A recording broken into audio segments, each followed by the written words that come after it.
Education that I received together with many other people of my time, many fell by the wayside. Many did get education and are not able to use it because even though it helped many of us, it was also irrelevant in many other cases. So there were people who had certificates but really could not do anything. It is therefore important that in the changes that we have to think about, the changes that we have to drive, maintaining a bigger picture, we truly think about overhauling education. It has to be radical. And by radical, I don't mean right or left, because I don't think radical has always to mean that, but drastic in what it has to bring about. In South Africa and in Africa, many of our children get education, and actually, education is just a trip to nowhere. And to the extent that we have so many young people as Africa, we are a continent that could be a supplier of labor if we are able to put all our ducks in a row. We just cannot afford to be sending people to institutions that takes them to nowhere. So the issue of population, when we speak about education in Africa, is quite critical. In the case of South Africa, 22 million of our population is under 19 years old, in a population of 60 million plus.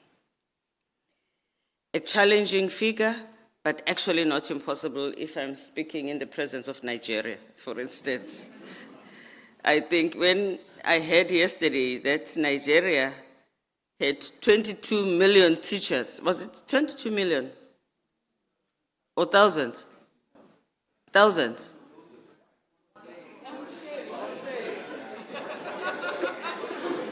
Okay, a lot. But really, if we have a population of 22 million under the ages of 19, that is a schooling population that we have to plan for and plan for decisively.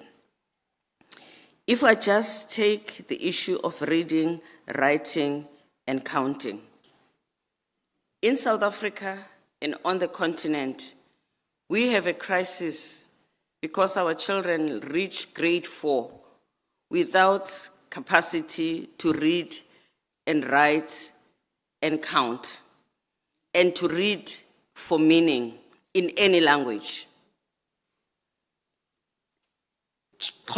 Children who speak isiXhosa unable to read a story in isiXhosa. Children who are Zulu speaking unable to read a story in Zulu, never mind English. But this is also the crisis we're facing on the continent. On average, children who are illiterate in schools are above 70%. We therefore do not have this population we need to be preparing for the future. If children get through grade 1 and 2 without having learned the alphabet properly, their career is over. Can you imagine your career and your future is over at grade 2? Because in many cases as teachers, we don't necessarily know that, and therefore we don't have interventions along the way to help these children come back.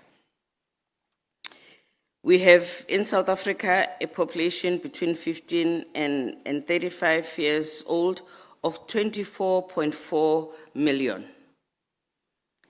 that is 63.3%.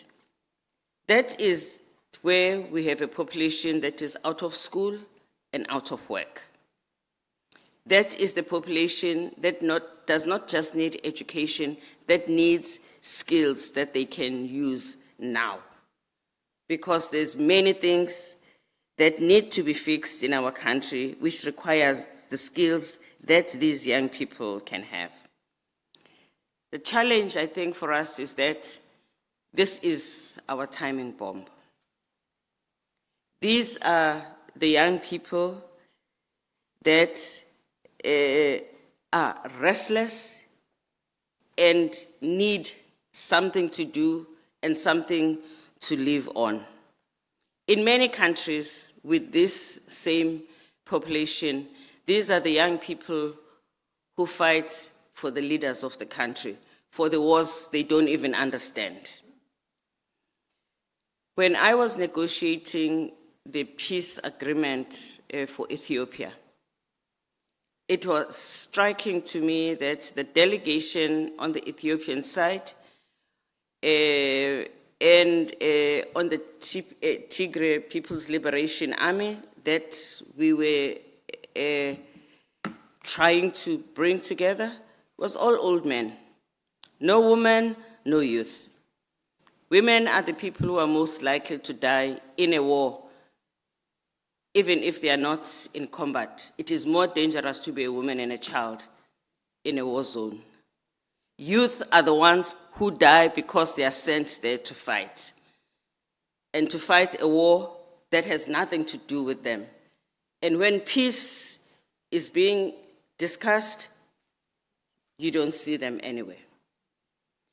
But if young people are not being sent to war, they will start a war against the state. So either way, by not capacitating young people, we are really playing with fire.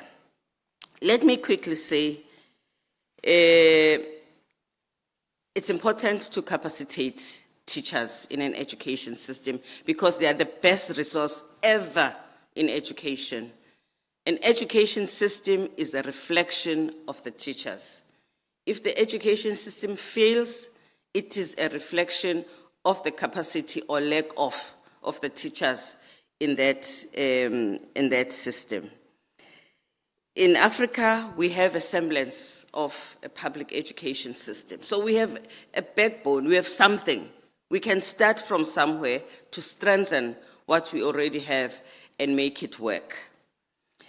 The risk of, if I may use the South African term, of load shedding our children, if we do not fix this backbone of the education system, is very high. And lastly, I see my time is running up. The changes that technology is bringing to us and to the education system, we have to look at the advantages and disadvantages of the technology that is upon us, because technology can assist us to drive changes that is beyond what we could ever imagine. But also technology is a divider, because those who have it can gallop and leave all of us behind. It's important for governments to think of technology as a right that every child must have, and to allocate resources equitably so that those who have the least have most money in order for them to stand up and to catch up. We have an opportunity in the world today to have universal education. The technology makes that possible, but putting all the measures together is what we need to do.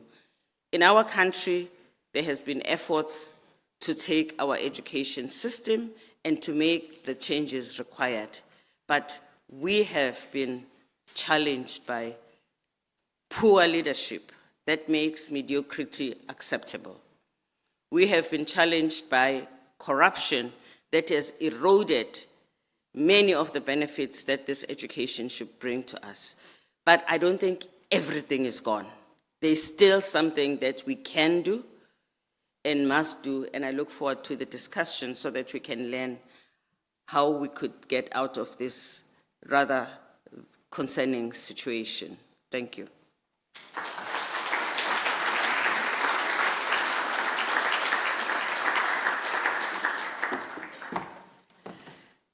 Please help me give Dr. Phumzile another round of applause. Thank you. I'd like to now invite Dr. John Deasy, the president of the Bezos Foundation, and also someone who has a background in education because he was the former superintendent of Los Angeles Public Schools, to come and share a few remarks with us, and then we'll dive into the conversation. Thank you.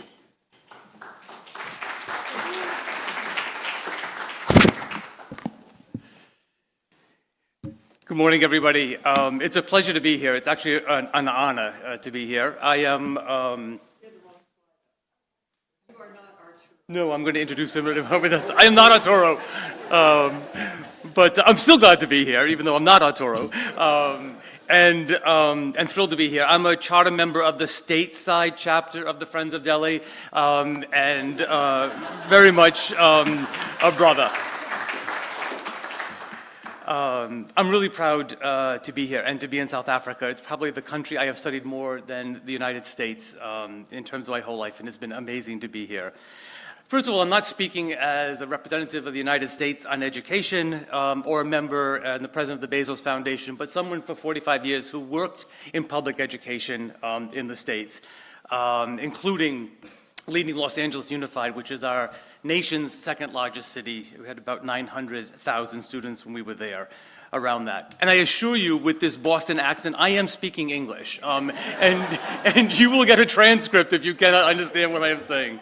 I'm going to talk about the interplay of government and philanthropy and the private sector, and how that has conspired positively for catalytic changes and the warning when they step away from that. And so a very, very brief history, a little bit to set the table for us. You know, I think it's fair to say that in the United States, education has been a high factor since the first settlers came fleeing Europe and persecution to the United States and providing that for all students. There's been many accolades and accomplishments in U.S. history and education that are directly attributed to the quality of our education and our research institutions. And yet we have been slow and at times have made no progress in solving the vexing problems of poverty, inequality, equity, and the opportunity for all to have this thing we call the American dream. Yet, one could confidently say that there has been genuine progress until recently. So the very first schools in the U.S., 1635, my hometown of Boston, Boston Latin, the oldest existing high school in the United States and arguably one of the best and most revered, has produced amazing graduates like Benjamin Franklin and Ralph Waldo Emerson and Leonard Bernstein. And within 5 years of that, in the colonies, it was agreed that if you had a town, you had to build a school for young people. Year after that, the first universities were built, started with Harvard, then rapidly Yale, Brown, William and Mary. And pretty much through the colonial period, education was found in all of the colonies. The southern colonies, mostly by religious, as opposed to the northern colonies. Yet one must be very aware, as we are, of the horrific practice of chattel slavery and segregation. And if you were a black youth, and if you went to school even in the North, you lived in very segregated opportunities. We know that enslaved children and parents of enslaved children were forbidden to allow anybody to learn to read, punishable by death. But at the same time, we even opened our first medical school before our revolution in 1765 in Philadelphia. So by the end of the American Revolution, the first seminal decisions were made in the U.S. that it was mandatory to go to school and that it would be free, and it was paid for by the taxation of property. By the end of the Civil War and during Reconstruction, we did our best to generally educate all students. albeit in segregation. So from the Jim Crow era on, one of the things that really is something that we have continued to try to work with and try to overcome was the issue of segregation in public education. And nothing more haunting than the US Supreme Court decision of Plessy versus Ferguson, which set the policy of separate but equal for more than 100 years. And that was the doctrine of public life and the doctrine of public schools. We've struggled greatly to educate our children, college as well, and we have made progress. I'll talk a little bit about now the role of government in accelerating that progress. About the turn of the 19th century, 1900, 1920, began the progressive era. And that was fundamentally as a result of universities. So we had folks like John Dewey, who basically formed the fact that we needed public school buildings that were of good quality, a curriculum for every high school student, separate elementary students, and a profession of teachers that had to be credentialed and invested in. It had a huge effect upon the United States generally from that point forward. I think the second major event for us was after World War II. We called it the GI Bill. And government said at that point that anybody who fought in World War II and came back to the United States would have a free college education. It's hard to underestimate the effect that that had on our economy and had on the face of the United States for the next 50 years. Except for the fact that while everyone was guaranteed an education, most black soldiers could not actually get into university to take care of that. But it is without doubt the Supreme Court decision in 1954, which is Brown versus the Board of Education, which ended more than 100 years of separate but equal. And when that decision was handed down in June of 1954, and I quote, that we would desegregate all schools in the United States with all due haste. It is 2023, and we are still struggling to live up to that. The failure and the legacy of not living up to Brown actually had a very personal effect on me. Witnessing the forced busing programs of Boston and watching it unfold in what was really the most violent of all of deseg attempts in the United States had a huge impact on me. It was unfathomable for me to try to understand this. I simply couldn't understand why moms would lay down in front of a bus and choose to be run over, then allow a black student to go to that high school. Or why dads would take a baseball bat to bus drivers rather than have them unload black children in a public high school. Or watching a white man stab a black man at a school board meeting with an American flag rather than allowing that. Yet, we continued to persevere. I think the next set of tremendous changes came about by government in 1964-65 with what we called the Great Society. There we said every student who goes to school who's in poverty will have free lunch. We brought medical conditions into the schools for hearing and for dental. We invested tremendously in teachers, and for the first time, the government gave much more money to schools that educated students who lived in circumstances of poverty to try to build reading. These had big effects in the United States, without a doubt. The reforms that came about in the 80s and 90s after our famous report of A Nation at Risk, which basically began with the paragraph that if a foreign country was doing to the US education system what we are doing in terms of quality, we would have declared it an act of war. That spurred a whole series of reforms led, in that case, by the government. Came around in terms of opportunities for changes in curriculum, changes in opportunities for schools like charter schools. But really since 1980 is when we began to take a very serious approach that was not just government. It was the beginning of two other sectors entering and saying, this is just not okay. We will never get where we need to be as a country. And then entered the notion of the private sector and entered the opportunities of philanthropy. I personally was very involved in this period of time and witnessed much change. During this period of time, we saw huge increases in all measures nationally, whether they were achievement outcomes, and that was across the board, regardless of race or ethnicity or language or special needs or conditions of poverty. Graduation rates went to their highest levels. College acceptance rates were at their highest levels. Achievement rates across this were at their highest levels. From 2000 to 2015 was probably the most transformational period, and a period that I was deeply involved in. It began in the cities of New York and Los Angeles, where I was leading, and Chicago, where we were a group of leaders who worked very closely with the rising power of philanthropy and the private sector to really dramatically change schools around the issue of equity versus equality. That no matter what your circumstance, you would have access to a very high quality education. And we rapidly began this opportunity. I, for one, approached this in ways that we thought about, yes, I will affect my system, but also my state, which was California, and the nation. And our theory of action was that a student's rights were very, very, very special. The system had really been made for adults, both their comfort and their rights. And we wanted to turn that upside down. So if you have something fragile, you put it in a box to keep it safe.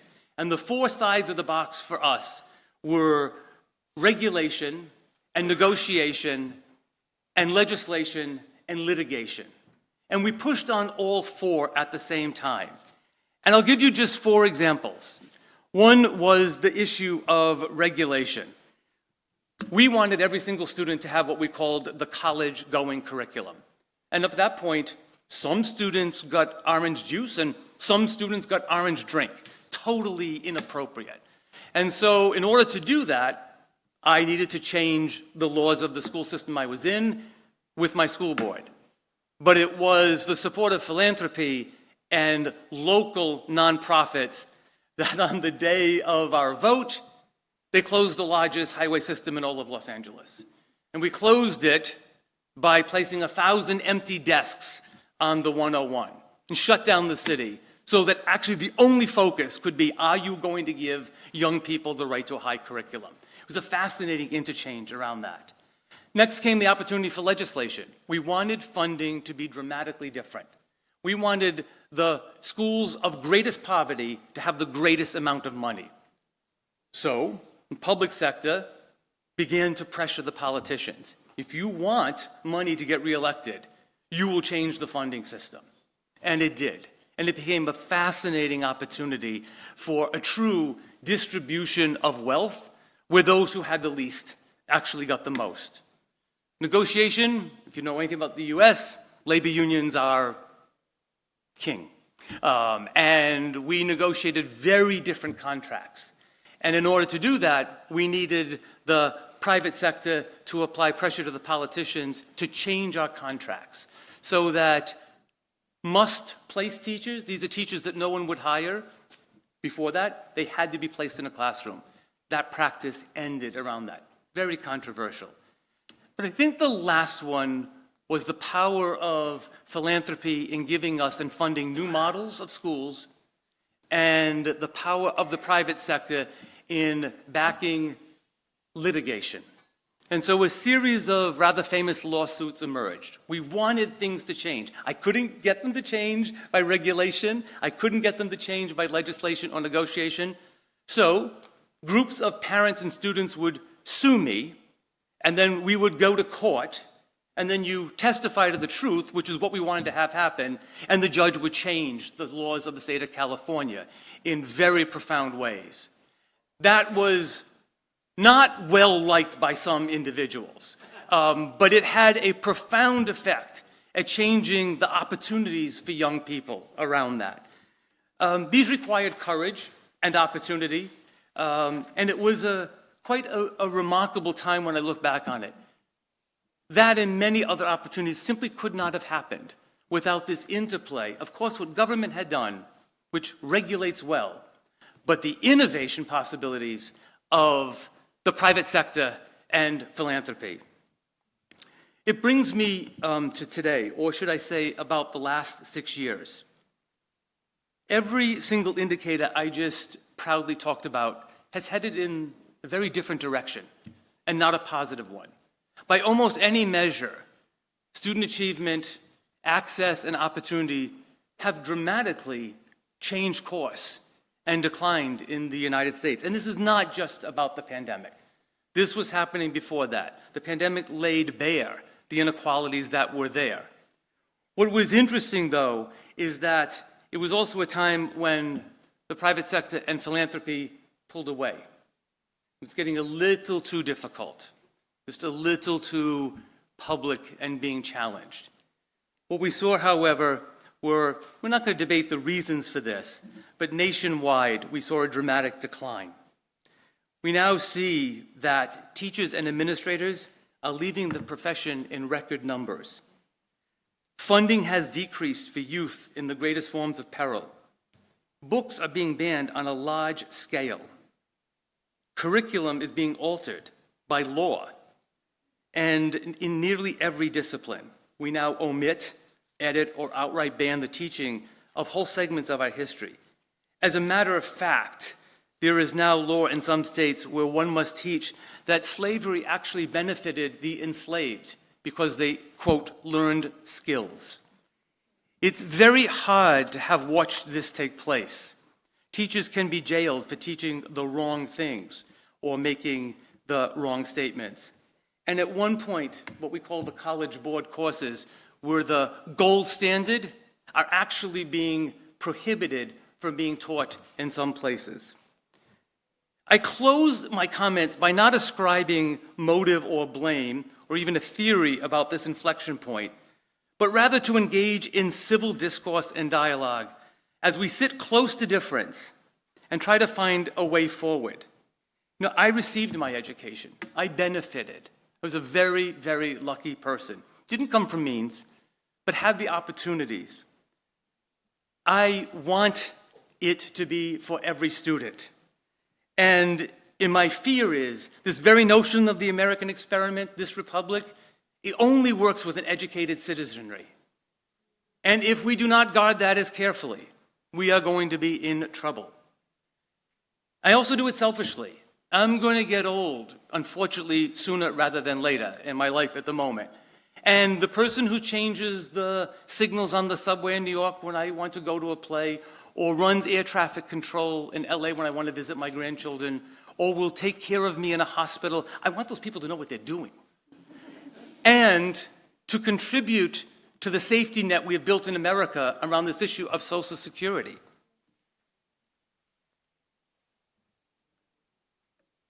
I want to learn from each other. I have learned of the tribe in this continent of the Maasai, whose daily greeting in English roughly translates to is, "How are the children today?" I want to be able to say they're fine because they're counting on us in any country. So thank you very much and look forward to a discussion.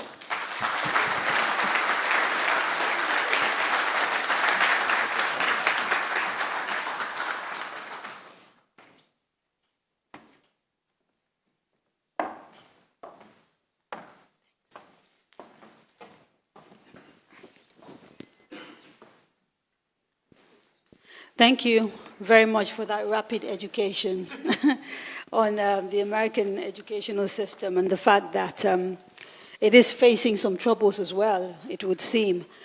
Now, in thinking through this conversation, obviously, Africa is complex, is large, and therefore, what you find is the problems that South African education is facing might be slightly different from what we have in Nigeria, where, for example, we have uneducated people, unskilled, high unemployment. South Africa, maybe a degree of literacy, but high unemployment as well.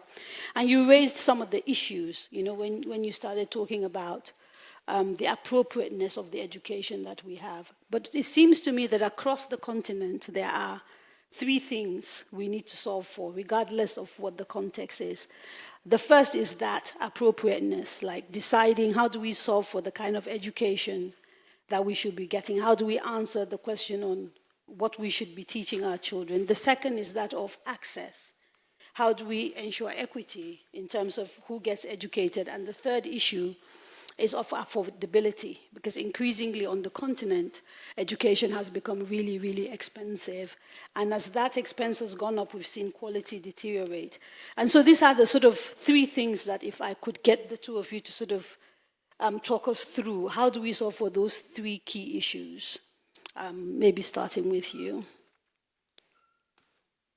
Yeah, I mean, I agree with those three things. And those three things have got answers. I really believe that it is what we are going to do about them and how radical we are going to do it. I mean, I remember a time here in South Africa when the government and the party, the governing party, was, and I think still is, it's just struggling, but it's a part of big ideas. Because for many of the problems we have, there are no smaller nyana interventions that you can make. You really have to take on the issue of access, for instance, in a wholesale, so that you can make sure that a child in every part of the country can have access to education. And that is why, for instance, in that case, I would say, how far do you drive technology in order to make sure that there is access and it is quick? Because for a child who misses what they should be getting when they are 9, they will not stand at that age until you fix things. They are growing, and by the time we come with a solution, it's irrelevant to them. So the pace at which we deliver change is actually quite important. John, I mean, again, we talk about doing these things, but the issue of the funding, the affordability, where do we find the resources, given where we are? It's a very interesting question. So I think generally in our history, access has been handled by the courts. So the courts have decided that it will be universal access. Funding has been handled by the legislatures. And if we've learned anything, is that it is not a matter of finding the funding. The resources exist. It's the courage and conviction about how you want to distribute them. Do we want to invest in the most precious resource of a country, which is its youth, and invest greatly so that they have this opportunity which we enjoy ourselves? So that's more of courage and conviction. And I would say the third piece to this is who ensures and puts the pressure that the answer is that we don't go backwards in the courts and we demand the funding? That has been parents. And that has been the deep investment about building the agency of parents to demand and make sure that we are assured in delivering that. That three-piece has been really fascinating. I really do believe it is not finding the resources, it's how you're going to distribute them. Yeah, but the problem on the continent, of course, is that often parents themselves are not in a position to demand anything. They're barely eking out a living. Many of them are not actually educated, so may not even understand the power of education. And I know this seems like a little bit of a circular argument, but I just wonder in sort of practical terms. I'm trying to see if, from your experience of working in the sort of public school systems, whether there are sort of things people can do within the context of being in a continent where the problems are actually huge. So if you look at the disparities, a place like Somalia, we're looking at something like under 40% literacy rate. In my state, and our governor is here, we have an illiteracy rate of something like 90%. I mean, how does a state with a 90% illiteracy rate begin to advocate? How do parents from that kind of place, right? So, yeah. So we'll give an example. So in Los Angeles, 70% of the parents do not speak English as a first language, and more than 80% live in a circumstance of poverty. It was philanthropy that invested in those parents understanding what they and their children should have. It really wasn't government. And helped build their capacity to demand this. It's why I am so keen on this notion that these three sectors really need to come together if we want that to happen for young people. But also, I think for parents who do not have the kind of education and insights that would allow them to drive change, I would say that in our context in Africa, civil society would be critical to take the message to society. I mean, I just think about children and reading. There are children in South Africa who live in families where no one ever reads. They've never seen their parent read a newspaper or a Bible or a Quran. I even say to parents sometimes, even if you can't read, just hold the newspaper and pretend you are reading. Child won't know that you can't read. It's important for them to understand that reading is a thing you do. But civil society, with a little bit of sophistication that they have, can actually drive the change and the message much further. And luckily, we have civil society all over the country. I mean, there was a time in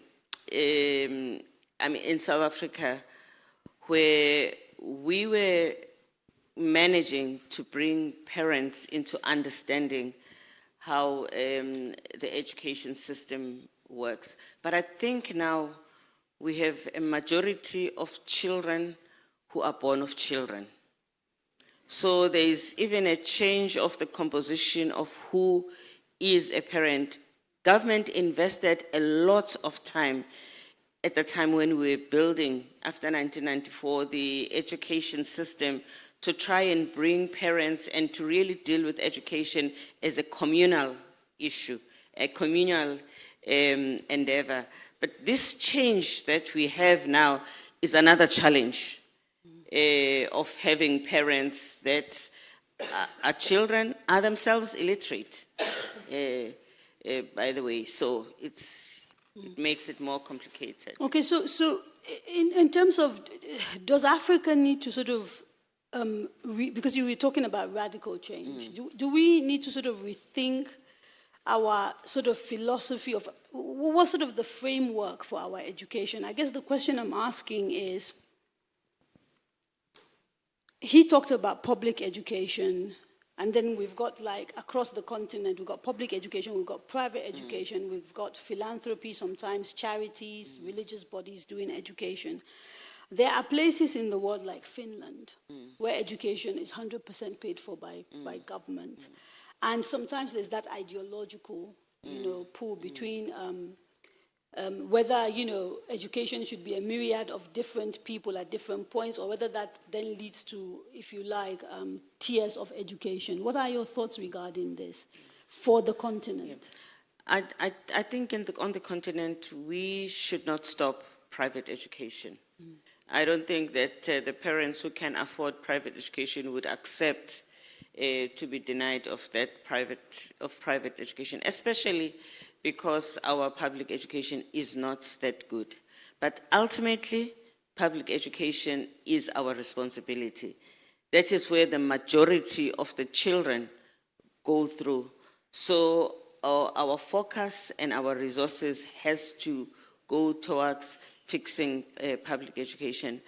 I'm not so sure how much expenditure goes to public education in most countries, but in South Africa, we do focus on public education, but it's just how we spend the money that is a problem.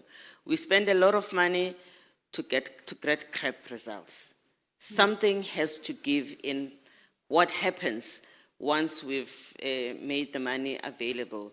We end up, for instance, in many cases with children who still in schools that you'd not wish to send most of your children. But for me, I can see everything, infrastructure, etc. But teachers, really teachers have to be quality, because even if a child is under a tree, with a good teacher, that child can still make it. Okay, so let me, yeah, let me push you a little bit on this issue of, because you talked about the budgeting and all of that. At what point in the educational system does education cease to be a social investment versus a private investment? So, in other words, does government fund education only sort of at the sort of very basic foundational primary level, or up to sort of, you know, what we call secondary school, and then do you sort of then say tertiary education is a private investment? Again, because affordability continues to be an issue. In our case, education is funded from the very beginning up to the end, up to university. And is that realistic? I don't think it's sustainable. But at the same time, I think it was good that government pushed in that direction because just too many children would not have been able to go to school. I'm a chancellor at University of Johannesburg. About 60% of our students get government funding. And most of them are would be first-time graduates in their families. So this is how much basic and important education is.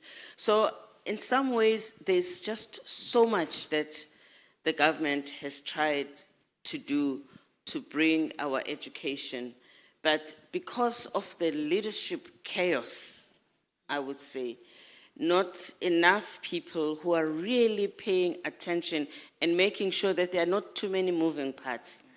Really good ideas have not given us the results they were intended to give us. So I think it's where we have to, something that we have to go back to and really fix to connect the dots properly. So I really loved your comments and your response to this notion of what is the paradigm that we're hoping for. I want to make the case that when a state or a country believes that its most important natural resource isn't, you know, cobalt, or it's not lithium, or it's not gold, but it's youth, I think that paradigm is incredibly important. One of the things I failed at trying to have as a law, and friends in the US will laugh at this, but it was very important to me, was that if every legislator or governor was required to have their own child in public school, you would have a dramatically different thing overnight.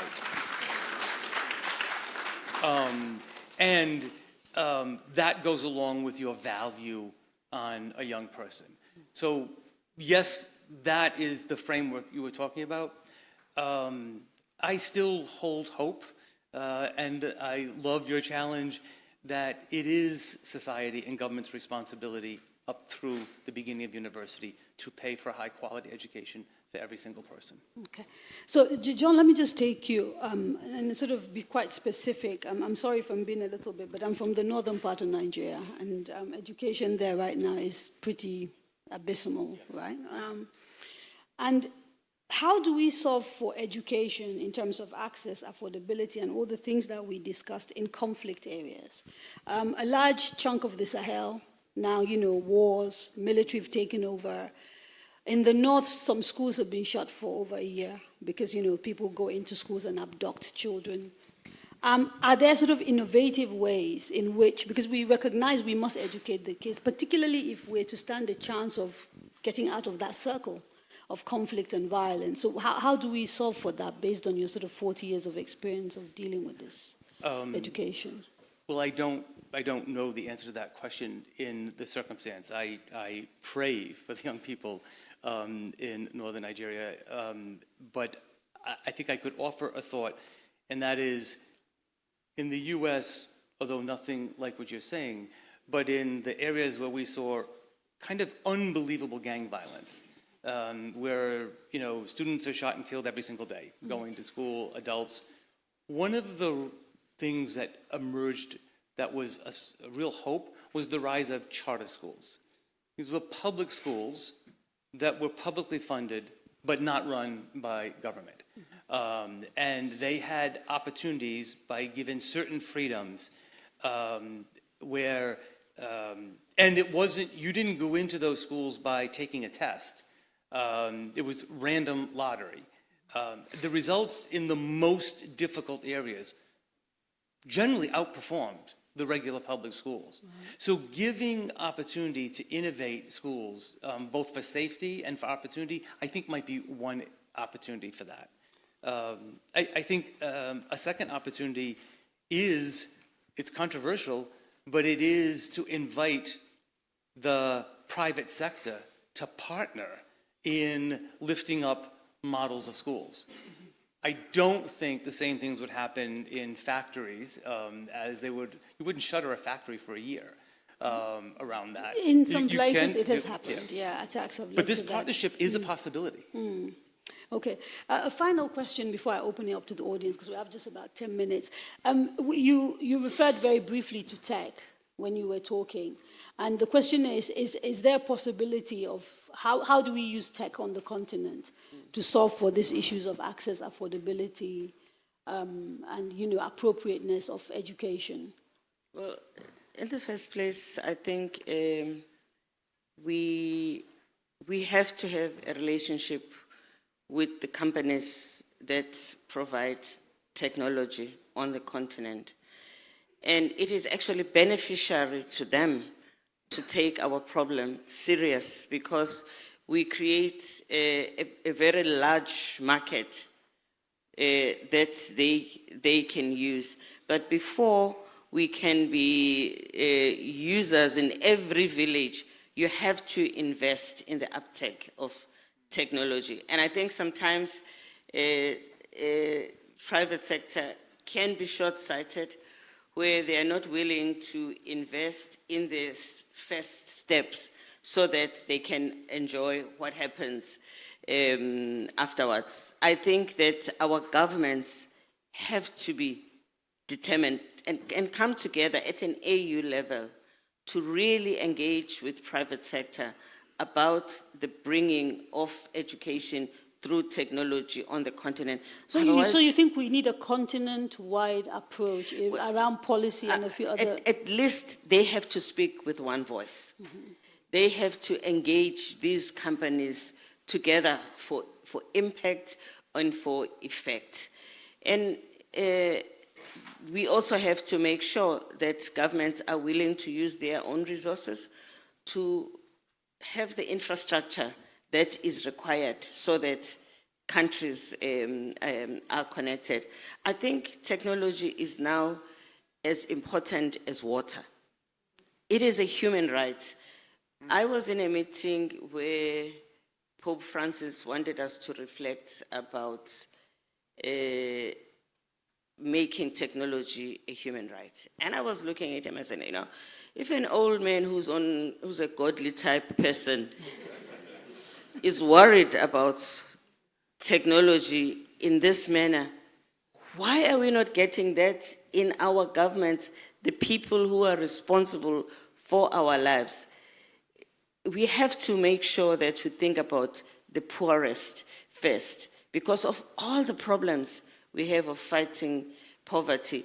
If we can just give and deliver education to the poorest of the poor, half of their problems are solved. Nice thing about education, once someone has got it, no one can take it away from them. And it just gives them options for them to navigate through life. They don't always succeed. You know how many educated people don't make it, but it at least gives them a fighting chance. John, on tech? I'm speaking purely for myself, and that is, I think getting rid of the fear of the concentration of power in the few, and allowing that actually to benefit the totality, which are our young people. That is a mind shift that is incredibly important. We know how we can do this. This is not difficult to give access to technology, but it's a decision. And I think it's a decision that I totally agree with you about. It will be transformational. And I would argue that it very well may be a conversation around power and privilege rather than technology. Thank you very much. I'll take a few questions from the audience. Okay, so if we do 1, 2, 3, 4, 5, 6. A minute each, because that's all we can do. And then I think if you just take notes, so that we take all the questions, maybe the first 3 or 4, and come back to you to save time. Where are the mics? Or should I come down? I can come. Yeah. So, there you go. That's fine. Good morning. How do we align the reality of what needs to be done with political and electoral incentives? There's a reason why governors, for example, in Nigeria would default to building bigger schools, mega schools, because at the end of 4 years, you need to show what you've done. The harder work, actually, long-term work, there's really no political incentive for that. So how do we factor that into these conversations about education? Thank you. Hi. The brother from Boston, my brother from Boston. I'm actually assailed and impaled by the same anxiety you telegraphed as you closed about the future in the United States. Safe to say that as a South African, that crisis is already upon us. We actually have bad dudes at the helm of our state, which is why things are just going awry all around us. Now, a question for you, Mam Lambo. The Statistician General, the former Statistician General, has mapped, if you like, the crisis of our educational drift from the 1950s when band education was introduced. And it shows the gradual decline, in terms of the educational outcomes amongst the races. But what it shows is that that divide has opened widest in the democratic dispensation. We are the democratic dispensation.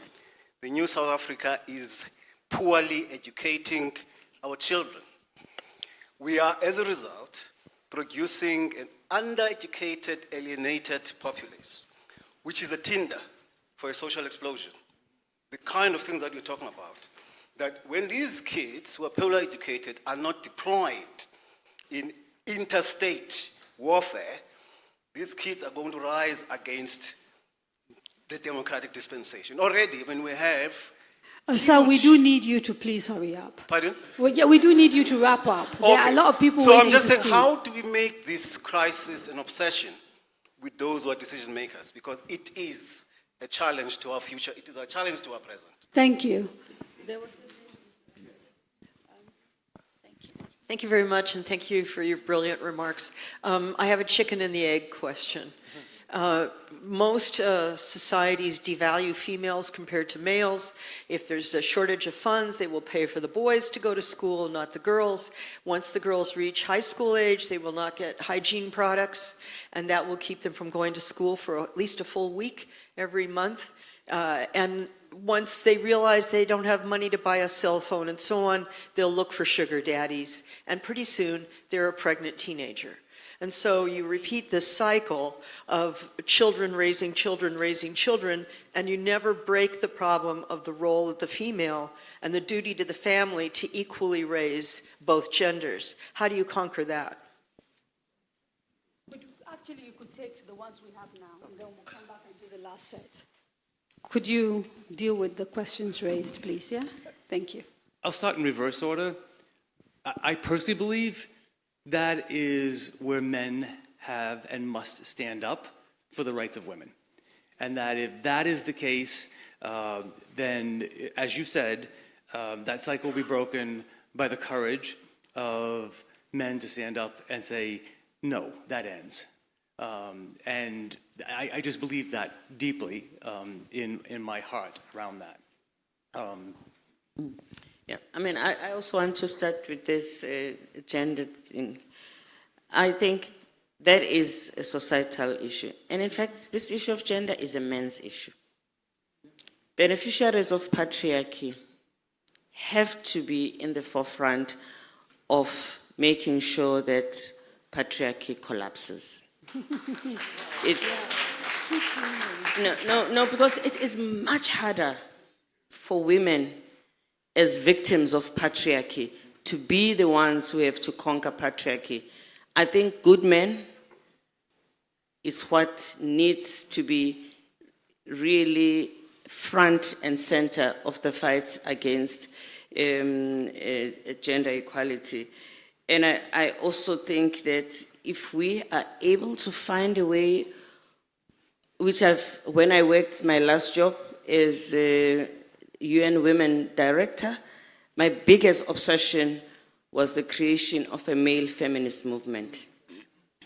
Because I thought that is what is missing in the fight against gender equality. And without them, and we are not going to be praising the men, obviously, for doing this work, because we don't want to praise fishes for swimming.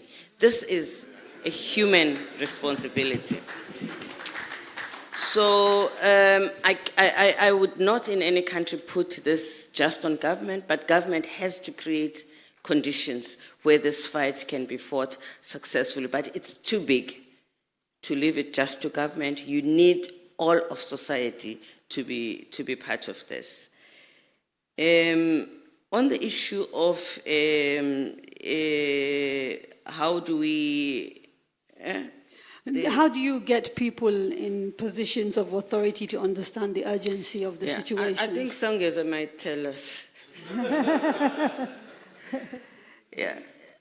I mean, it is, having been in that position before myself, I don't know what is happening, that it has become really difficult to not hear and see what people are going through.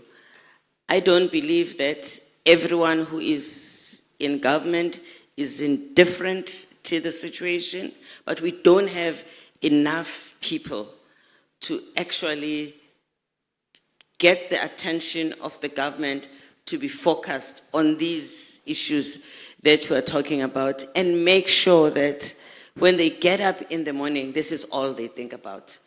Because in any case, that is the job description.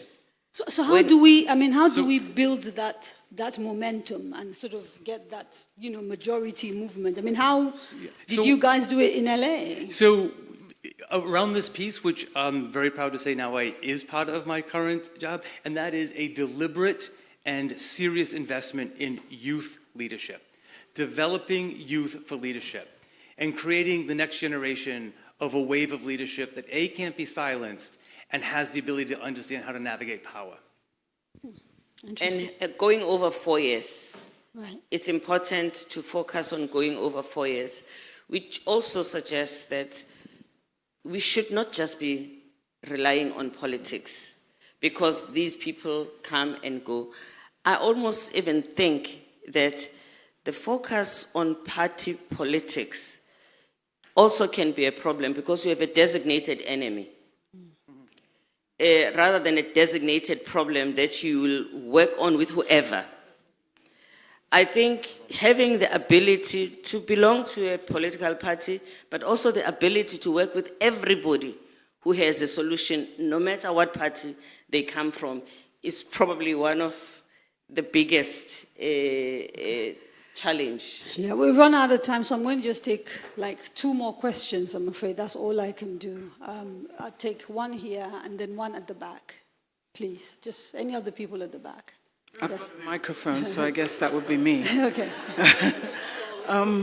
We've heard a lot about teacher training, but not really much about solutions. And I'd be interested to hear from you, John, some of the solutions and case studies around teacher training that Africa as a continent can adopt.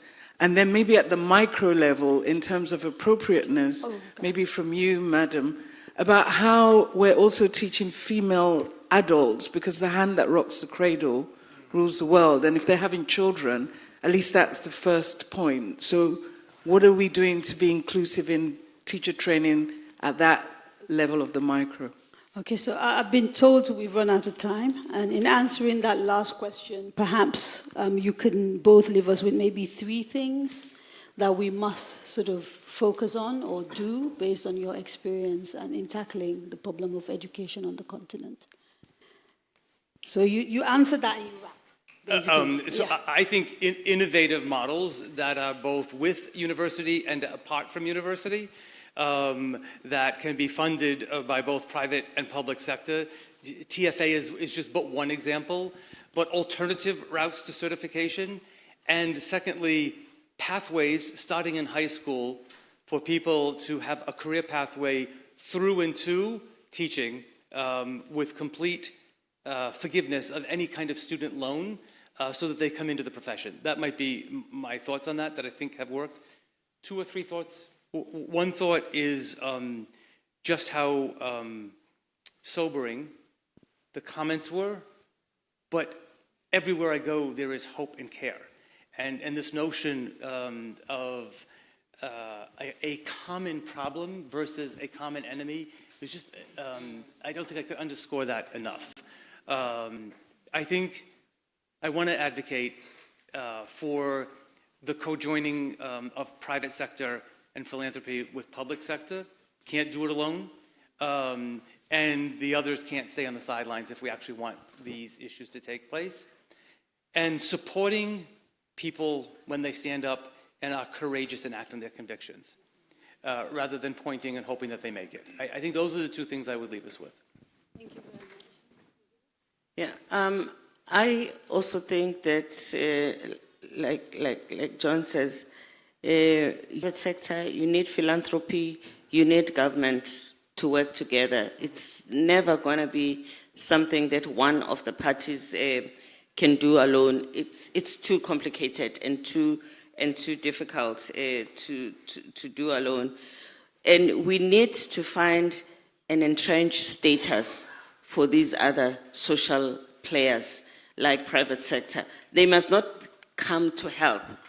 They must be embedded in the system, because we're educating students a lot for jobs that will not exist, especially right now when we cannot tell what is going to happen, so we don't know what careers are going to be.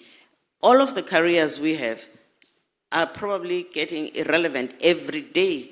So you need to be with those who are going to employ the people.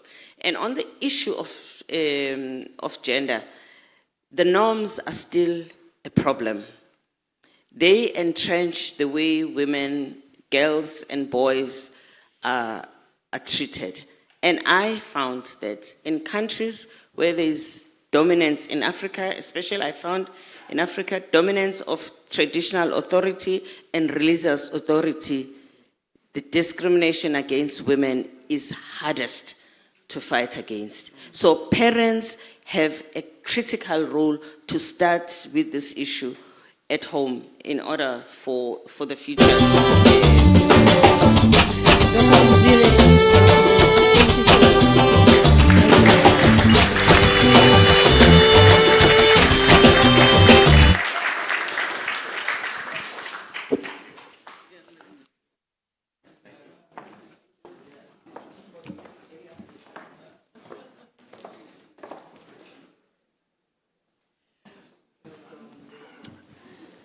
Now I get to introduce Arturo. So I'm going to have the privilege of introducing Dr. Arturo Condo, who is president of Earth University, an innovative global institution based in Costa Rica that prepares young leaders from across the world as change agents for advancing sustainable development and nature-positive food systems. He has also guided the launch of Earth Ventures, which is an initiative to launch new business with purpose that also contribute to long-term sustainability. He has served as president, as dean of innovation, as dean of the business school, and as director of Latin America Center for Competitiveness and Sustainability. Dr. Arturo has his doctorate in business strategy from Harvard, the oldest university in America, and is a member of the inaugural class of CALI, which is the Central American Leadership Initiative, and is a fellow Aspen Institute, along with myself and many in this room. Hermano, my beloved brother, please welcome to the stage, Dr. Arturo Condo. presentation is working. Thank you. So let me share quickly let me start by sharing. Can we put the presentation up on the screen, please? I made a mess of this. Oh well.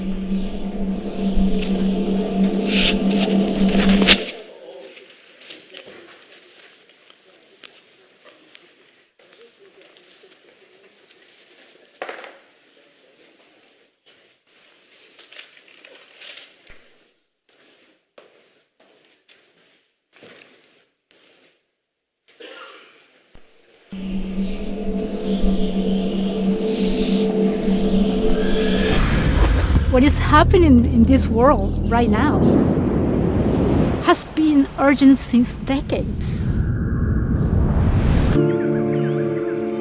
The classroom for our students is not a building. The classroom for our students is the forest, the fields. I went to Earth University when I was 23. It gave me the tools to understand the life as a whole ecosystem. What you do have an impact somewhere to someone. This is more than a university. This is a dream.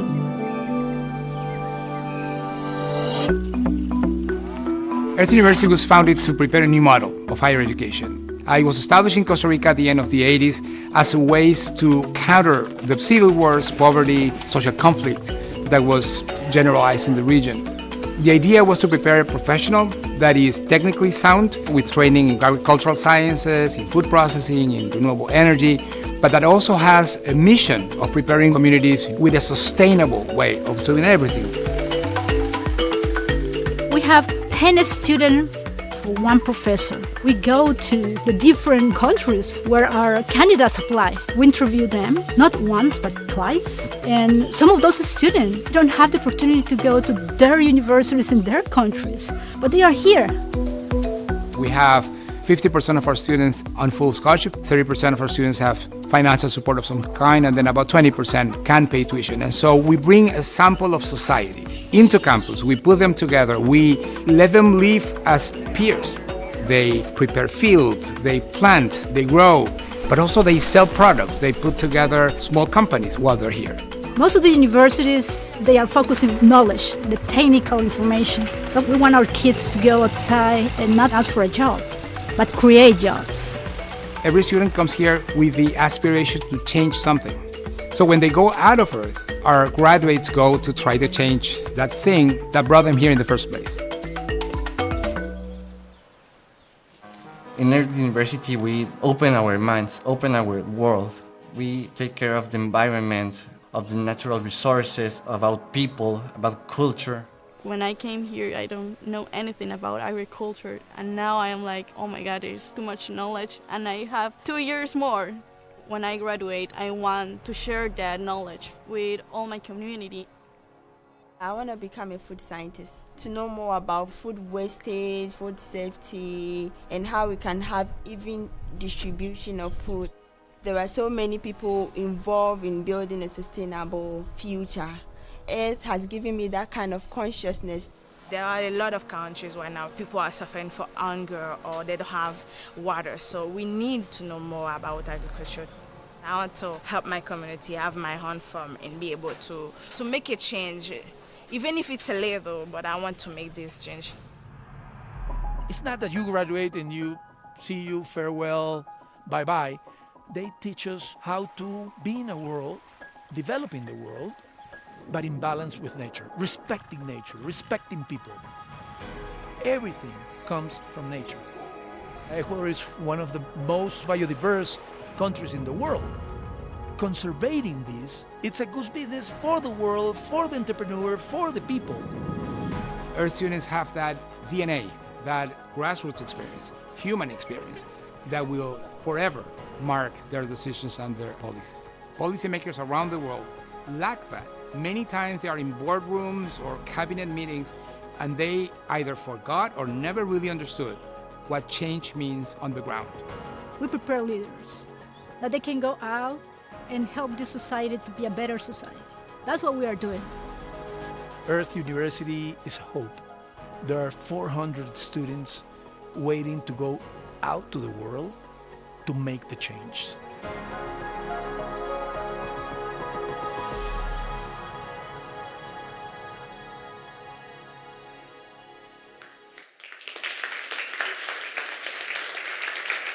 Thank you for that.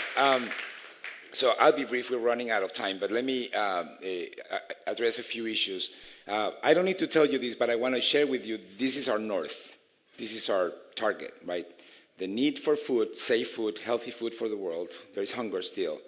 The need for poverty to be eradicated, yes, but when you see, it's highly connected with food production, which is almost the utmost irony and the utmost injustice, right? I mean, most people who produce food are hungry in the world. Of course, the other thing is health more in general. You know, there are almost 1 billion people hungry in the world, but there is 3 to 4 billion people who don't have enough of a good diet. They may have enough calories a day, but not a good quality diet. And then finally, climate change, which is pushing us all, you know, into some urgency, right? If by the mid of this century we haven't turned our, you know, current path, we'll be in serious trouble, as we know. And food is a big contributor to that. Now, this is one thing that I want to leave you with. It's the scale of what needs to change. There are more than 600 million farms in the world. Of those, 570 million are small. And that means that they don't necessarily have the resources, the knowledge, the time, the money to invest in the changes we need to see in order to tackle climate change and to produce enough food for a growing population, right? In Africa, Africa is about 17% of the farms of the world, so the number is around 100 million. That's the scale. The question is, who is going to do that? You know, and when we add food from water, right, there's another 60 million small operations around aquaculture, fishing, etc. also need to change. About 2.5 billion people in this world, you know, their livelihoods come from this primary food production. Who's going to change that? I'm not going to go into the details, but in the big scheme of things, in the world, even in our countries, we talk about the policy, we talk about technology, we talk about many things, but we do not talk about who is going to get to those 100 million farms in Africa. It's 100 million. It's not a small number, you know, and we do have amazing examples. And Bruce, if you're around, I mean, you work with tens of thousands of farmers. We need 30, 100 times that, right, to reach what we need. And that scaling up and who is going to be working with that is not again addressed. You saw the video and you saw the main points, but let me highlight this about what we do and why what we do is different. And this is about education, about higher education. And it starts with the philosophy that is mine, but you know, I didn't found the university. I've been leading it for 7 years now. And that is that a university graduate we cannot afford as a society for a university grad to be just, quote unquote, just a professional. It better be a leader. If 20% of Latin Americans go to university, much less graduate, 10% of Africans go to university, they are this small part of our population. We're investing big resources, government resources, private resources. There's a big social investment. It better be for those who are going to change the reality for the better. It has to be for leaders. It cannot just, quote unquote, just be a professional. And this is how we do it. We're very small. We have 450 students or so. 50% of them are women for the past 6 years. That's not a small feat, honestly, in this world, in the world of agriculture and food production. You know, they come from about 40 countries. 88%. I said 50, 30, 20 in the video. That's our goal, but right now it's 88% with scholarships. 70% from rural areas. More than 80% go back to their countries and communities. The graph on the left is the thing. You know, so the left line, the left part of the graph is a typical, the traditional, you know, the knowledge part, which in itself is different because we're not organized by departments. Madam Chancellor, you get this, right? I mean, we don't have, if you go to agricultural school anywhere in the world, you won't find food processing because that's in another school. Or you wouldn't find the entrepreneurship part because that's in the business school. And you don't find the conservation part because that's in sustainability or the new schools that are being founded around the world. We have it all integrated, but that's only the knowledge part, right? Literally, they start companies when they're at Earth, right? I mean, we give them up to $5,000 in working capital. They have to pay back. It's not a gift. As in real life, there are very few gifts. Right, and they have to, and most of them make some money, and they keep the money they make, and some of them lose money, as in life. and in different proportions than life. But this is a big part of what they do. A big part of what they do is community work. Community work in Costa Rica, that is a middle-income country. It's not the poorest country in Latin America, but still, it's a learning by doing experience that is critical in their thinking and in their work. Because again, many times we live at the knowledge level, and then how do you bring that into reality? It's a huge challenge that is not easy to tackle for anyone, much less for a recent graduate from university. And then finally, a big emphasis on their own development as leaders. Big investment, and it touches on everything. 20% of our students are from Africa, as is mentioned there. We have more than around 200 graduates now. The first 2 graduates graduated 20 years ago in 2003. Now it's 20%, and we want to keep it at that 20%, not let it go down. Why? Because this is a super unique mix, right? I mean, 80% Latin America, 20% Africa. You know, you don't find that anywhere else in the world, literally, right? And maybe other people won't care about that, but I think we should. Latin Americans and Africans. So I'll end with that in a second. So this is a quick overview of what the model is and why is it different. Where are our graduates? This is just a super quick site. I was with Norma in the morning on the phone. Just called me last night because he knew I was going to be in the time zone, but he's in Rwanda. Excuse me. And so these are 6 graduates. I just chose them because some of them are pursuing the book and because Norman and Snath are close. So Norman created a firm that is taking from farm to home in Rwanda right before the pandemic. Of course, with the closures, he grew a lot.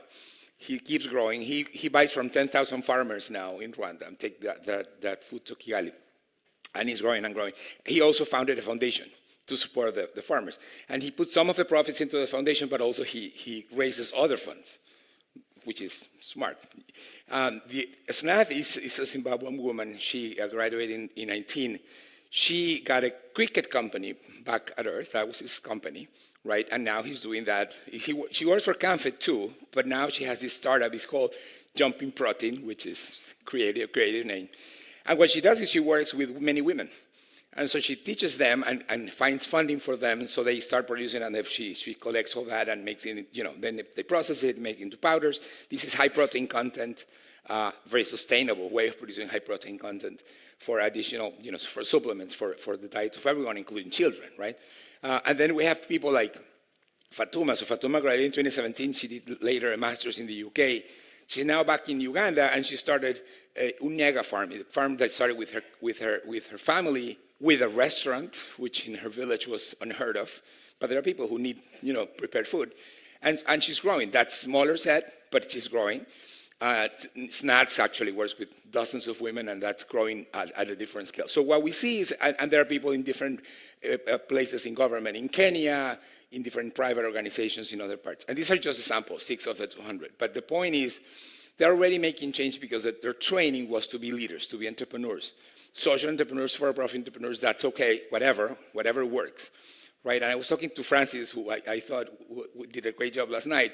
We're talking on the way here on how I strongly believe that that's the future. More than a top-down, let's plan for how to solve this approach, more entrepreneurial approach on how we are going to, and they are going to get resources. To the point before, how do we get the resources from? Of course we need from the government. Norman's foundation does get money from the Rwandan government, also from multilateral organizations, and also from other entrepreneurs or individuals.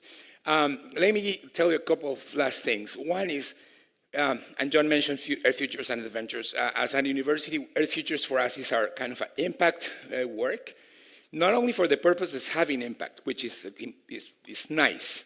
It's really for learning, so that we can share those learnings of how community actually works, and also for scaling up.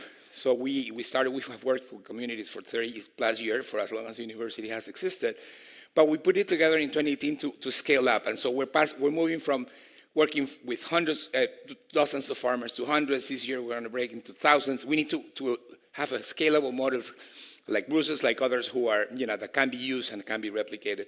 And then Adventures, which is our way, as John mentioned, to create businesses with purpose. And this is what we're thinking last year led us to. So for the next stage of the University 2050, where should we go? We're very small, but we think we have something to contribute in this model of education, okay? And so there's no way we can grow in any meaningful way, nor anyone can. We're working with UC Davis, a very well-known university around agriculture in the US. They have 40,000 students still is 600 million farms, right? So we need to work together. So size suddenly matters less, or is not as critical, your own size. What is critical is what connections can we make, what partnerships can we form. And what we're aspiring to do is to start with many, not on our own, a global movement of leaders, of those grassroots leaders that would actually change reality for primary food production. And of course, from then on, with a systemic way, the whole system. And not a minor thing, and this is the final thought, and with this I'll end, which is, why do we care? And this is even personal. I care because that arrow, that double-pointed arrow, is a missing link in this world. And I've been saying this for the past 20-some years. Africa and Latin America don't work together, don't talk too much, don't share too much. We have a huge heritage, African heritage in our culture for sure. That's why our music is nice and our food is tasteful. I'm not kidding. I'm absolutely not kidding. But we don't do much, and we should. We're complementary in some ways, very similar in others, and we should be doing more. And this is a beautiful example. So Snath, the person I mentioned, started a cricket company with five people in total, but with Jennifer, who works for us. And she's from Costa Rica, and they had the idea of the cricket. And, you know, I had crickets before in Mexico, but, you know, I bought stuff from them when they had the company. That was in 2017. And then, of course, Nat took that to Zimbabwe. And so only to say that kind of innovation comes from that cross everything. Innovation comes from diversity of all sorts. Gender, crucial for justice, also crucial for innovation. We're missing half our part of humanity in that innovation equation. So I'll end up with that, and you know, I look forward to a conversation on what can we do more together.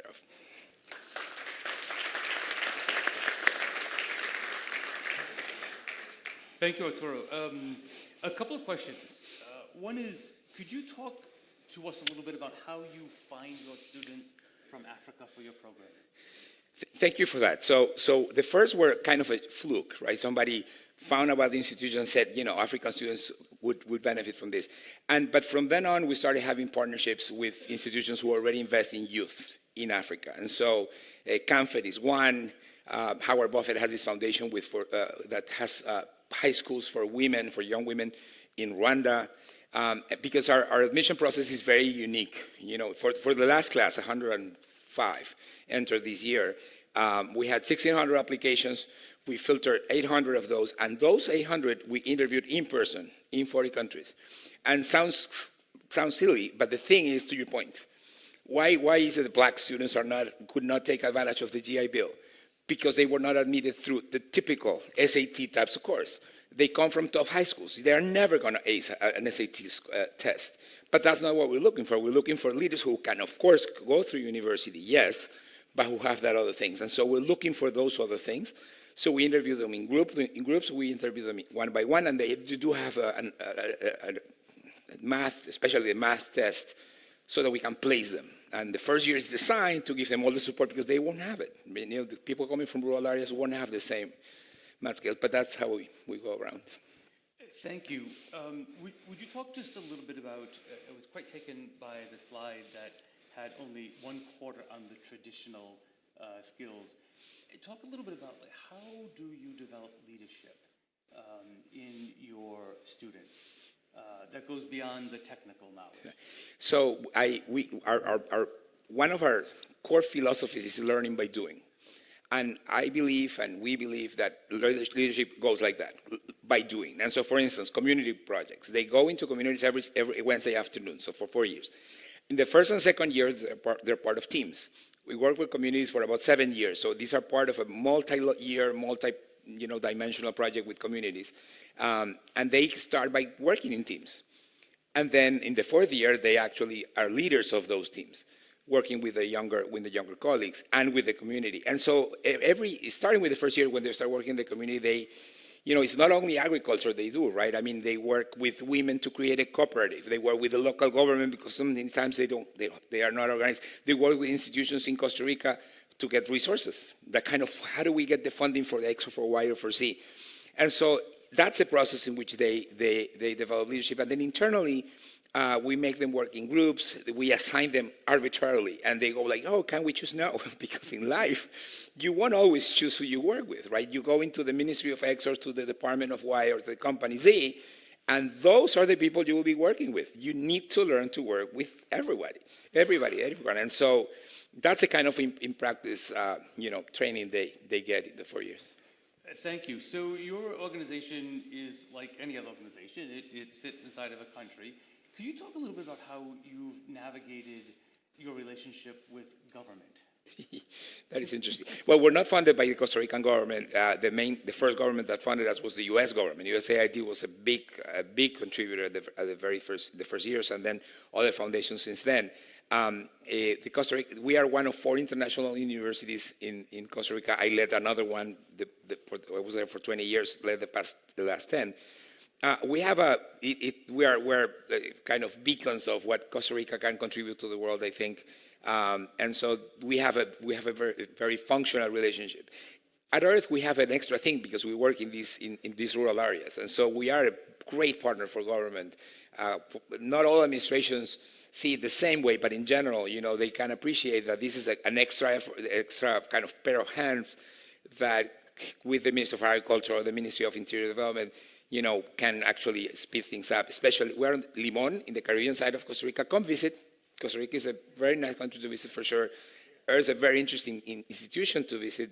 You meet our students and you fall in love. That's what happened to me.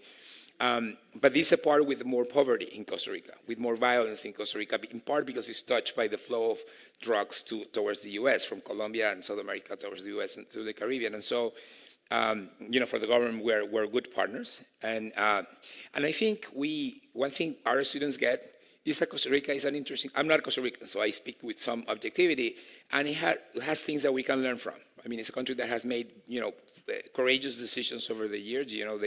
They dissolved the army in 1948. In 1950, they set a target for 2000 to have 100% renewable energy as in their electricity matrix, which is very, visionary, and so on. So the investment in education, they see it as that. The money they were not investing in the army were investing in education. And so they get that too. And so the government is a big ally of what we do.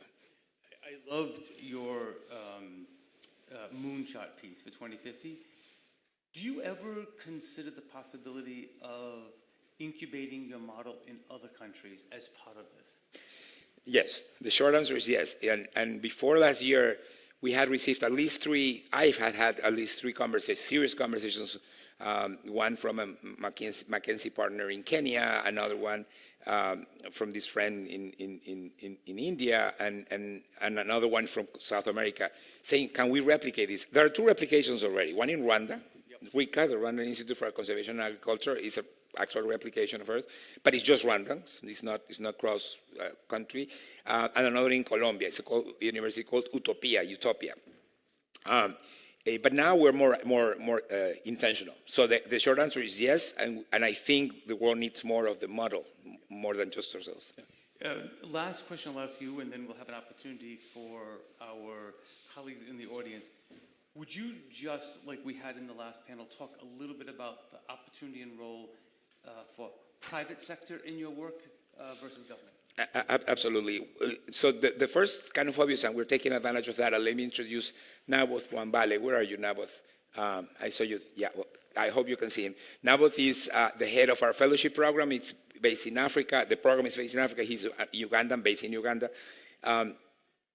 And so that's the first, right? I mean, which is private sector should take advantage of this profile of leaders to further not just their businesses, but their impact, the work they do, right? And what we're doing with the fellowship is that we're placing our recent graduates in companies or incubators. Half of them are entrepreneurs or incubators, government agencies sometimes, universities sometimes, so that they can take a path towards impact. They come from rural communities where when I joined, a female graduate from Uganda told me, look, I came to the Earth, came back to, sounds like aliens, but no, I came to the Earth University, came back to Uganda, and I had all these ideas, but went back to my village, and I didn't know anyone who had land, who had money. I didn't know where to start. She was disconnected of her own society, right? And so what the fellowship is doing is creating those connections faster than it would take otherwise. So that's the first. But the second really is the investments we can make, because this is the future of food. We spend a lot of money in food. Our, of course, livelihood depends on food. So private sector should actually, and not only food producers are involved, logistics are involved, many things that retail are involved. So I think the private sector should look at this with a different eye, with an investment eye, and should be investing in these type of leaders who we need at scale in the world, not just Earth, again, many, so that we can change reality for the better. Thank you so much. I secretly wanted to be a talk show host, but I've gotten the signal that I must stop because Dele gave me the non-too subtle. All right. Like my career is over at the moment. So I wanna close by really thanking you. Muchas gracias for everything that you have done, and let's give Arturo a round of applause. Can I add just one quick thing? Our secret weapon is that Dele is in our board. I'm an FOD, which is usually called the FOD Summit, and that would work. But it's our secret weapon. And I'm here the week, and I think we should do more. Again, Africa, Latin America. Thank you.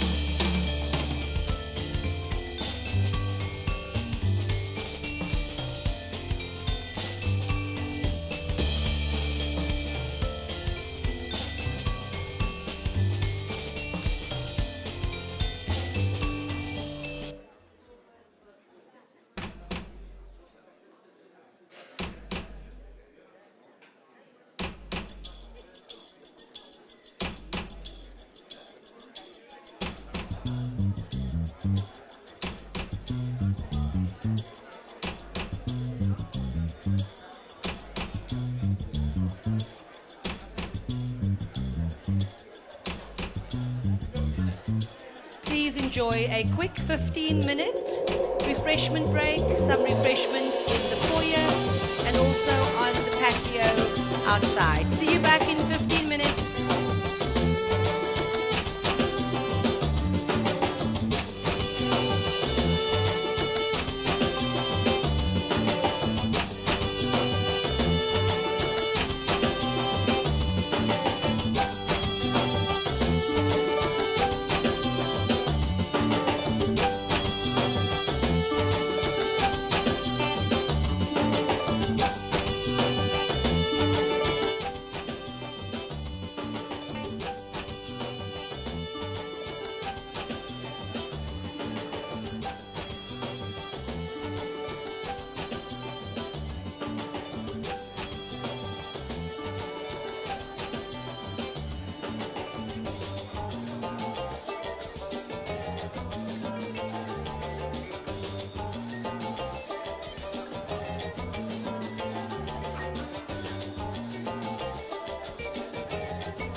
Hi, everyone.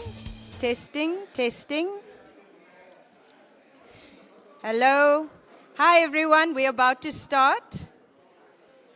We are getting ready to start our session on how societies heal. It's a conversation with Hope Azeda. We are hoping by hearing the sound of my voice across this microphone, more and more people are encouraged to come in and sit down. So please come inside. And the doors are closing. So thank you. Okay. I must be listened to.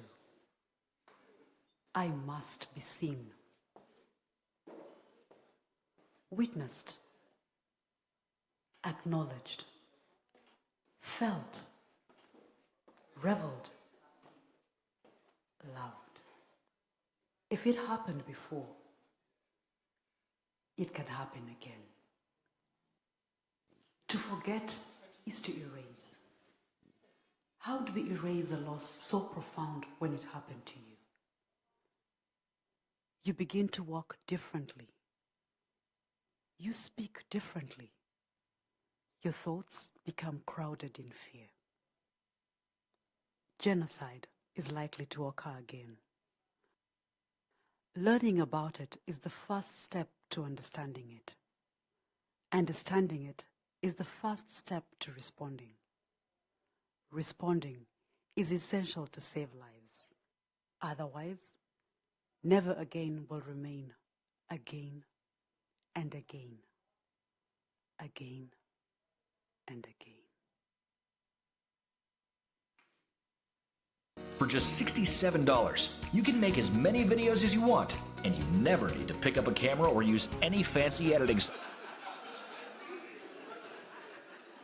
Well, I think we just had an example of the again and again and again. Yeah. So welcome, everyone. It's hard to have this conversation without really invoking the mind and the heart. So I feel quite moved, raw, open, sitting in this conversation. I'd like to start by introducing Hope Azeda, who is founder and artistic director of the leading theater company in Rwanda. She is a writer, poet, performer, and director.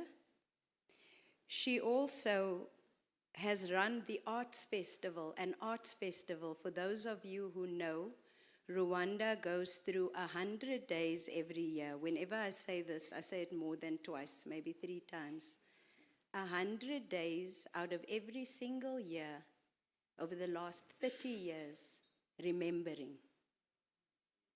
100 days out of every single year over the last 30 years in mourning and remembering. Hope's festival, which is called Ubumunu in her language, which means I am because you are, like South African Ubuntu, but she also describes it as the Being Human Festival. So her festival takes place in Kigali at the end of the 100 days, where people are brought together to process across various media. She also has a homegrown methodology, which is called Scars of Soul.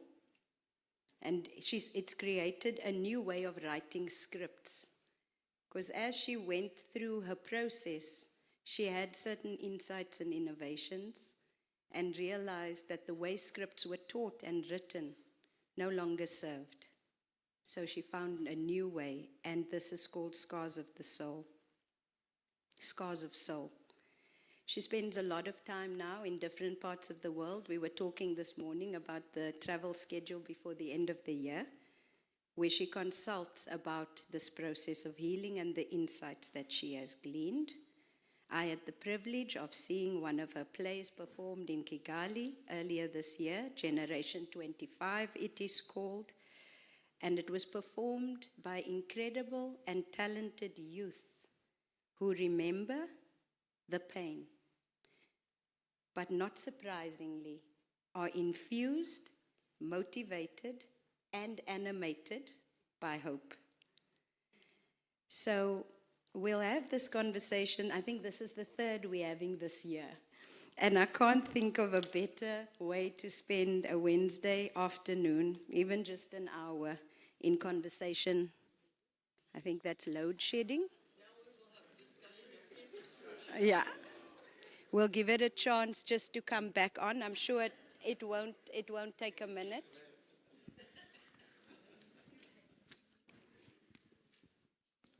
We just have to roll with these things.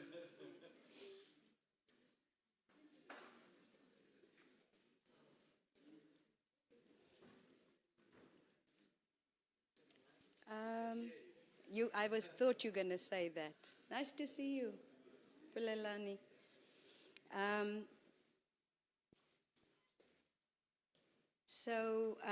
Yeah, it's wonderful to have this continued conversation with you. And I think maybe just to start is to acknowledge the fact that we've brought a conversation of healing right to the center of our agenda. And I think we see many initiatives in the world where we want to escape the patterns, institutions, processes of the past, and with all our best intentions, we just end up recreating the same result.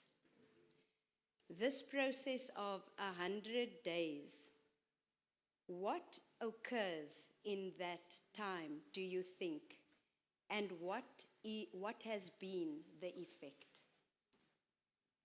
So what happens in the 100 days is basically open conversations, difficult conversations, painful conversations that sometimes trigger trauma. It has also not been the most popular kind of activity in Rwanda because people would rather push these things, push this, that under the carpet and move on, but the wound will remain.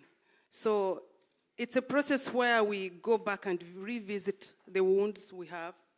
It's a process where we as artists have come to terms of just using art as a tool or as a weapon to reconstruct what was destroyed.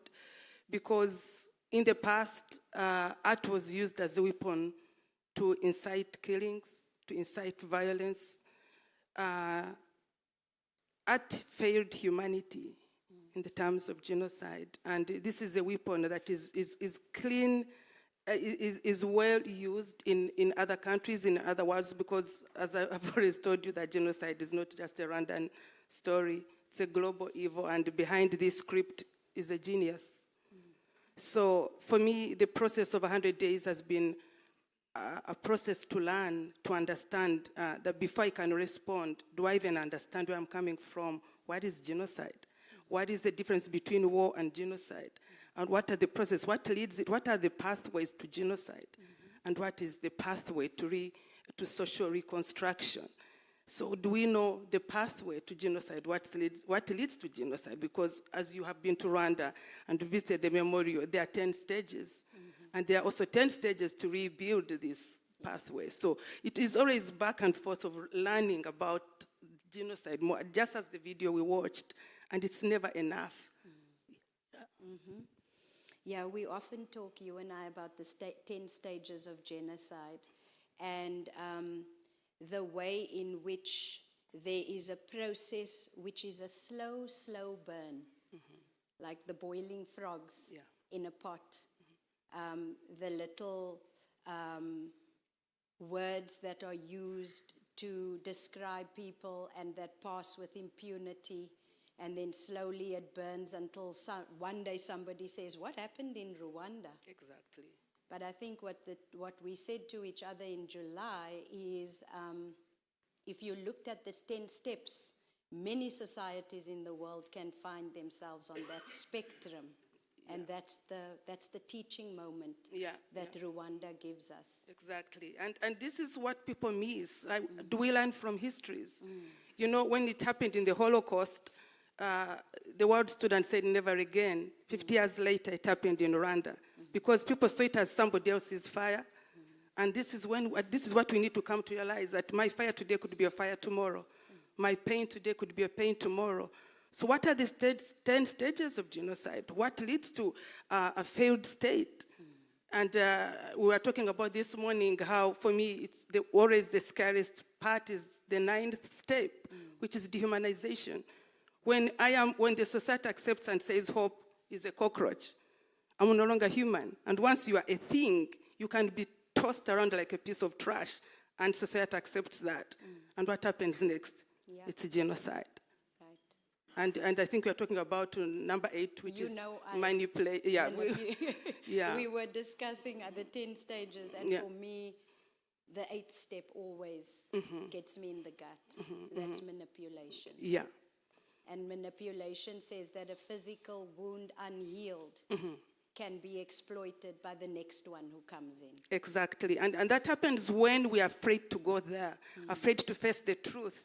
However painful it may be, it's a very important stage of healing. Are we ready to face the truth? If we cannot face the truth, then what are we going to look at into the face? You know, this is where things really become really crucial. Do we have the courage to face facts and face the truth, however painful it may be, because that's the beginning of healing. I was quite interested when we were going to have this conversation this time. I went and looked at the medical process of healing. I thought, because also when Arturo was up here earlier, and just giving an insight into human in nature, human as a natural thing. I think we're so disconnected from our nature, and we're so disconnected from experiencing ourselves in nature. So we can abuse ourselves, we can abuse others, and we abuse nature. So I think if we can find examples more and more that bring us to our natural state, it starts to also just, you know, shift our consciousness a little bit. So what I saw was the process of a physical body healing. The first step is homeostasis. No, hemostasis. So that's just where the platelets come out and some coagulation is allowed. And then the second stage is inflammation. And that's when vessels open a little bit so it can become inflamed, but then nutrients come to the site. And then the next one is proliferation. And that's when collagen comes and rebuilds a structure. And then the last one is, I'm going to not remember it, but essentially that's when itching and stretching and in a wound occurs. So it could feel like we haven't yet gotten there, but it's the last stage, which is the remodeling of tissue. Definitely. And you can feel like there's a process going on, because this wound does not just come, it came with pain. And dealing with it also, we have to deal with pain. And it takes the time it takes. Exactly. It takes the time. It would take you 2 years. It could take me 10 years. And that's where we need to understand that there's no like a thermometer or like a phase, but at least the most important thing, are you on the right pathway to healing? Are you, however painful this wound may be? Because I remember my first production when I was working with some of women who had even gone like through mass rapes and all that. I was like, I've never been mass raped. How am I even going to feel 2% of what these women went through? It was hard. But through talking with them and trusting that space and opening that space of trust, and knowing that I'm not just here to hear their story, I'm here to listen to their story and be part of this and try to connect. It was painful for them. It was also painful for me, not to their level, but the fact that this woman could open up those layers you're talking about. It felt like a boil burst. And that's when they start breathing.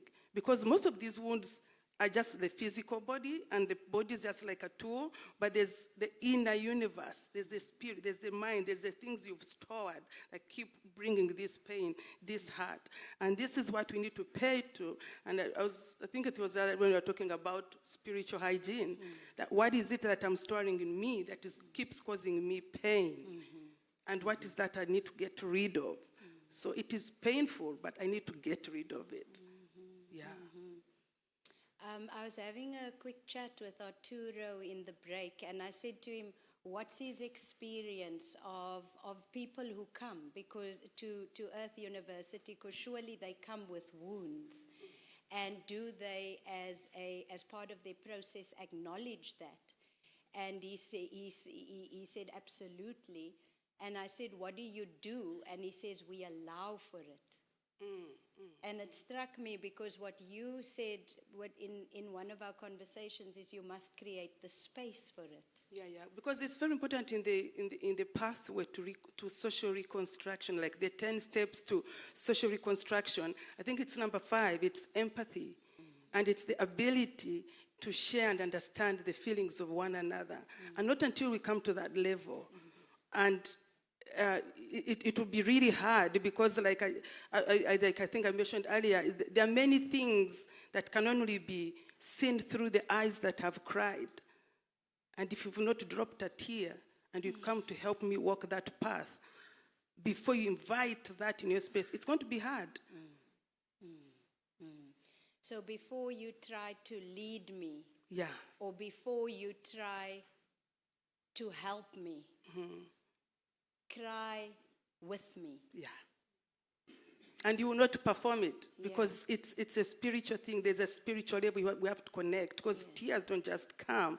And you can, this is what also like what I was talking about. I mean, even when you're performing these stories or trying to understand these stories, you have to step in the skin of the story and listen to this story and take your egos aside and just be present in this story. Because this story is asking you, are you listening to me? Are you with me in this moment? Then that's when trust walks in the space. And when trust walks in the space, there's a more healthier conversation. And we read a piece earlier this year by the Nigerian writer. He calls himself a recovering psychologist, Bayo Akomolafe. And in it, he spoke about, he called it the fissures, fault lines, rifts, splinters, wounds, and all the many cousins of cracks. Yeah. And what he was suggesting was that, let's call it just for interest's sake, although I think there are many metaphors and application, but the victim and the perpetrator actually go into that crack together and feel in that crack together. And then from that place, there's the possibility of a gift. Yeah. And that gift is perhaps a reimagined possible future. Otherwise, we stand the risk of just repeating and repeating, even though we say we're trying to escape what came in the past. Yeah, and that crack comes because there was a rupture. And because of that rupture was caused by attention, like a volcano, how it erupts, there's a fire underneath. So that rupture, if it's not identified earlier, you get that crack. But if you've gone through the crack and identify the cracks, the different cousins of cracks, if you don't identify those cracks and respond to that crack, where do we head? Because you are just being apart, setting aside this crack, but this crack is actually where the conversation lies. Yeah. So see the cracks and the discomfort as precisely the site of where you will have the inspired thought. Yeah. What struck me also in that many cousins of cracks was 30 years later, seeing the youth perform your play and perform it despite the 100 days every year with an intensity of pain. And I asked you before, I said, is there a risk of re-wounding? And I'm just going to leave it there and ask for your response. Yeah, so the performance you saw was called Generation 25. And Generation 25 was a production I worked on 25 years after the Rwandan genocide against Tutsi. So I realized that after 25, a new generation was born that has nothing to do with what happened in that country, yet carried emotions. And those emotions, there was a generational thing going on. Why would a person who never saw murder or all these atrocities that happened, why would they get traumatized? That means whichever environment they've grown in, they are adults. Somewhere down the line, an adult passed on this energy on them, this negative energy, this pain, this trauma, this anger. And I realized that this is dangerous. If somebody is still struggling with the question of identity of crisis, saying, am I a child of a killer? Or I thought I was a victim. So where do I lie? Was my father a perpetrator or my mother was a victim? Where am I? So for me, that was a wake-up call, like, are we having the right conversation with a young generation, or we just think they're not part of this? There's a conversation for the adults and a conversation for the adults. Mm-hmm. But when we opened up this space, there was so much anger. And this was a space for them that they could easily breathe out and vomit everything they felt. And for me, I felt like, wow, this is the kind of conversation we should be having. Otherwise, we are going to have crack after crack, crack after crack. And victims of yesterday could become the perpetrators of tomorrow. It sounds to me like Rwanda, as an example, is building the muscle of healing. So the ability to constantly heal. To not shy away from pain, not shy away from fear, but to go towards it because they have an experience of it, you have an experience of it, and so you build the muscle of healing as a society. You have the ability to heal sort of on a consistent basis because there is no terminal point. Mm-hmm. There's no time when it's all done. Yeah, it comes with a spirit of resilience, regardless of what we have gone through. Mm. At the end of the day, this body was succumbed, was beaten, was wounded, was this, but the spirit of Rwanda never died. Mm. The spirit to survive and thrive. Mm. And I think for me, that is what I learned from a country I call home, because I was not born and raised in Rwanda. I was born and raised as a refugee, went back, and then I realized Rwanda was not just a home, it was a school. Mm. And I'm the artist I am today because of Rwanda is a school. Every day I learn from my fellow Rwandans. I meet a woman and I'm like, how on earth were you able to go through this? Mm. And I'm challenged. Mm. So that muscle of healing, there's no choice. Where else do you go? Mm. You have to thrive. Yeah. I mean, if you wake up one morning and you're 50-something years and you're like, I'm left with these years, I've lost everything. Mm. But let me spend these years positively, just sticking on this and just, clean my heart, cleanse all the head, just invite what I need in like nutrients. Let me just invite, instead of, dreaming and spending my time on somebody who killed my people, I'm going to invite the people I lost. Mm. And I just forgive and let go. Mm. So the ability to forgive, even someone who has done for you the worst, is also something very not usual, but necessary. Mm-hmm.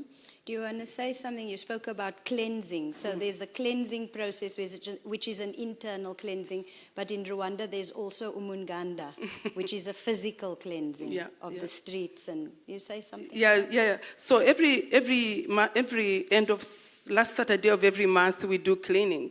But sometimes the streets are too clean. There's nothing to clean.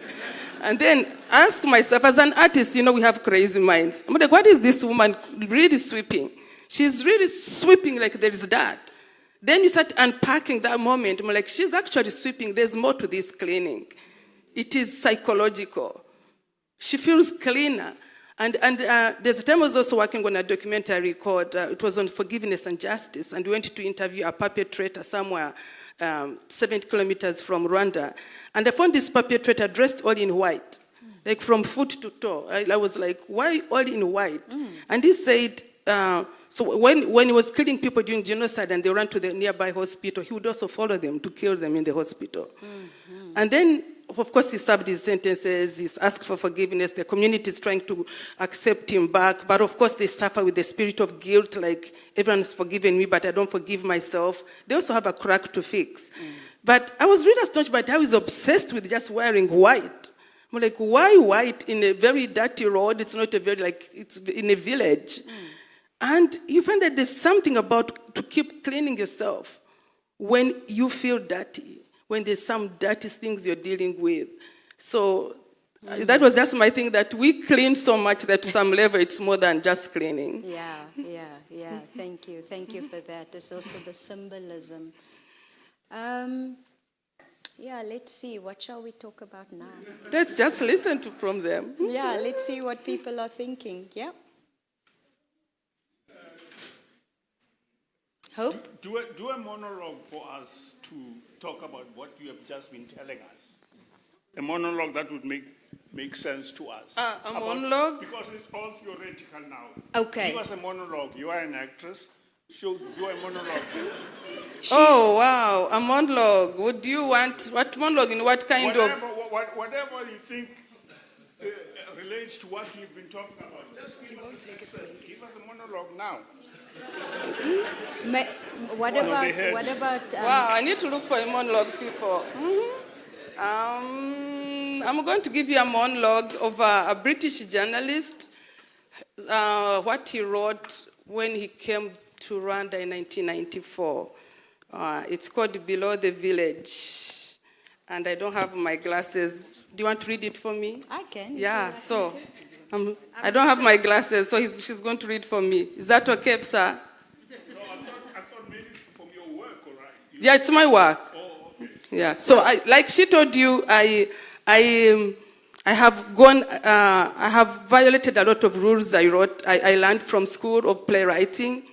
And because I found life to be like a broken mirror, so I stitch things together. It could be even an article from a newspaper that speaks to me in that moment. So she's going to read it. So I'm not the performer, but I'll do my very best.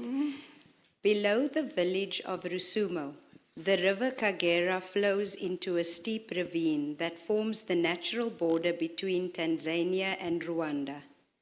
As it sweeps down from the highlands, it gathers into its current huge clumps of elephant grass and numerous small trees. These are then swept and tossed across the Rusumo Falls. In the late spring of 1994, it was quite the same with human corpses. They too rose and dropped, twisted and turned, and came back bouncing over the Rusumo Falls. The genocide of the Tutsis had been progressing at a fearsome rate for more than a month. By the time it would finish, up to 1 million people would have been dead.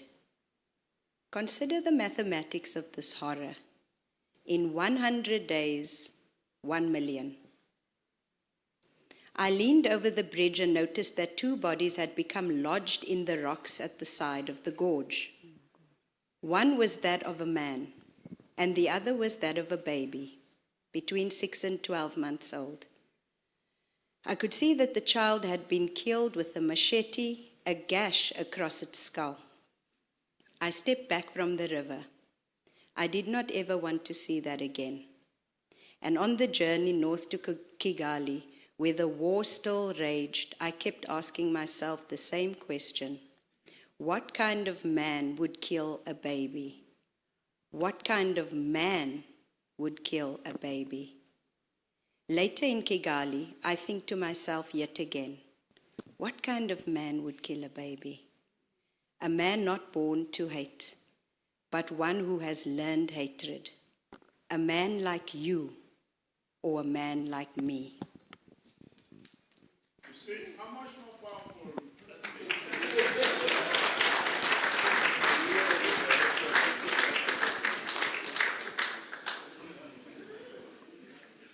Thank you. That's why we opened the floor. I have a question. Hi. You do a lot of things. I've been living in Rwanda for 23 years. Sometimes it's hard for me to say everything I've done in 23 years. But thank you for asking. Thank you. Okay. Yes, I have a question. Hi. I'm wondering whether there are any lessons we can learn from Rwanda when it comes to healing in situations where conflict hasn't ended. At the moment, Nigeria is going through multiple conflicts, many are driven by identity politics. And so in many of the conflicts that we see, language, tribe, and to a certain extent, sometimes religion is playing a role. We're particularly seeing, and I did an article a few years ago that I called the Genocide Playbook, because my people, the Fulani people in Nigeria, have been demonized steadily over the last sort of 6-7 years. These are nomads, mostly, who move with their cattle across West Africa. And the result is they've become fair game. Their children are getting killed, their wives. In return, what has happened is a few of them have taken up arms as well. So they're the ones sort of menacing part of the north as bandits. And it's become a really complex, murky conflict.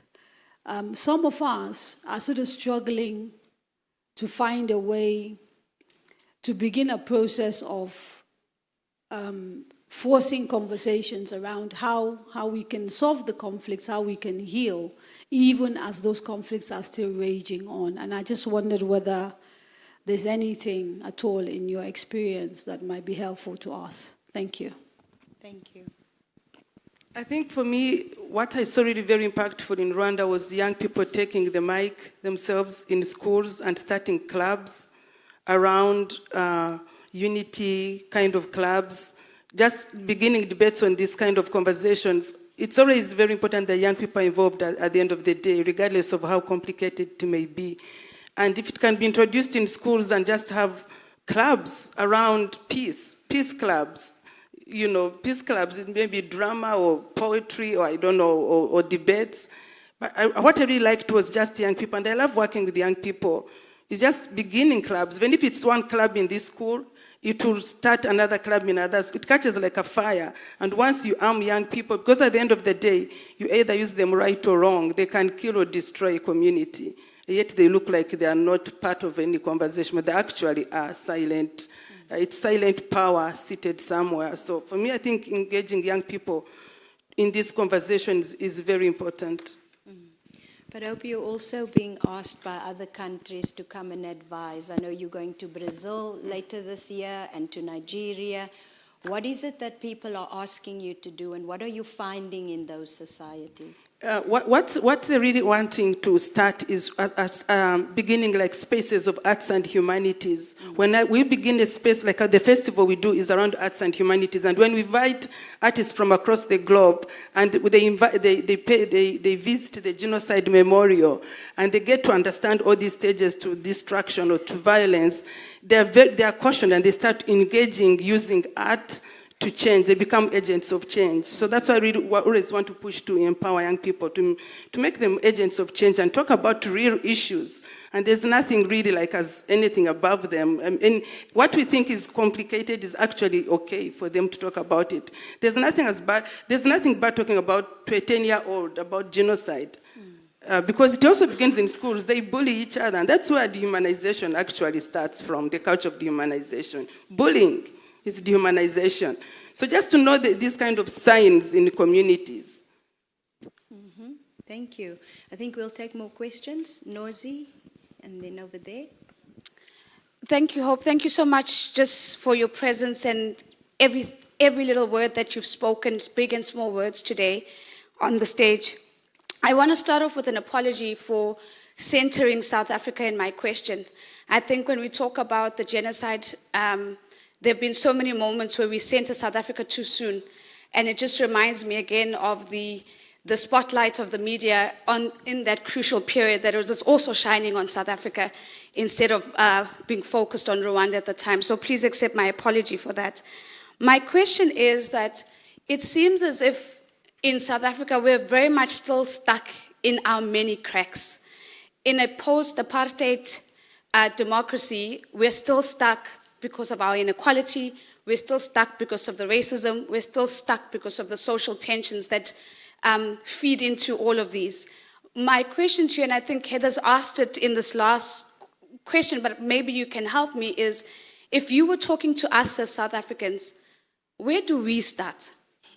Or how do we start our conversation? How do we begin to build our muscle of having the right conversation as a country? Because we're stuck in the cousins of cracks very much so right now. I think, Heather, you can help me on this one. You remember in the bio reading where we're reading, like being stuck in that spiral? Mm-hmm. Like a spiral goes like that. The ants. The ants. And then one ant decides to go the different direction. I think we need to pay attention to that, or pay a visit to ourselves. Am I in that spiral of those ants, and how do I break that spiral? Because otherwise it becomes like, it's like a rhythm of some sort. It's just going there and it's acceptable and keeps going and going and going. But I think there's a need to, become that, and that breaks away from that spiral and just listen to your instinct and your voice. I don't know how even I started this myself, because I was a refugee born in a family of scientists. Nobody was an artist except me. And everyone was always going to hospitals. It was just, I just went my own direction. And it was not easy going that direction, because my father was like, we'll earn you bread. I'm like, do you need bread in your life alone? I went my own direction. Little did I know that I was being wired into going back to my own country, and I started using art as a weapon of reconstruction. So where is that? Where do you feel like it's becoming routine, it's becoming acceptable, it's becoming that music you dance to, and you create your own rhythm and break from that?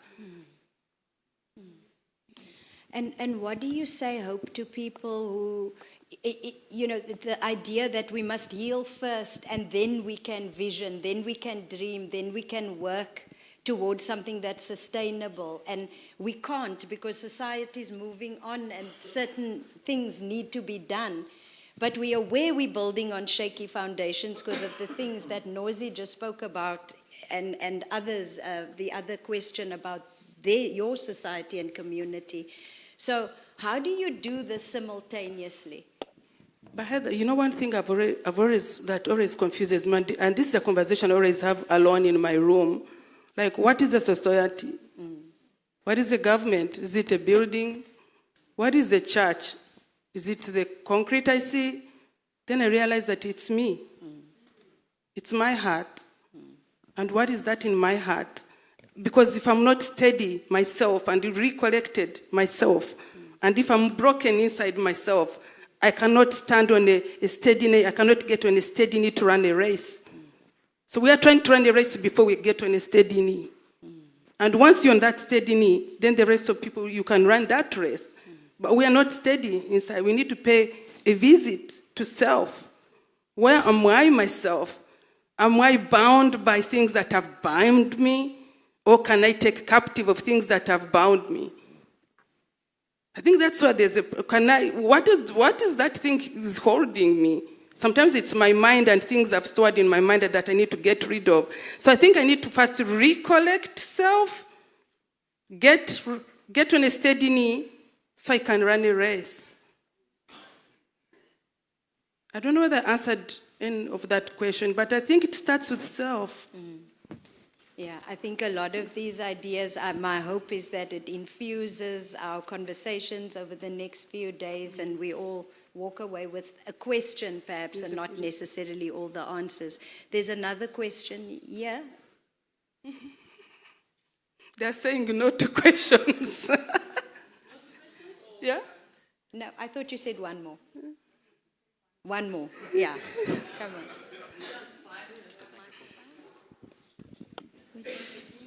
Yes, because we are running out, our minute is running out. Yeah. Just okay, first of all, it's very apt that your name is Hope, and I think it's very beautiful that your name is Hope, because that's really what we need in a time that's full of so much despair. So I'm quite fascinated in what South Africa can learn from Rwanda.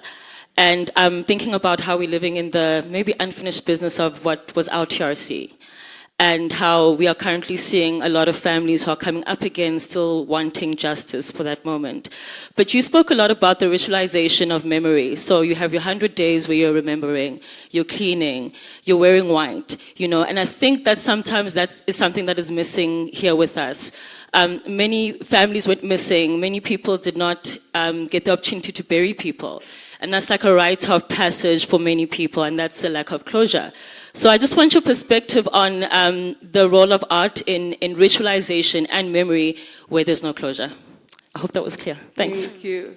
So Hope has always been a funny name, but it's my name.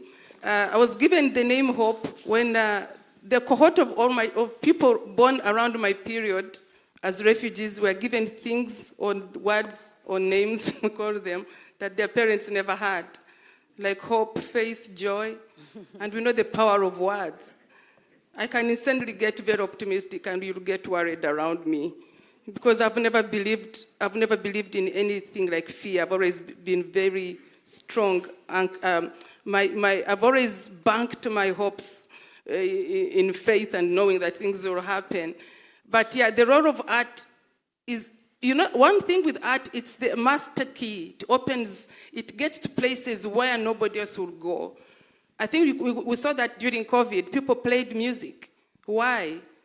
Because music took them, transformed them. It was an escape to go to a space where they reconnected and found themselves alive. So art is the same, and I think it has really played a crucial role in Rwanda, where even policies were brought in place, but people could not really understand them, but art made them understand them.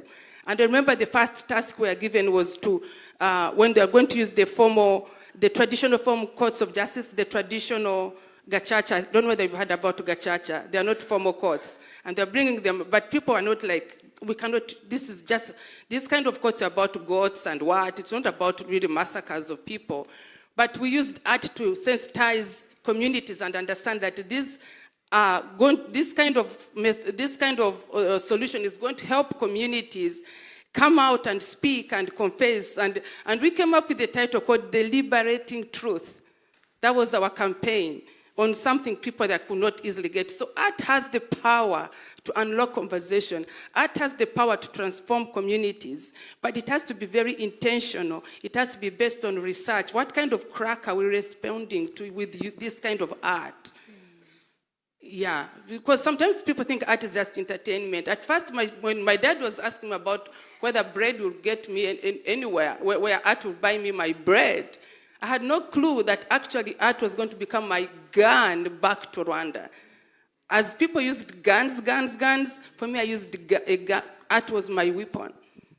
And it was a friendly way. People say, oh, art, let's sing, but what are we singing? Let's write poetry, but what are we writing? We wrote words that we wanted to claim. We used words to reclaim dignity from the people that has lost dignity. So art reclaims and brings back what we have lost. So let's not underestimate the power of art. It's quite really powerful. It can kill or make.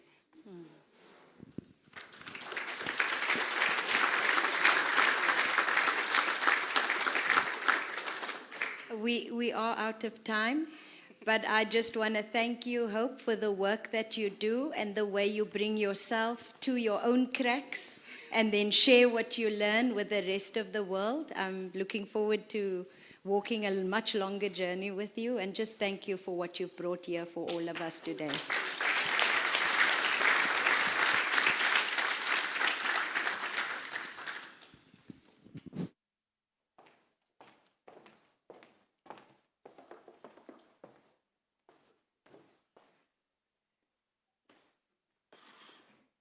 Hello, and I know that some of us still wanted more questions, but the joy of having 4 days together is that we get to do that after this moment. So now you are in for another treat. It's my absolute pleasure to introduce Dominique Botha, award-winning novelist and poet. I said to her, your bio is lengthy, what would you like me to read? Because I can read everything. She said, no, just keep it brief. So I'm going to let her work and her words move us now. So please help me to invite Dominique to the stage.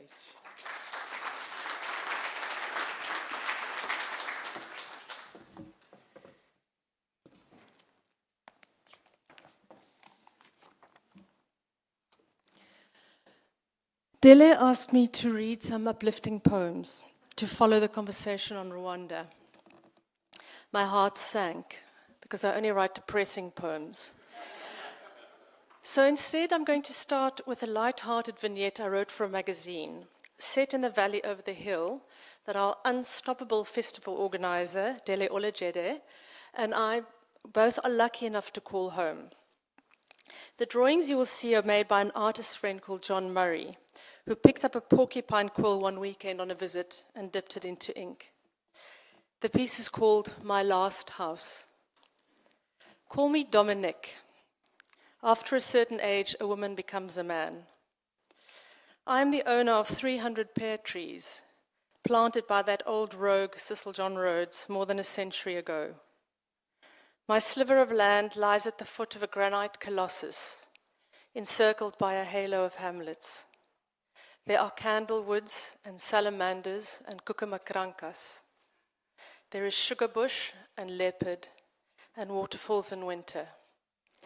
The devil also lives there. It is heavenly. An old drifter once told me, make yourself a refuge in the mountains before it is too late. People who have lost their bearings always live in too many places looking for home. I know of what I speak. The for sale sign was rusted through and draped in wisteria. A man sitting on a strip opposite the property said to me, you and your people must speak directly to the owner. Colored people don't easily sell their homes, and if so, preferably to other colored people. After the sale was concluded, I stood here aghast and wondered what had possessed us to buy such a pile of ruins. There were holes in the roof, rats on the walls, and weeds on the lands. The greatest challenge, however, was the Department of Heritage.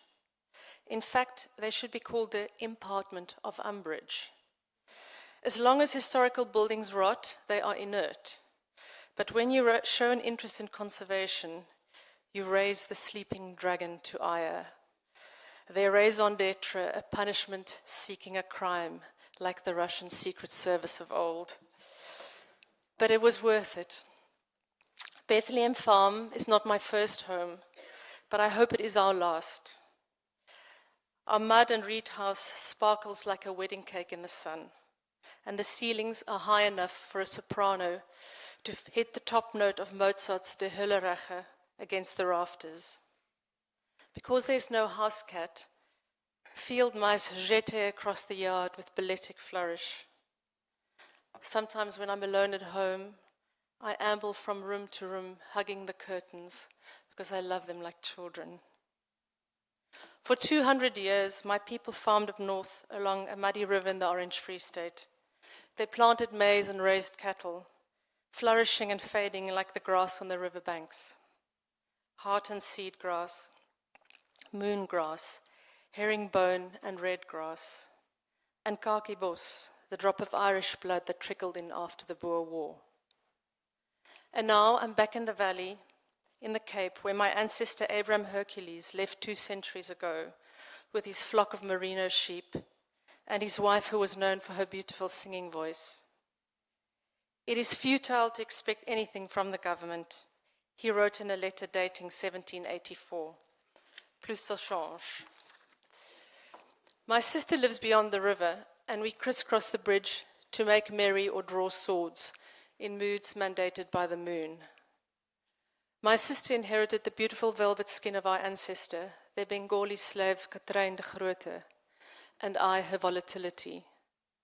Katrijn was banished to the Cape because she killed her suitor with a pickaxe. According to records, she was aiming for his privates. In the surrounding villages, there are singing priests, swirling doves, and choirs caroling in glad adoration. The world here is still biblical. Even the cultivar of my pear trees is bon chrétien, that is to say, good Christians. But it was a land of plagues before I could inherit the kingdom. First heritage, then the big fire, then the great drought, then the great seclusion. But when the sun sinks behind the Helswigte Pass, the cliffs turn juniper gin pink, heavenly. In the distance, the valley fans open on the prison where Madiba was robbed of his youth. Only the name has changed. On Sundays, there is a phone-in program on the radio where messages from family members are read to the prisoners. Mama wonders if you are warm enough. Child, we miss you. Ridevan Windvogel, I forgive you.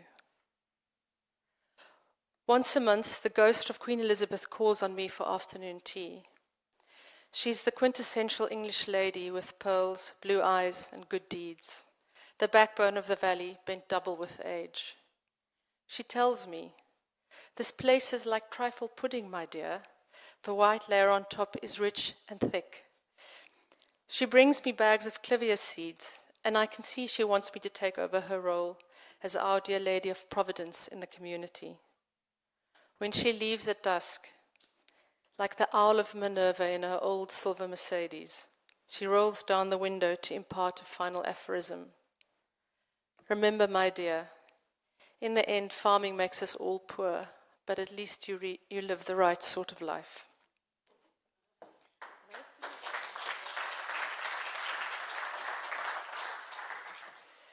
What follows are 4 short poems. Dele, don't stress.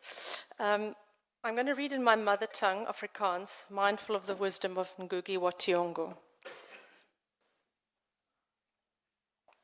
The first poem is an autobiographical poem of sorts. I grew up on a farm at the height of apartheid, right in the center of the country, far from the bright lights, but close to the soil. My kinders is ryk, maar my kinders is arm. Voor jy my joune gemaak het, was ek Andries en Sandra se dogter, van die plaas Rietpan, distrik Botawil. Gedra na die doopvond in 'n rok van oorlewering en linte.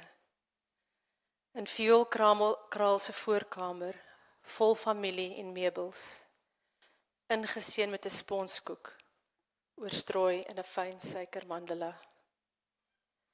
Gebak deur Anna wat my groot gemaak het, totdat ek self 'n perd kon teken en droom. Die maan is 'n emaljebak met roeskolle, vol magou wat Anna brou.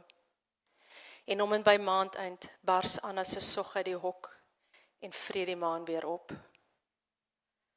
Somers het versuil soos verlore albasters, agter tuinstoele so swaar soos 'n dooie kalf. Op grasperke, ingedrink in die lang blou skaduwees van 'n veraf rammelende belofte. Tromme het snags nog gerol, soos die trein oor sy spore na Groenebloemstasie. Swiepend deur sonsteek, modder, weerlig en wind, om die oes van die land te kom haal.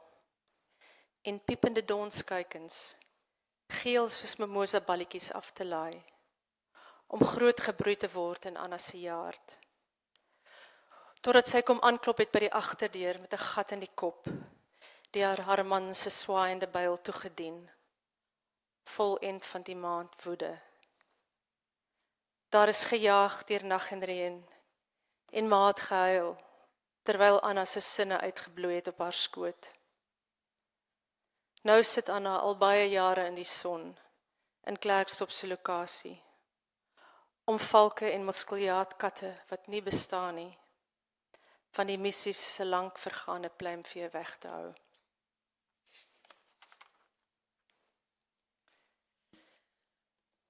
W.H. Auden wrote a wonderful elegy in honor of W.B. Yeats when he died. And from it the line reads, Ireland hurt you into poetry. My elder brother Paul died from a drug overdose when we were in our 20s, and his death hurt me into writing. The poem that follows is a recent revisiting of a distant grief. Die kind wat geen perke geken het nie, the child who knew no limits. Jou broeders en susters was so hartseer soos speenkalvers in die reën. Nat snoete in die ysere drukgang, van bloederige naalstring tot slagpaal. Pa het in sy bakkie gesit en rook. Ma het die goedkoopste kus gekies om die volkies te wys, mens mors nie geld op dooies nie. Jou kus het woekery verspreek, sonder die donker viool van jou hart. Die pulsende klok van jou heroïese vreugdes, onder verhewe kruissteek van spreeuklaue gestil. Op 'n kattevalk van planke was jou vel groen soos jong piesangs, wat ons by die kruidenier van Madeira Fruits gekoop het. Hy het nooit Engels kon leer nie. Wat het ons geweet van die luifore, wingerde en kantwerk van sy vaderland? Met ons skurwe hakskene, veldsere en douwwurm, het ons gelag vir die porra. Die ure het saffraan gesprinkel oor die gebarste appels van jou oë. Ons middags van die alledaagse, Deur jou gesien het alles mooi geword. Die kere toe ma soms gelukkig was. Haar stemme geskeerde blom van sy. In die kombuis waarin ons gewals het, met 'n mandjie vol eiers en vere en skuit, om meel deur die sif te mors. Niemand woon meer daar nie. Die vlei fluister deur die gange. Uile staan wag op niks. Jou grafsteen het geswel, soos 'n brood uit die soeie. Die vryheid waarna jy gesmag het, Andries en Sandra se oudste, mooiste, slimste, was 'n skag in leemte gedolwe en 'n skuiling teen somer. Ons het boksertwak gerol om 'n papery van nagte te blus en dronk op jou graf gedans. 'n Koeltjie brand nog soms in pa se oog, fyn linte rook uit die sprokkelhout van katarakte. Wanneer hy tastend deur rammelende laaie vir Zambak, veters, kaart en transport die God in hom laat huil. Ons strydros wat stotterend, weerligkettings roggelend oor die aarde sleep.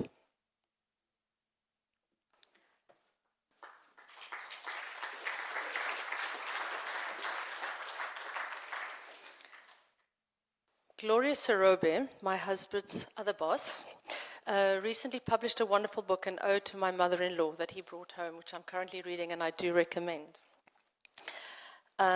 Likewise, in the following poem, I pay homage to my mother-in-law's mother, so my granny-in-law. In fact, I'm going to read it in English, just in case she's listening, because she would approve of the English. Some corner of a foreign field that is forever England.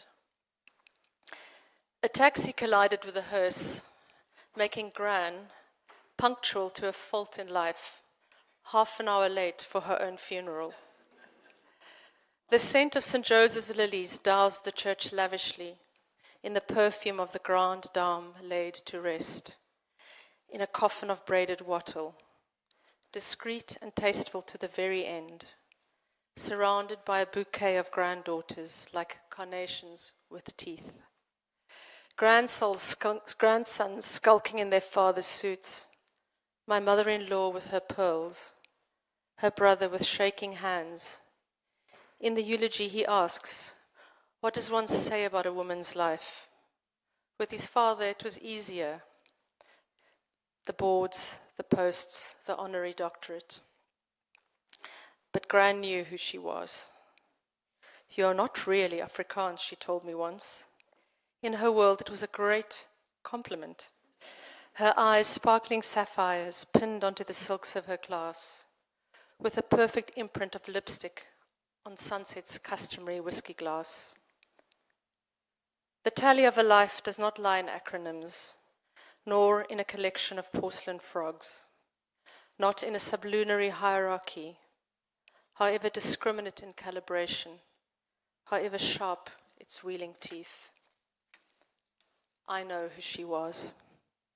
And I salute you, lady, who wanted to celebrate 100 so that the Queen of England would send a telegram of congratulations, even though the consulate was a few days late. Offspring listening with half an ear. We lost an empress here. And to end, a short prayer to a splendid indigenous tree known as the Cape Holly, that lives with its roots in the water, is green all year long and full of feasting songbirds when it goes into fruit. Cape Holly, Ilex Metis. You are the first God, Ilex Metis. Give me your daily, glossy-leafed stanza, breadfruit prayer, imploration of maiden hair. A berry flood of communion blood, our flesh grown dark in your mottled bark. A choir of tinkers host the Holy Ghost. You are your own offering. A tree grows on its rot, like a writer and a god. I want to lengthen your shade in a broth of my sundered bones, in a libation of ripening sods. God of water and of leaves, I believe in the miracle of trees. Thank you.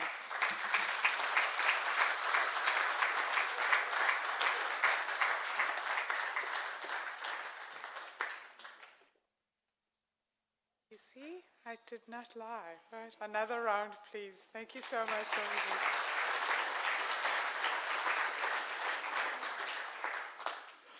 We're now going to break for lunch, so we'll come back into this room at 1:45. Lunch will be served out on the patio.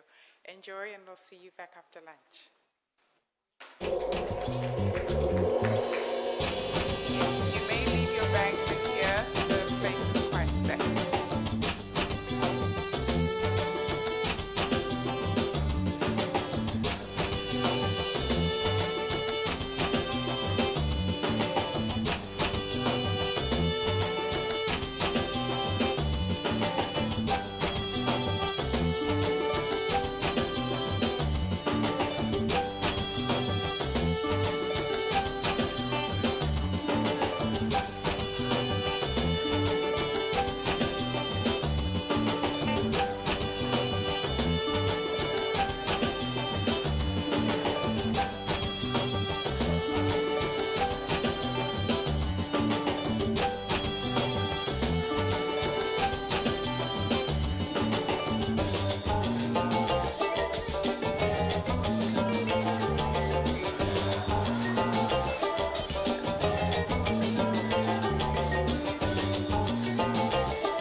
Thank you very much indeed.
The day I first met a 2-year-old that weighed the same as my newborn daughter, it changed me forever.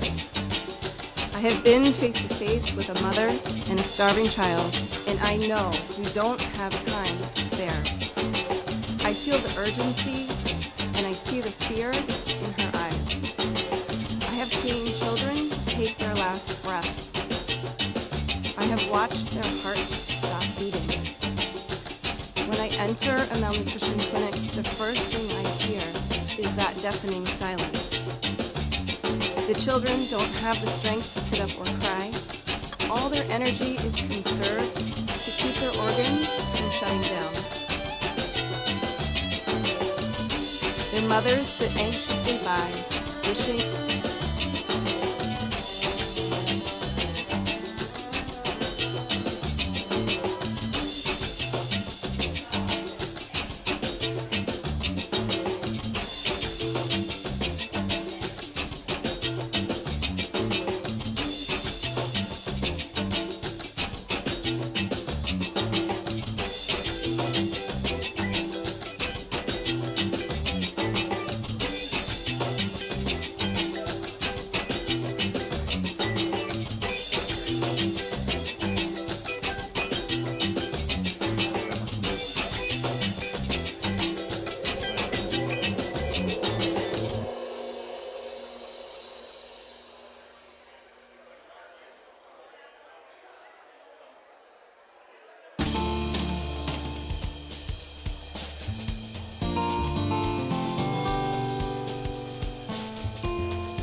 give the floor now and to your excellencies. The day I first met a 2-year-old that weighed the same as my newborn daughter, it changed me forever. I have been face to face with a mother and a starving child, and I know we don't have time to spare. I feel the urgency and I see the fear in her eyes. I have seen children take their last breaths. I have watched their hearts stop beating. When I enter a malnutrition clinic, the first thing I hear is that deafening silence. The children don't have the strength to sit up or cry. All their energy is conserved to keep their organs from shutting down. Their mothers sit anxiously by, wishing for a miracle. We have that miracle. Today, I am representing the private sector as the founder and CEO of Deasy. We make the food that saves lives. This is a ready-to-use therapeutic food called Plumpy Nut. It is used in the treatment of severe acute malnutrition, and it's used by UNICEF, the World Food Program, and USAID. It is a highly fortified peanut butter and is revolutionary in humanitarian settings because it delivers life-saving nutrition.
Thank you very much indeed.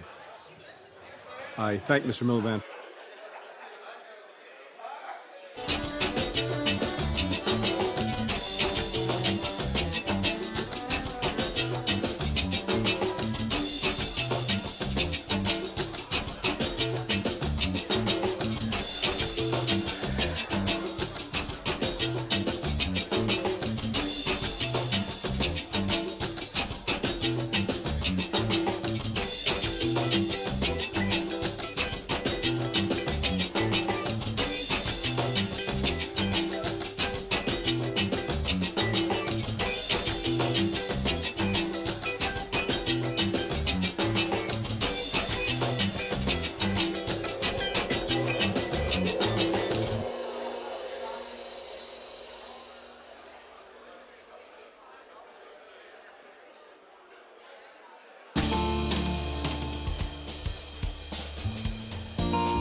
Well, good afternoon, friends of Dele and some who are captives of Dele.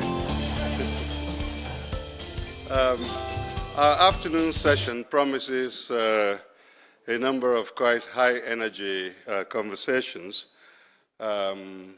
We have extraordinary people who are ending extreme child malnutrition. We have people who have decided that despite all the things that afflict us, there are so many reasons for us to be hopeful.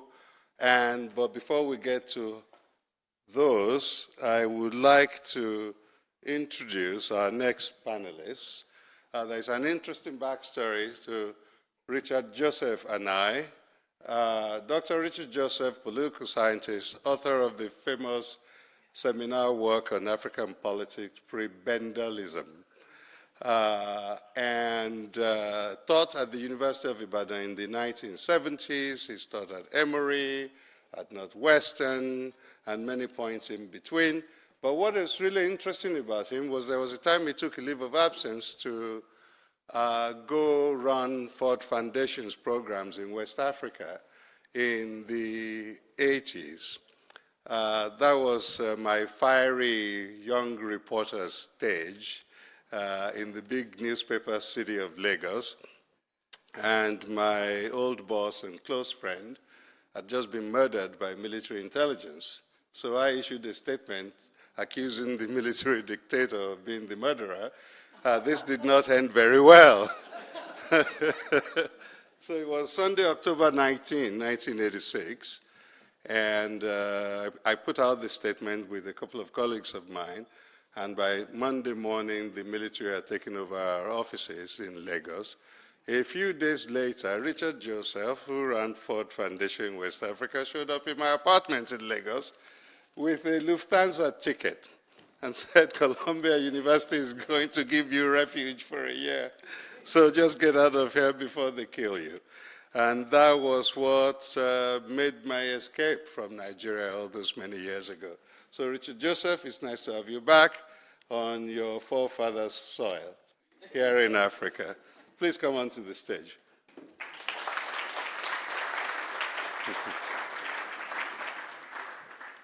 You used to be a lot younger than this, but so was I. And to have conversation with Richard, somebody with whom you're familiar from last night, I told him when he comes to Stellenbosch, he's going to have to sing for his supper. Nasir El-Rufai, please come on to the stage.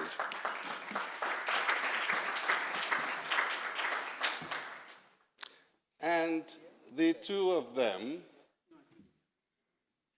unmediated, will have to discuss the problem of governance, which seems to have accelerated after the brief period in the early noughts when most parts of the continent seem to be well governed, and then there's been a kind of a backsliding from South Africa to Nigeria to Ethiopia to the whole of the Sahel. And so let's get on with it. What a very light subject after a leisurely lunch.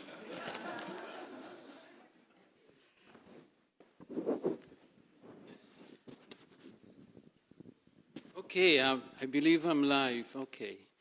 Greetings to all of you.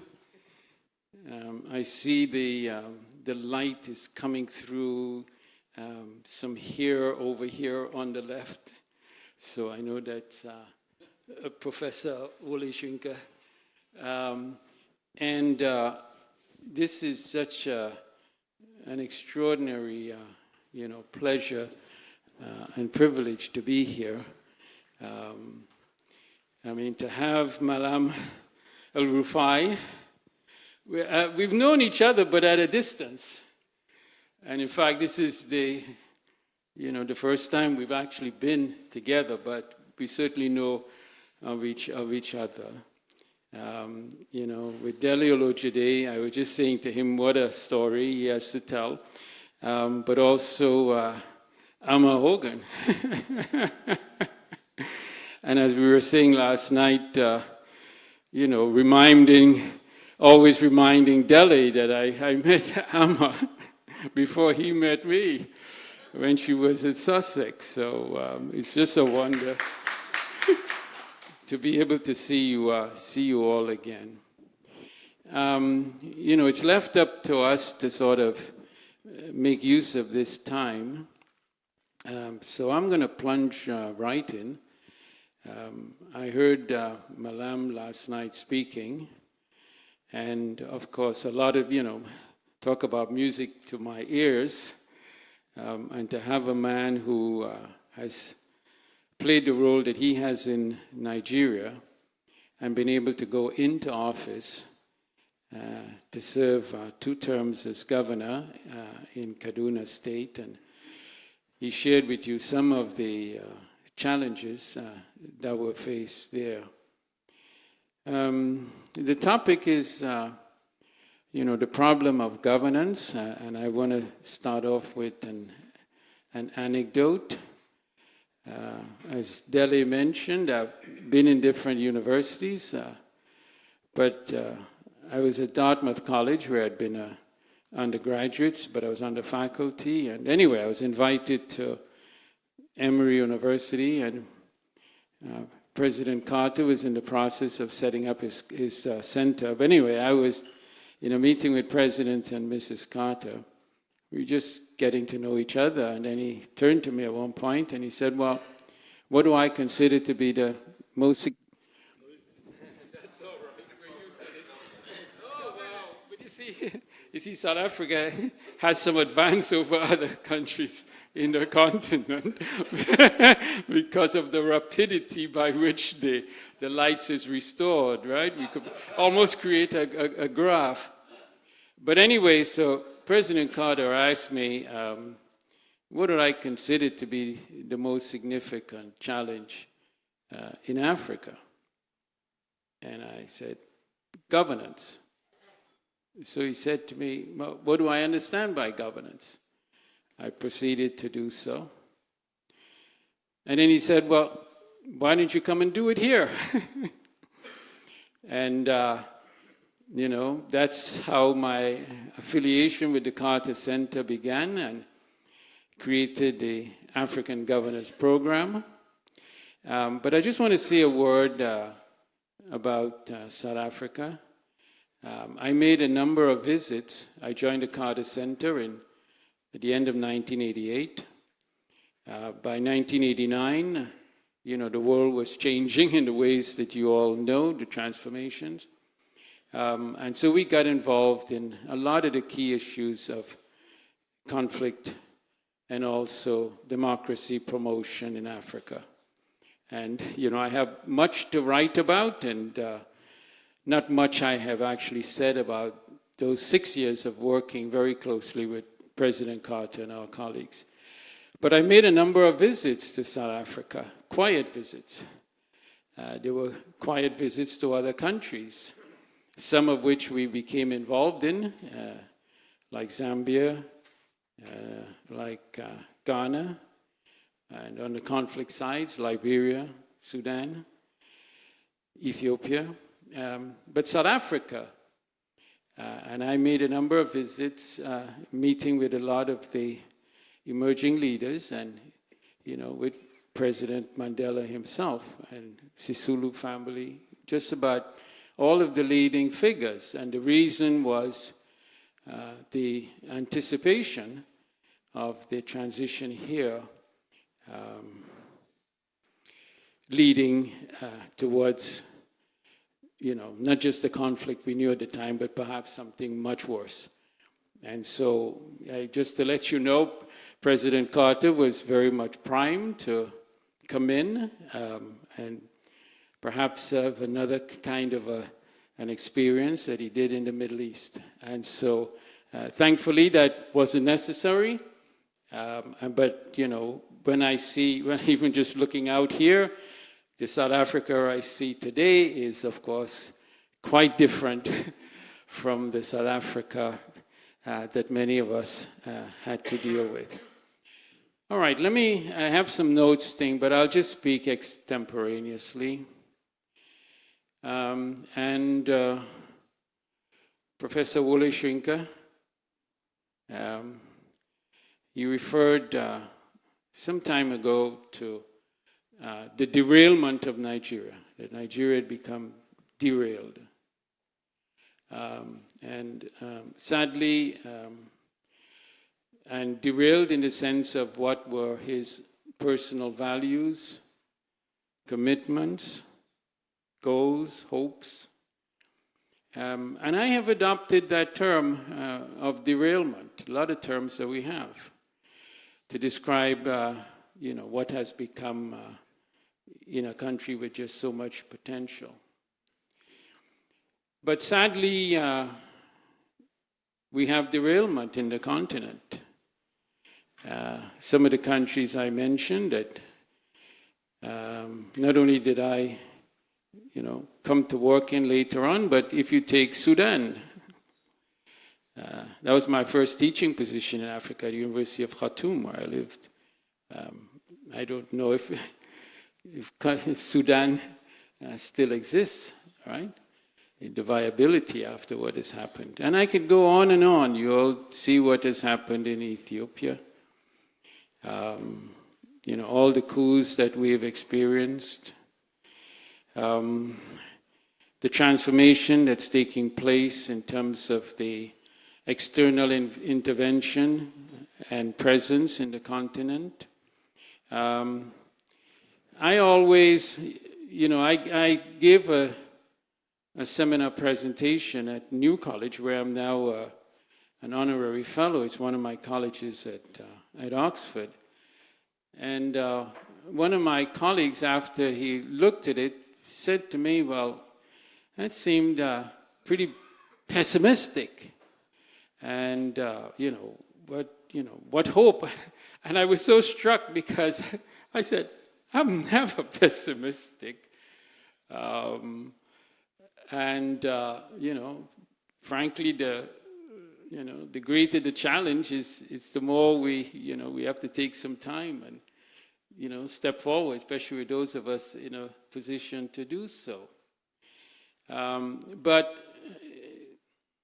I want to mention, because I'm going to say a word about a project that I would be involved in. Anybody who knows me would almost be able to say what it's going to be about, but I call it the ARIMA project. ARIMA is where I was born in Trinidad.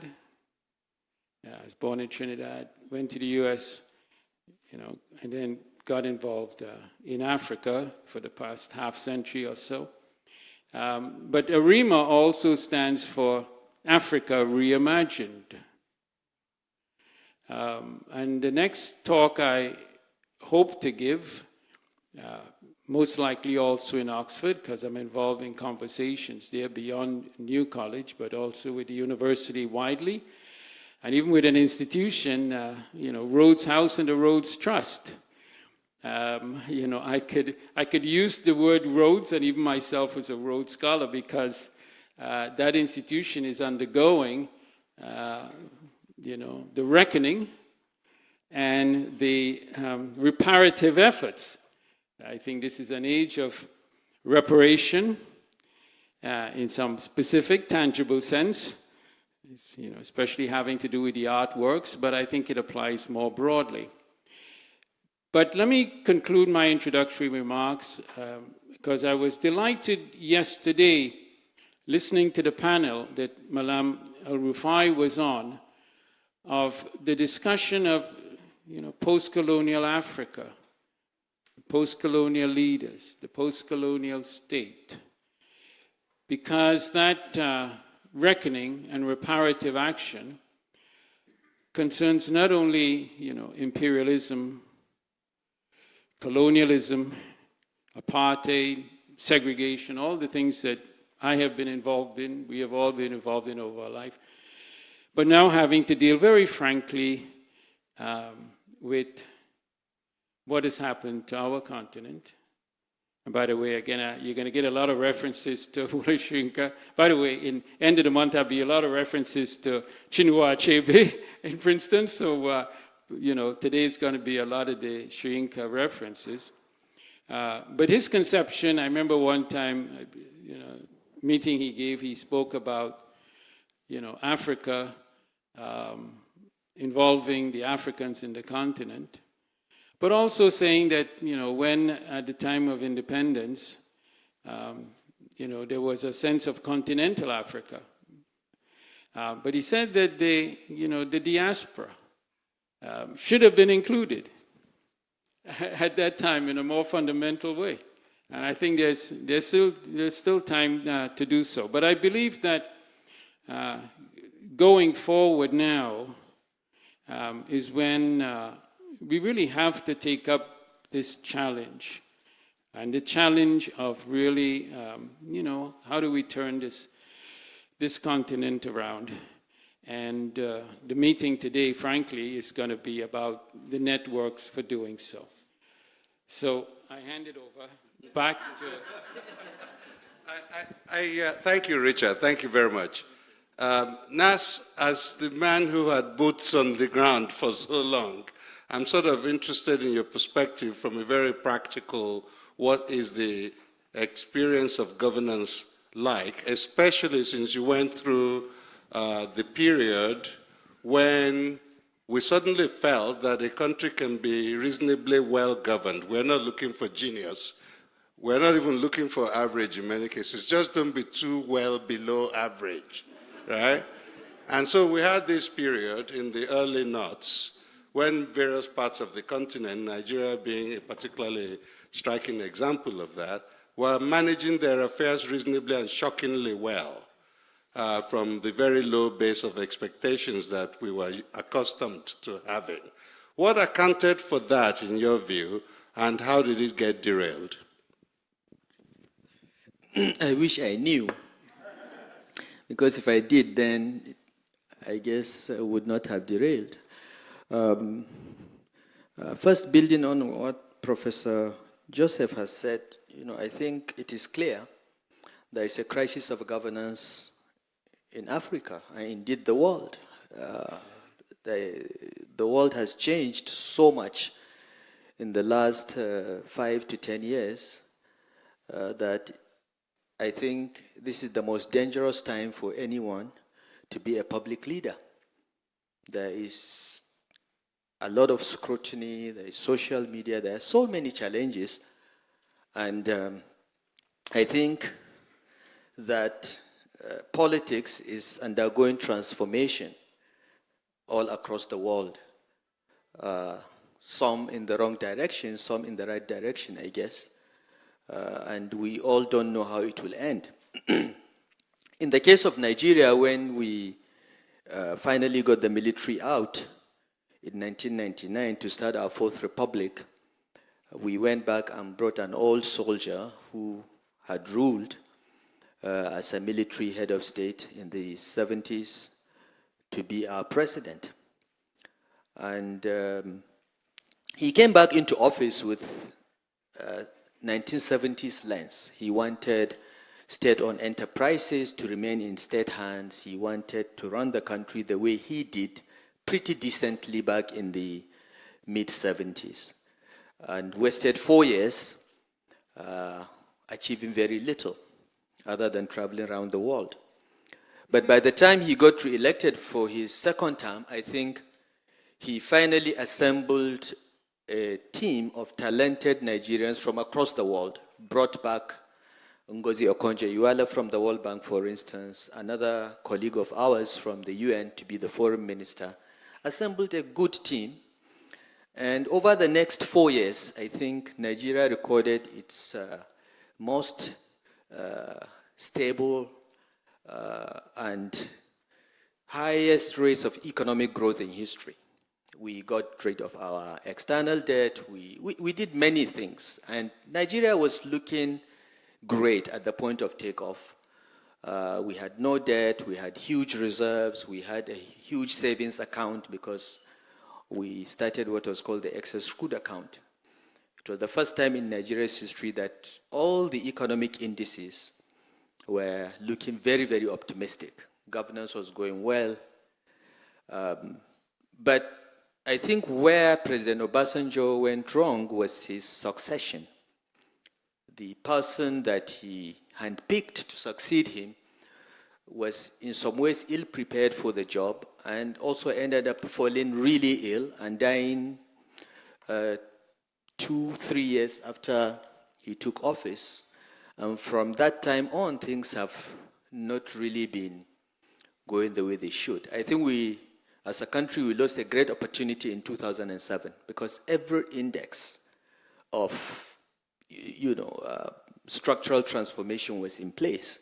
Very much like India was able to do so in 1991 when it had its crisis, and we are going to talk about that with Dr. Montek on Friday. But fast forward to where we are today, I think across Africa there is poor quality governance, and I gave my own opinion yesterday about what I think. I think that in most of Africa, the people that should be in politics and public service are not, and those that shouldn't be are in charge. And unless we as Africans make a conscious decision to try to attract our best and brightest and prepare them for leadership, for public leadership, we are going to continue to face these challenges, and God knows where we'll end. Politics is everything. Governance is everything. And unless you can get those things, those basic things like your government to function minimally, nothing is possible. There was something I remember from reading your book, The Accidental Public Servant, where you spent, I think it's a couple of chapters, just discussing, after seeing from the inside, how terrible the selection process for leaders are. Can you describe that a little bit for the audience? Well, the title of my book is Accidental Public Servant. I was an accident. I just happened to be, I've spent most of my life in the private sector until I was about 38. I only got into government because the person that became military head of state knew me and just wanted a crank, a contrarian, someone with contrary opinions to be among his slate of 6 policy advisors. So I was thrown into this group of 6 people that are very different, and we were supposed to advise him on political and economic transition. And that was the first time I really sat at the table when these high-level decisions were being taken. What frightened me was the way and manner ministers were selected, at least under the military. Essentially, the ruling council would pick the service chiefs and say, bring a minister each. And depending on whose resume the general brings, the guy will end up, or the lady will end up being a minister. There was no screening process, no consideration of track record or capability. It was simply what Professor Joseph called as prebendalism, just a distribution of benefits. We've overthrown the government, we are in charge, and it's time to share the spoils of war, more or less. In South Africa, they call it deployment. Aha, okay. Every country has its own term. And I remember a particular case in which a general was to nominate the Minister of Finance, and he brought someone that was unsuitable for some reason. And I just mentioned the name of a guy, and the people were saying, okay, so who do we put in charge of this? And I mentioned someone who had been suspended by the previous military government as deputy governor of the central bank because he refused to make a payment that he considered illegal. So he was suspended. Luckily for him, the head of state died 2 months after he was suspended. And I mentioned his name. I said, what about this person that was suspended by late Abacha? And they said, yes, good. The man ended up being Minister of Finance. Just like that.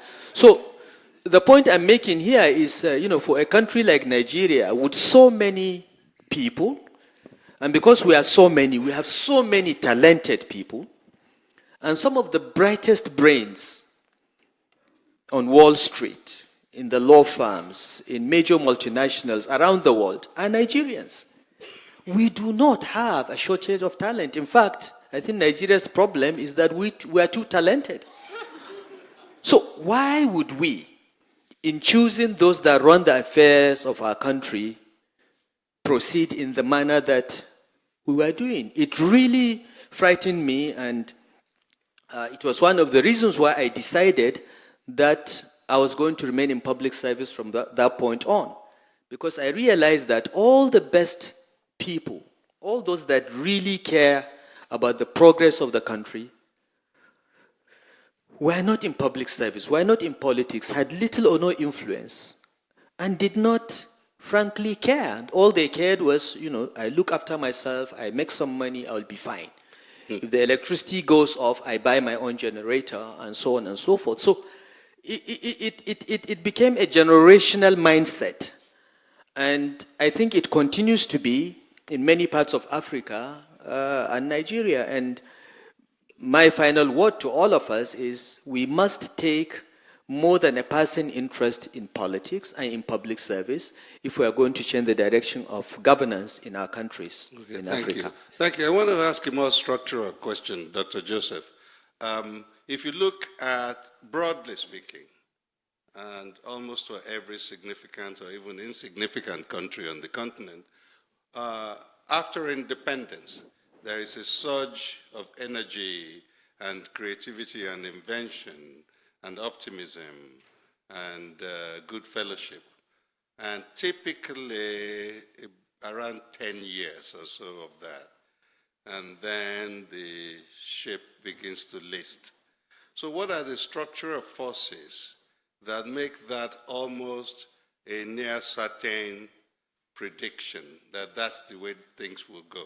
There is almost no country post-independence that didn't see the curve in that manner.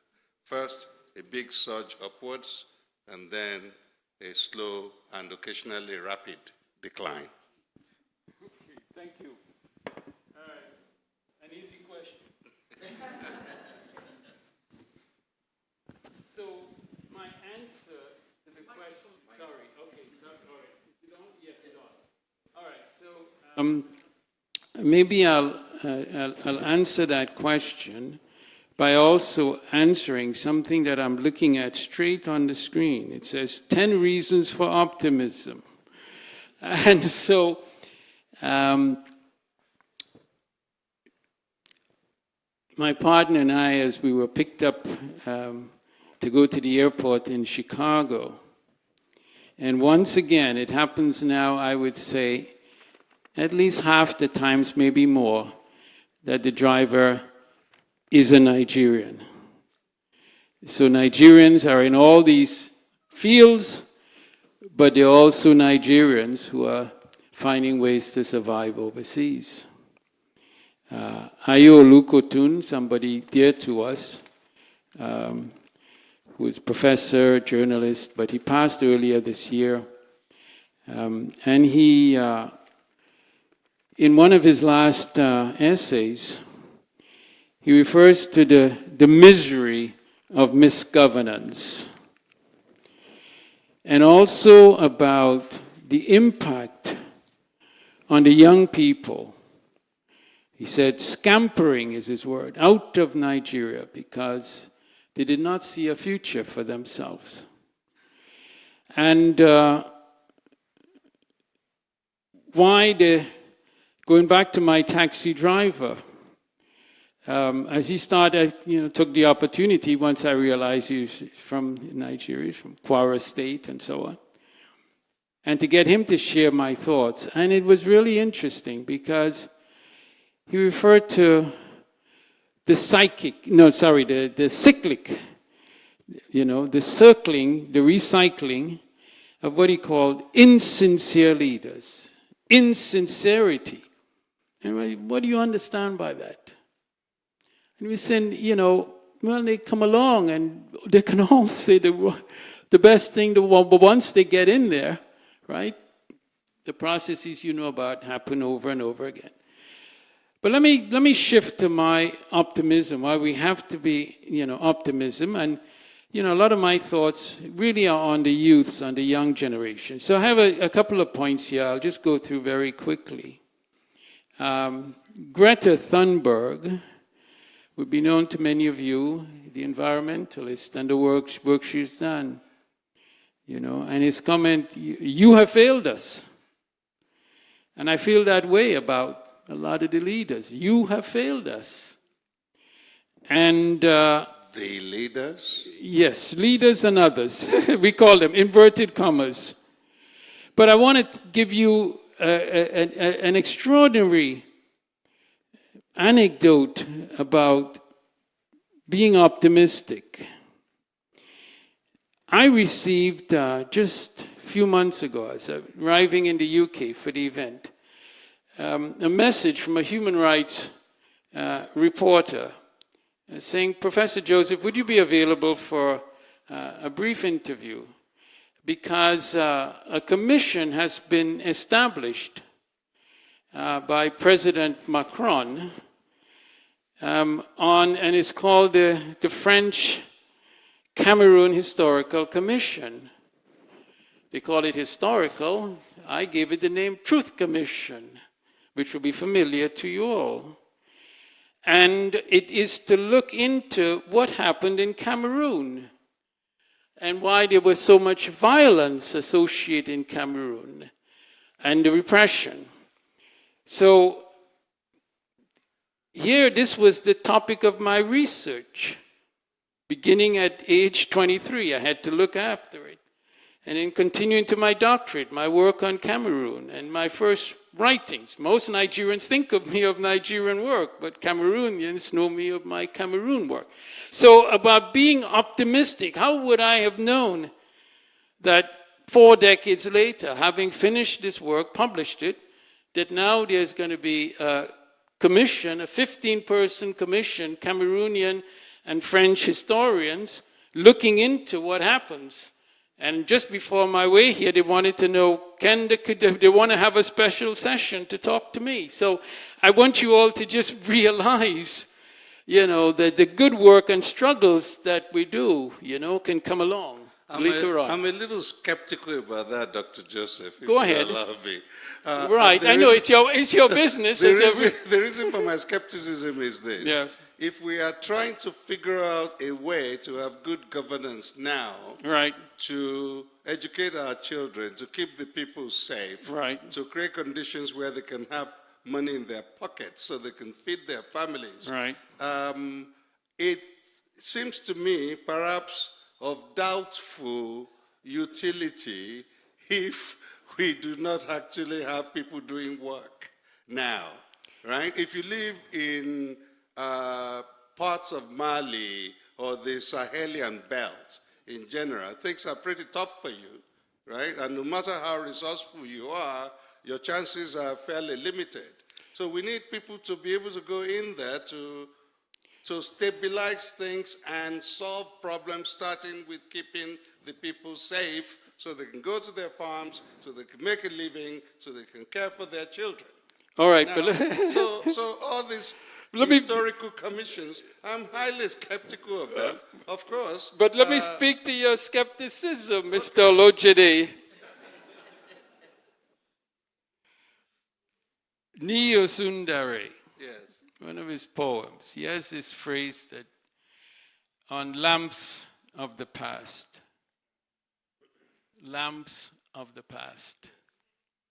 You have also gone to the lamps of the past. I'll give you some specifics from your own story. No, you are the African continent in many ways. You know that story you would tell about how, I don't know if it was your father or your uncle, going to buy the newspaper, and if the vendor was away from his spot, he would actually just put the money in the cup, take the paper, and leave it as a way of saying... It was a honor system. Yeah. It was. But I'm saying to you, even today, because, let me just say, this commission is looking at what happened. But you know what regime is in place in Cameroon and where it came out of and why that leader has been there for 40 plus years, right? And so the lamps of the past, you know, what were the ideas, right? That they are very much, you know, part of our present. But let me finish my point, sir. It's very quick. The first one is what I call reverse the pyramid. In other words, the way in which power goes up, resources go up. You know, you talked about my prebendalism work, but I wrote Affluence and Underdevelopment, one of my first pieces on Nigeria, right? How do we reverse the pyramid? The second one from yesterday, you talked about the importance of returning power to the people. You know, it's a publication I had at the Carter Center called Africa Demos. And again, referring back to Wole Soyinka, to be a lot of Wole Soyinka, by the way. I even had a book I was bringing to read, but I had too many books. But another thing he said once, he said, the people have always, you know, wanting to approach democracy. They understand the basic ideas of it. But he said the politicians and so on always push them back, okay? And we have to reverse that pyramid. I mean, there's a word I learned from my colleagues in Nigeria, now applies across the continent, is abjection. The conditions of abjection that our people are living in. All the goals that you set for yourself of, you know, of education and health and jobs. I mean, you know, these are leading to conditions of abjection where the people are leaving the continent and facing incredible risks, right? I mean, that's a reality, and what is driving it? And this is, you know, my last point here. And my last point here has to do with the resources that we have. And you have demonstrated it with the people you brought together here, right? The networks that we have. It's extraordinary, the networks that we have available to us. And the term, and in this morning, the discussion of Rwanda, so extraordinary. And the word stuck out, pathways. What were the paths that got us where we were there with the genocide? And what is got the pathways to go forward? And I think we need to do both, right? That we have to talk about where we'd like to go, but we also have to go back and say, okay, how do we lose our way? You've shifted me a little bit, but just a little. Nasir, one of the things I've always argued with you about is the idea of what are those areas where we invest a lot of our energy and intellect and passions, but that may prove not to be structural in nature and therefore susceptible to easy reversal. So a lot of the reforms that had happened in a lot of African countries, South Africa is actually one of the extraordinary examples of that, where you reform large-scale things and things were going gangbusters, and everybody then assumes that that's the natural state of things. But these things all prove reversible. So I would map South Africa, for example, as having reached its peak around the World Cup in 2010. And then things started deflating slowly.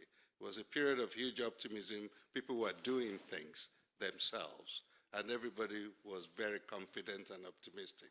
But what leads to that impermanence in the trajectory of progress, from your experience? You know, most African countries are young nations, and institutional development is still at an infancy. And when you have the right leadership, things appear to work, but the institutions have not really been firmly established, and therefore, you know, just changing the quality of leadership puts all the reforms and progress at risk, because the institutions themselves have not matured. And even in countries where institutions have matured, as I mentioned yesterday in the United States, for instance, it is very clear that 4 years of a different kind of leadership can threaten even institutions that you thought are impregnable. So Israel is going through some of that now. Absolutely. So, you know, I think that there is need for continuous vigilance over the quality of politics, the quality of politicians, and the overall quality of governance. It's not anything you can take for granted. Anything, any institution, any system is capable of being destroyed by bad leadership. It is more evident in younger nations like we have in Africa, but it is clear that it can happen anywhere. And that is why I make the argument that for us in Africa, in most of the developing world, we really must always put our best feet forward. We have to find a way to get our best people, our smartest people, our most passionate about development and honest people, you know, to be in public service and politics. It's the only way we can begin to on a sustainable path to prosperity. I'd like to come in on this point. Thank you. Is you know, having been in this area of endeavor for quite a long time, I would say that there is a likelihood of derailment in all countries and all situations. Just the nature of humans. The crooked stick of humanity. But the question is, but that doesn't make you, you know, cynical or pessimistic. It makes you being, you know, facing up to, you know, what is actually needed. This is why I'm saying, as we are thinking and going forward, in fact, when I think of this ARIMA, even just the last few days, thinking of an academy, and you better stay tuned because I might be talking to you about the ways in which we could make use of your extraordinary institutions here, you know, to be able to share. I mean, I'm focusing on my archives, making those available, my library, making those available. You can see the chronicles that I'm going to write about some of these experiences. And lastly, the dialogues. And being able to say that we now have to use these experiences that we do have, realizing that it will happen again. It will happen over and over again, right? Bill Clinton, I heard him speak in Oxford not too long ago, and he said, you know, that, well, you know, I could have done this, and I could have done that, and I could have done the other, but, you know, I had to deal with the fact that, hey, there's a Washington Post, there's a New York Times.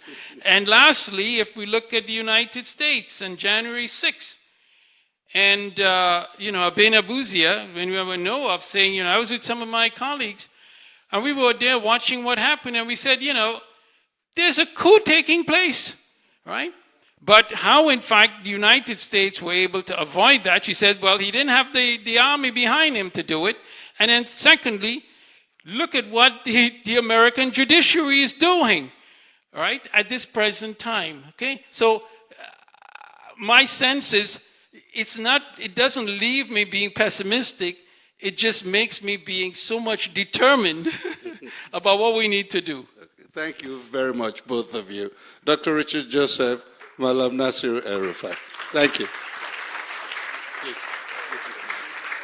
Now, it actually becomes even more interesting, certainly even more uplifting from here on.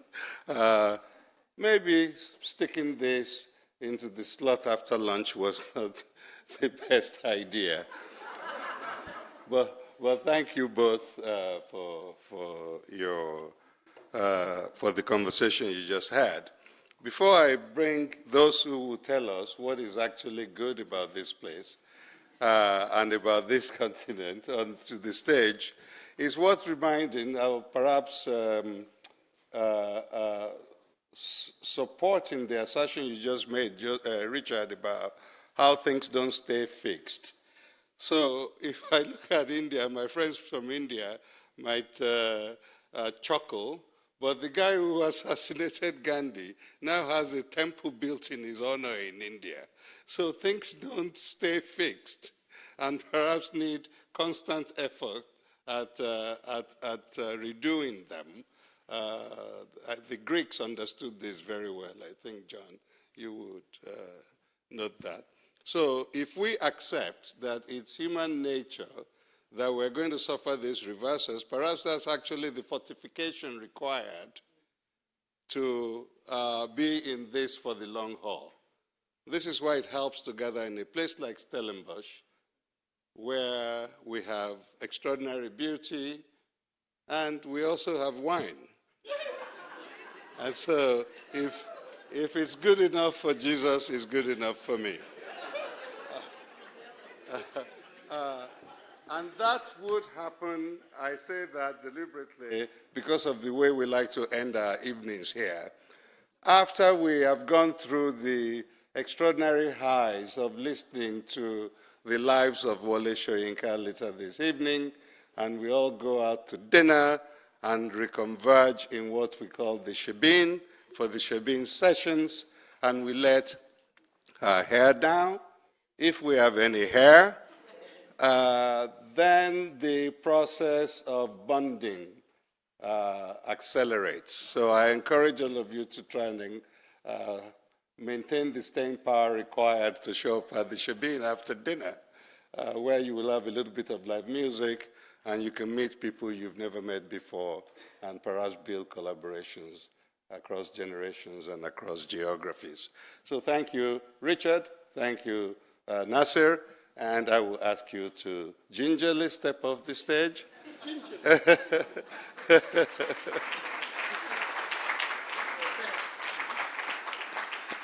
you. Thank you.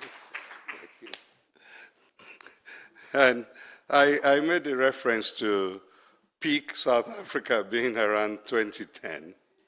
And things have, shall we say, grown a little rocky since then.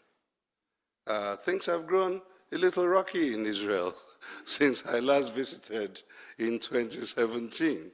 My friend Heli, sitting here, said to me, the country you came to is not the country we have now. Things can change very rapidly, sometimes for the better, and sometimes not for the better. But in all of this, since we still have to exist, you know, the Cameroonians have a wonderful expression in French, literally, somewhat roughly translated as, people have to exist. Since we have to exist, then we have to have reason to get up in the morning and go and do it all over again, even when we suffer reversals. So my dear friend and neighbor, Michael Jordaan, who quite extraordinarily enough started life in banking, ended up in winemaking, and is a man committed to the future of his own country in the most extraordinary way and with incredible passion. We have lunch together occasionally, and I will ask him what reasons make you optimistic about this place and why are you not looking for an exit? And this conversation is what actually led to this segment we're about to have. Michael, would you come to the stage, joined by Feyi Fawemi, who also, I think this is shocking for me to have so many finance people in the room. Feyi lives in London, but is a kind of amateur historian who has published a book about the formation of Nigeria called, not surprisingly, Formation. They will have an unmediated conversation about the reasons to believe in South Africa and more broadly in the rest of Africa. So you take it from there. Thank you. Thank you.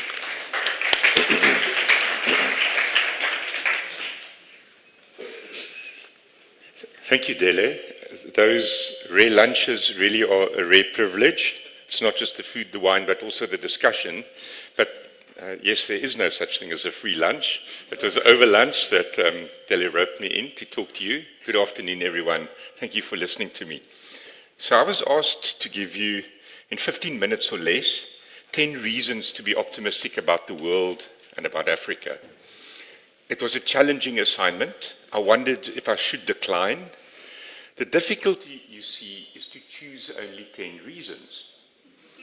Now, I could put on a motivational speaker hat and talk to you about seeing the silver lining, about seeing stresses as opportunities, or to practice self-compassion, or to let go and not dwell on things that you can't change, or to practice gratitude. And all those things are great. So a positive mindset is not a bad thing to have. But I'm not here to talk to you about the power of positive thinking or any of that self-help woo. I want to give you 10 concrete reasons why the prevailing negative, pessimistic state of perceptions about the state of the world, of Africa, and even South Africa is just plain wrong. There are two ways to look at the world. One is through the lens of pessimism or scarcity. The other is through the lens of optimism and abundance. Now, viewing the world through the lens of scarcity is a perspective that has in fact profoundly shaped human behavior, societies, and economic systems for millennia. Throughout history, scarcity has been a prevailing reality in the face of population growth, limited natural resources, and technological limitations. In an environment where resources are scarce, it can be hard to look up and see the abundance of life around us. Another major reason for pervasive pessimism is in fact the nature of the media we consume. If it bleeds, it leads, they say. Okay, but that's not such a bad thing. It's far more important to know what is wrong in your street, in your community, in your country, or in the world, than to know what is going right. What is wrong needs fixing. It needs attention. It's more important to know that the politician is corrupt than it is to show them cutting a ribbon for a new boondoggle. It's more important to know that the power is out than that it is on. But that doesn't mean we should have an overall biased view of the world, because that's very hard to escape. So let's just focus for a few moments on why our biased, pessimistic, scarcity-driven, doom-laden view of the world is actually wrong. Reason one, technological progress. It's become almost trite to say that technological innovation has brought about unprecedented improvements in our quality of life, or has revolutionized the world we live in. It has, but it's done a lot more than that. It has vanquished scarcity for many products and services. To send letters or to make telephone calls used to take time and money. Today we send email or make video calls anywhere in the world for however long we want, entirely for free. Information used to cost money. I remember we had to save up to buy Encyclopedia Britannica and paid it off in installments. Today, a lot of that information is free and instantly available wherever you are.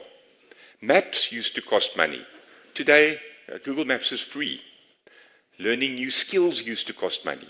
But today, you can learn nearly any skill you want simply on YouTube. Universities used to cost money. But today, you can take thousands of online courses for free and only pay if you want the proof that you've done that course. So people from all walks of life, all over the world, including in Africa, can now learn, share ideas, and collaborate on a global scale. So this facilitates business. It fosters cross-cultural understanding and innovation. And it isn't stopping now. Reason two, decline in extreme poverty. In 1980, and I hate to say it wasn't that long ago, 40% of the world's population lived in extreme poverty. That is on less than $2 a day. Now, I've given you the answer here, so I can't do the same thing, but when the late Professor Hans Rosling asked Western audiences how many people they thought still lived in extreme poverty, He gave them the choices of 10, 30 or 50%. A third answered 50% and almost 6 in 10 answered 30%. Only 8% of his audience gave the correct answer, that less than 10% of the world continues to live in extreme poverty. This is actually an astonishing fact. If you're older, you'll remember international aid organizations used to rail against poverty. Today, they rail against inequality because they can't rail against poverty anymore. This is spectacular news. A large part of this improvement was caused by China importing the free market capitalist approach that had been so tremendously successful in the West and lifting 800 million people out of dire poverty. Free markets work, and not only for the rich. In free countries, poverty rates are lower and the poor are richer. The only remaining countries with persistent poverty are countries that are socialist, corrupt, isolationist, at war, or a combination of the above. So the message is this: we know how to solve the problem of poverty. We've done it before. We can do it again. And this should be cause for great optimism. Reason number 3, improving health. Steven Pinker, in his book, The Better Angels of Our Nature, and the other one, Enlightenment Now, highlights the remarkable progress that we've made in medicine. We've eradicated some diseases and made tremendous progress against others. HIV is no longer a death sentence, for example. I've got an example on the screen here. Many headlines would try and convince you that cancer deaths are rising, and they are, but so is the population. Cancer death rates, adjusted for population, are rising too, albeit much more slowly. And yet, things aren't getting worse. We are more likely to die of cancer because we are less likely to die young from preventable diseases. And the population itself is aging. So when you adjust for the fact that there are more people and you adjust for aging, 2019 cancer rates were actually 15% below the 1990 level, so down. Today we have better medical technology and new techniques for minimally invasive surgery that reduce both the risk of operations and the recovery time afterwards. New genomic techniques are promising breakthroughs against cancer, antibiotic resistance, diseases that have eluded medicine in the past, and even aging itself. Mental health is an active area of research. If the 20th century was the century of physical medicine, the 21st century seems set to become the century of breakthroughs in mental health care. And this shows up in all types of statistics. We are healthier than ever before, and we are getting even healthier. Reason 4, scientific progress. So both technological advances that I spoke about earlier and healthcare advantages flow out of a broader intellectual tradition. Enlightenment values, particularly rational thinking, empiricism, and the scientific method, underlie most of the breakthroughs that we've seen in medicine, agriculture, technology, energy, materials, food and transport. I studied science at school, but no one ever stopped to say it's really about the scientific method. It's not about your opinion, it's about facts and the conclusions that you can draw out of them that are unfalsifiable. Fortunately, what we see today are growing investments both in public knowledge, that's through government support of universities and research, and in private research and development. To give you one interesting statistic, in 1990, there were 129 patents issued for every million people in the world, 129. In 2020, there were 294. So it's more than double the number of patents per capita over a 30-year period. And of course, the amount of people have also increased in that period. So science is not done. It is alive and kicking and reaching for the stars. Reason number 5, environmental progress. So obviously we're inundated with tales of environmental woe, and we surely have problems to address. But that masks the very significant progress that we've made since the first Earth Day in 1972. In rich countries, air quality has dramatically improved due to stricter regulations on pollution. So there is, and this is an important point that people don't know, in general, a positive correlation between prosperity and environmental performance, as this graph shows. Reduced sulfur dioxide emissions has alleviated concerns over acid rain. The Montreal Protocol successfully curbed ozone-depleting substances in the atmosphere, and the ozone layer is now showing signs of recovery. Today, China is showing a rapid improvement in air quality, with annual pollution figures having fallen between half and three-quarters between 2013 and 2021. Renewable energy, such as solar and wind, has grown sharply over the last 2 decades. Even nuclear energy is starting to see a long overdue renaissance. So in sum total, there is a greater global awareness of environmental issues, leading to increased public support for sustainable practices, environmental protection, and conservation efforts. Reason 6, decreasing violence. Once again, contrary to historical perceptions, the world has experienced a decline in violence over the centuries. So while conflict and violence persist, very sadly right now in the Ukraine, data shows a decline in large-scale wars and violent crime in many regions. Wars between great powers, which were once commonplace, are now at an all-time low. And when wars are fought, they tend to be far less deadly, especially to civilian populations. And interpersonal violence is also on a downward trajectory.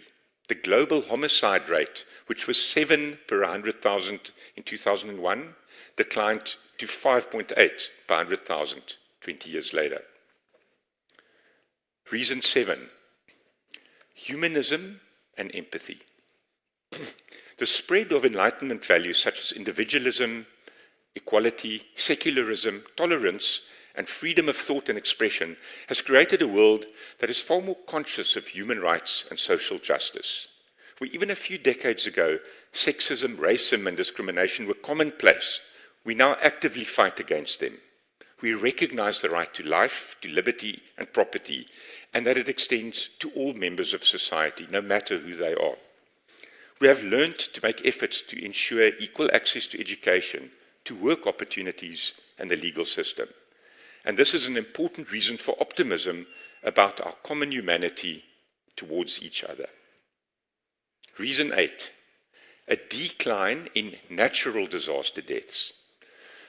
The 20th and 21st centuries have witnessed a remarkable decline in natural disaster-related deaths, reflecting advances in technology, infrastructure, early warning systems, and disaster preparedness. We often hear horror stories about extreme weather, but in truth, we are more resilient against weather-related disasters than ever before.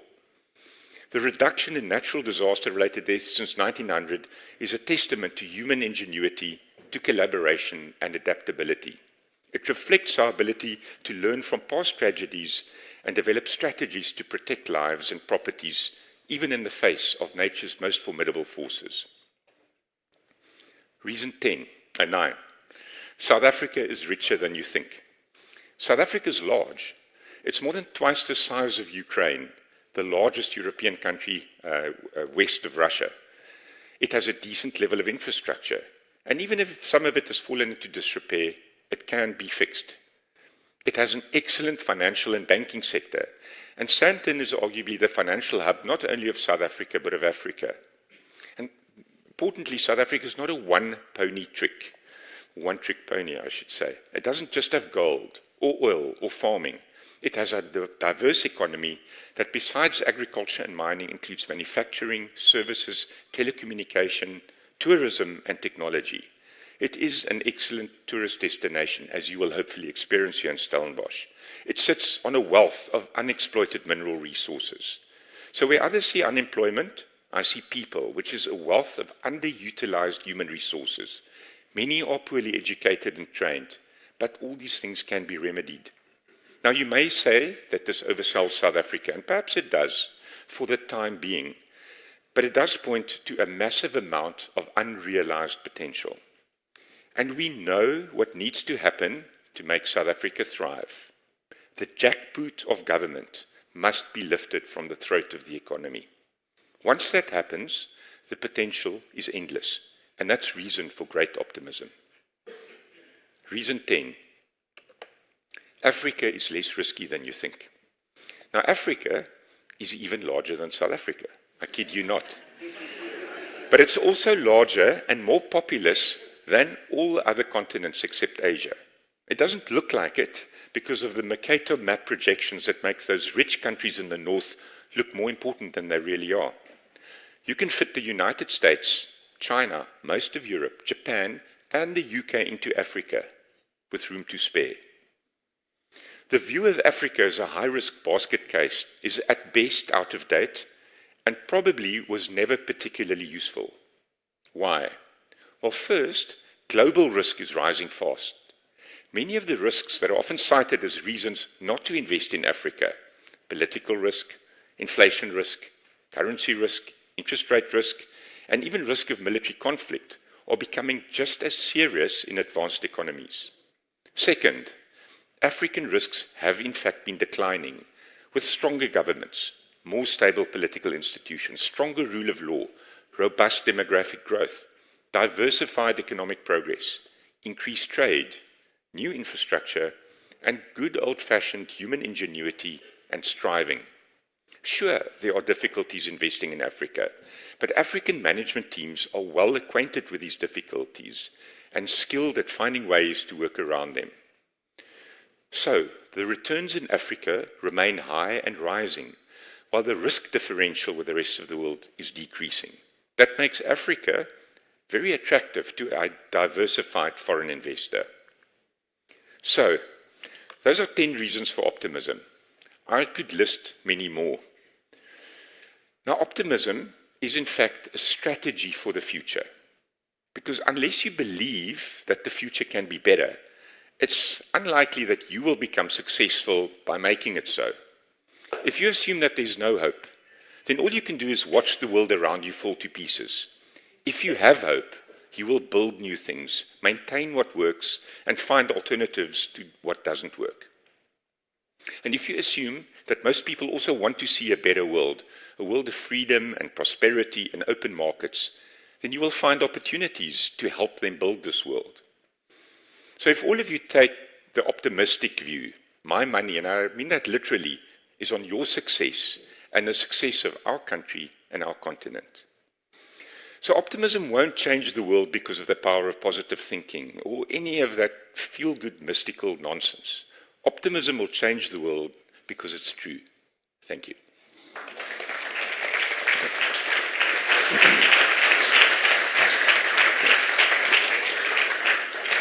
Thank you. Okay. Is this working? Okay, cool. Michael was too modest to introduce himself properly, so I'll probably do that quickly. He was referred to as the best banking CEO of his generation when he was at the FNB. If when he became CEO of FNB, you bought one share of the bank, 5 Rand, and you sold it when he left, you would have been able to sell it for 35 Rand. So that was his performance over the best part of 10 years. He grew the customer base from 4 million customers to over 9 million, and they won several awards, including the Global Award on most innovative bank in the world at the time. He left FNB in 2013, and what is most interesting, and if you want to feel inadequate, is that when he left, he was 45. So he started off at 36, thereabout, and since he left the bank, these days he's a venture capitalist or an investor. And so far he's invested in companies as varied as a chocolate maker, education, cryptocurrency, AI, and of course, digital banking. He obtained a PhD here in Stellenbosch, banking supervision, and if you follow him on Twitter, you will find wisdom on all sorts of things, from wine. I think my favorite one I liked was how to pair wine. So if it tries to kill us, you pair it with red. And if it runs away from us, you pair it with white. So I'll remember that one anytime someone gives me some kind of meat or something to eat. And if you follow him there, you find recommendations on books and everything. So thank you once again, Michael. And Right, so you've given an overview of optimism, and a lot of them are on the global picture. To localize this to South Africa, and I'll lay my cards on the table. So on the way here, I flew in yesterday, and I read a piece, an article in the Spiegel. The subtitle was "The Slow and Steady Demise of South Africa," and it was really bleak, really, really bleak. And it's not new. It's a growing genre now. You know, you can find there are a lot of articles out there, writing out there on that are really negative on South Africa. You know, a lot of things happening. And you don't have to look far to find them. So I've read quite a few of those, and it can be very difficult to be optimistic if you consume that type of content. So I think my first question to you will be that when you look at all the negativity about South Africa that is consumed, sorry, I should say I live in the UK. When you look at all the negativity about South Africa, there's a running theme of a breakdown, withdrawal, or a general lack of state capacity in a lot of areas. So, I mean, one line in that article that just stayed with me, I found it so bleak, was that South Africa now exports more copper than it mines. And the implication is that people are digging up copper and literally exporting the country's infrastructure. If state capacity is such a problem now, why are you optimistic? Are you optimistic that, one, is it that somehow state capacity can be grown, can be regained, or that somehow the private sector or South Africans in general can step into that breach, take back their own country, and begin to build the country again? You mentioned something interesting. You read Der Spiegel. Are you German? No. So the English one. Sorry, no. The English I one. can't read a word of German. That is very impressive. No. Okay. I mean, I really believe those 10 reasons I gave you, and I'd like to think they represent a macro view of the world. And maybe the point I was just making is you can be misled by small things that are aberrations, and they become your big picture. So I really believe those things. Having said that, there are, of course, many reasons to be highly concerned about South Africa and the overall management of the economy, the institutional capacity, and in particularly the role of government is highly concerning. I don't think business has always played their part too. There's cash on balance sheets that can be invested, and there are markets that are not properly understood and therefore not exploited.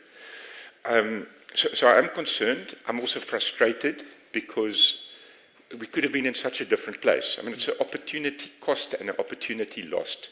If we had continued our growth trajectory, which was 4.5%, 5% for another decade, and we would have easily been, well, with compound growth, the economy would have been 60% bigger today.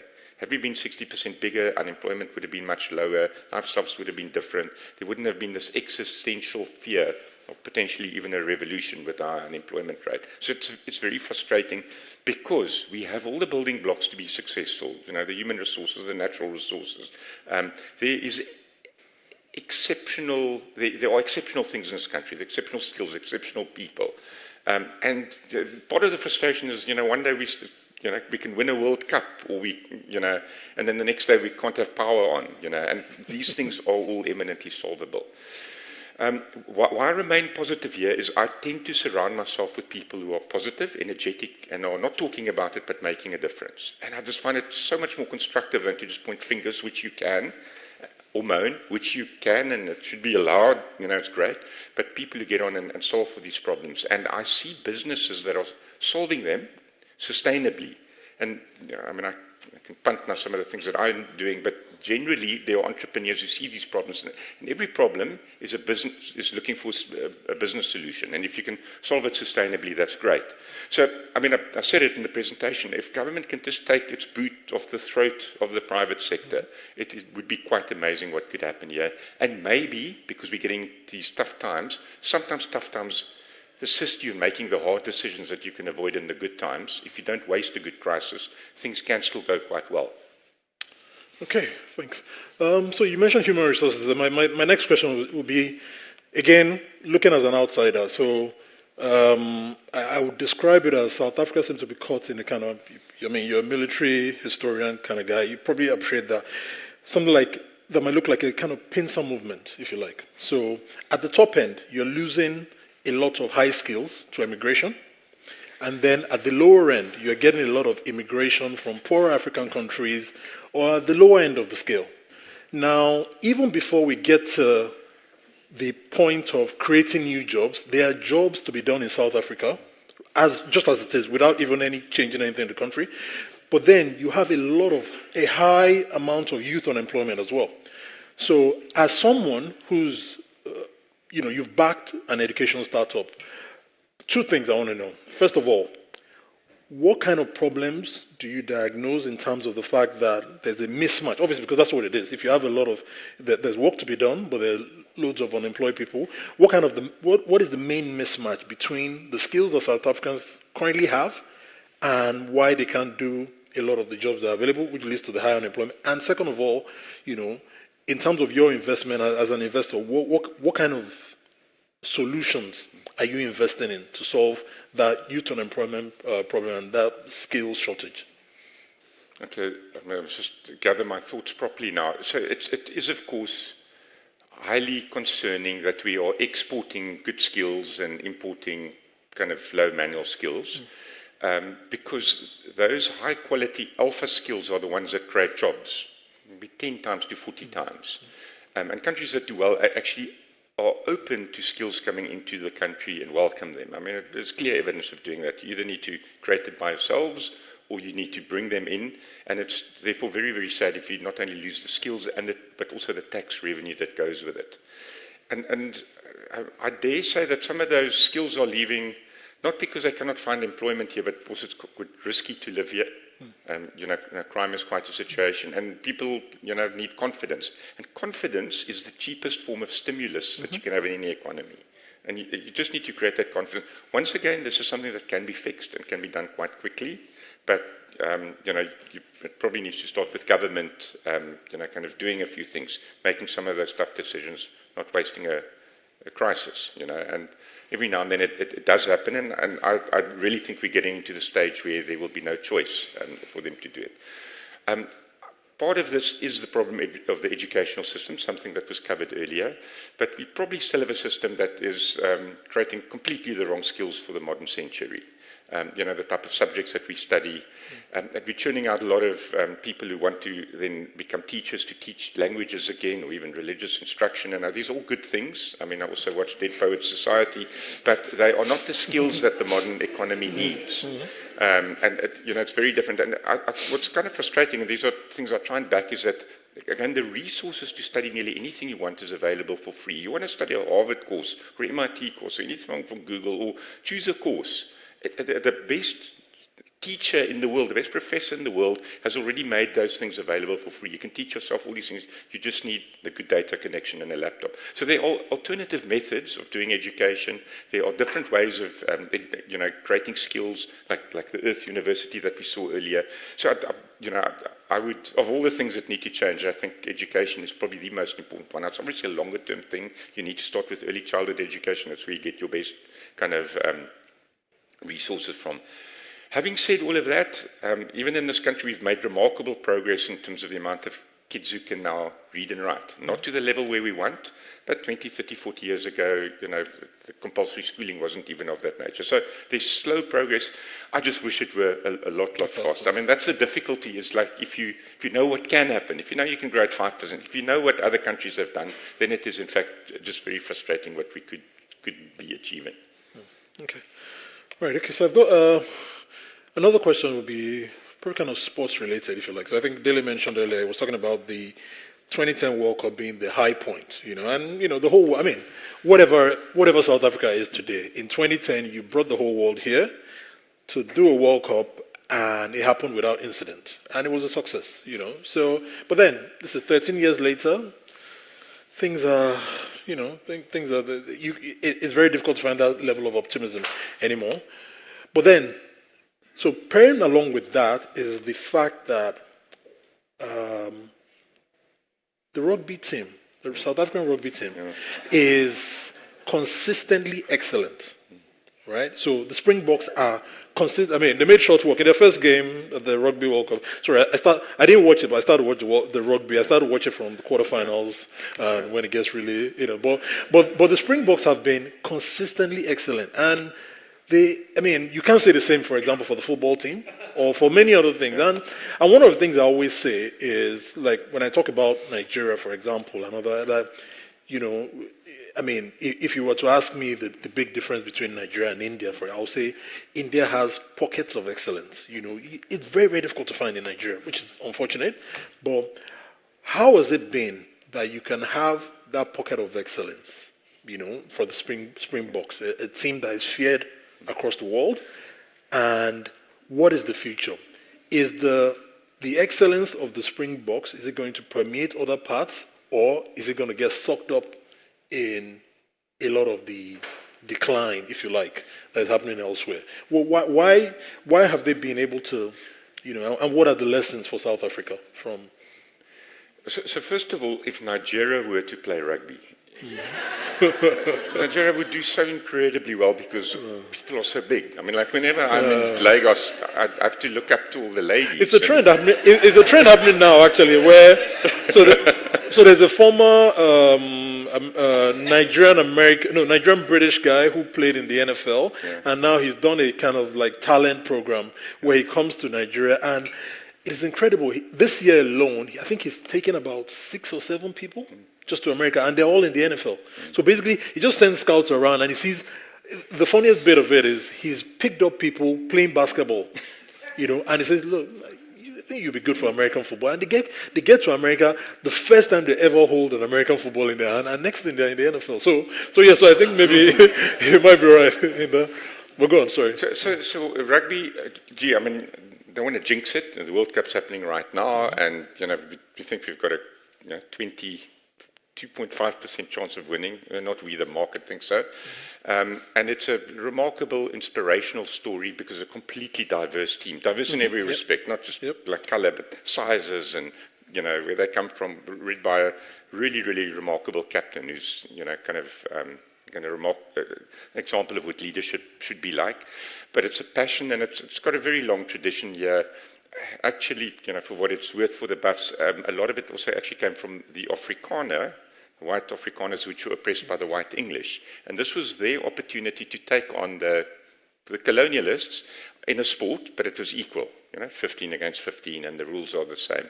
And that's partly the attraction now, also in sport now, is you can take on these big nations in the world, nothing more fun than beating the English,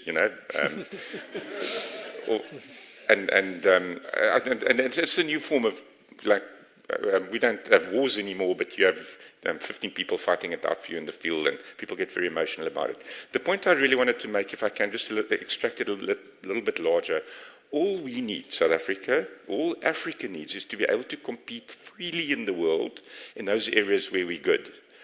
Now, Africa is really, really good at agriculture, but we struggle because of the very restrictive agricultural policies in Europe. The typical sheep in Europe gets more of a subsidy than a typical African gets, individuals get, in terms of aid. It's remarkable how protective they are. Now, we're not going to immediately compete in Europe against, manufacturing cars or chemicals, etc., but we can in agriculture, yet we're not given the same equal opportunity to enter those markets as we are with sport. And that's kind of why we get so passionate about sport. Final point I just want to make, and this is maybe the important one for Africa as well. While we can point fingers at what other countries should do to help us, the fact that we've got so many borders, which are stupid borders, every single border that's been drawn in a straight line, somebody else did it without any recognition of the rivers, mountains, tribes, languages, and so on. But these are now the borders we have in Africa, and they're quite difficult to change. I don't think we're going to change those borders, but we must make them less relevant by allowing free trade, free movements of capital and services across all of these borders so that Africa can become strong. And then there's rules that other people make for us elsewhere in the world become less important. So a lot of this is up to us to change. So I've taken the rugby metaphor quite far now, really, but we like the game, we like competing, we can compete, it's an example, and writ large, we can extend it to other parts that also make me optimistic. Right, so 15 rugby players on the pitch can compete with anybody else in the world on an equal footing. Correct. Right. Okay. Cool. All right. You're a believer in the private sector. Obviously, you've spent your career in the private sector. You're funding business there, but I dare say, on the continent, the view is slightly different. So I mean, I'm originally from Nigeria, for example, and if I was to look over the last few years, what I see is a retreat of corporate South Africa. So in Nigeria, just taking Nigeria as an example, we've lost ShopRite, we've lost Woolworths, we've lost Tiger Brands, Sonn International. I'm sure there are some others, and even others that you expected might have grown much bigger, like maybe Standard Bank, or they just they found a niche and they're just happy to be in there. Is there something going on in South? If you believe in the private sector to do a lot of the heavy lifting here, is there something going on in South Africa that is causing a sort of inward turn in corporate South Africa, whereby, because the loss of South African businesses in Nigeria, it's not just a loss to South Africa, it's a loss to Nigeria as well. They brought skills. ShopRite did quite a lot, in terms of the farmers they enabled, the small guys who were selling to them. They raised standards and all that. So it's a loss to everybody that they've left. But what is there something driving this? Are they coming back home to focus on building South Africa and they don't have time for the rest of the continent? Or, what is the trend and what is going on there? I think the first one, we as business should probably point the finger at ourselves and be a little bit more humble. I think South Africans, when they expanded on the continent, were a little bit arrogant. Kind of thought they knew it all and knew the rules and so on. Instead of kind of checking it out, partnering. I think partnering is very good. Starting smaller. Some of the best acquisition strategies I've seen is where people don't immediately try and buy 100% or even 51% of a company, but have a smaller stake, maybe with kind of a path to kind of get there and to learn and to grow. I think that's the number one. The second one is the size of the opportunity. It's not yet that big, particularly in the formal businesses that you spoke about. So the economy still has to grow. And it's a lot of effort. I know this particularly from a banking perspective, and Ncuka's here representing Standard Bank. Like every single country, you need to get a new license. And it's a huge amount of effort and overheads and regulatory interaction, and you need to have your local kind of IT deployment and so on, which makes it very costly. I'm saying this as yet another example of why we need this African Free Trade Agreement. In Europe, if you have a banking license, you can offer your services across the continent, the European continent, and this should be the same case, not just for South African business, for all the businesses in Africa, to see this as one market. I mean, symbolically for me, it's so interesting that many African countries, if you want to fly from one country to another, sometimes even next to each other, you have to fly to Europe and then back to the country. You've seen it. It's interesting if you follow that sequence in telecommunication lines, it does the same thing. Those two countries aren't connected to each other. The cables, now we don't notice it as milliseconds and so on. So there's a lot that Africa can do to make itself more interesting, again, not just for South African businesses, because you are so right, the real beneficiary of all of this is the consumer. So I think it's a pity that it's not happening. So I would say humility. Secondly, partnering, going in there kind of more incrementally. But then I do think there are issues where government support, institutional support, etc., does make it difficult for the outside parties to come in. You've seen it in Nigeria with MTN. I mean, I think MTN's overall a success story. Yes, it's obviously very given a lot of connection to a huge amount of people. It's profitable. It pays taxes. It's been good for the shareholder, but it's been a difficult ride. Yeah. Okay, cool. I think final question, I think from me is pretty much like a straightforward one. Who is going to fund the rebuilding of South Africa? Who do you think, who funds, in your vision of the future, who funds the rebuilding of South Africa, or the building of South Africa? Infrastructure, do you see... Who funds it? Who funds it? Do you see it as, like the private sector expanding what is currently happening? I mean, you see stories of... insurance companies fixing roads. I'll say a bizarre thing, which you might sound counterintuitive, but the funds per se is not the problem. Capital is not the problem. There is actually a lot of capital. There's a lot of capital in the world. There's a lot of capital in South Africa.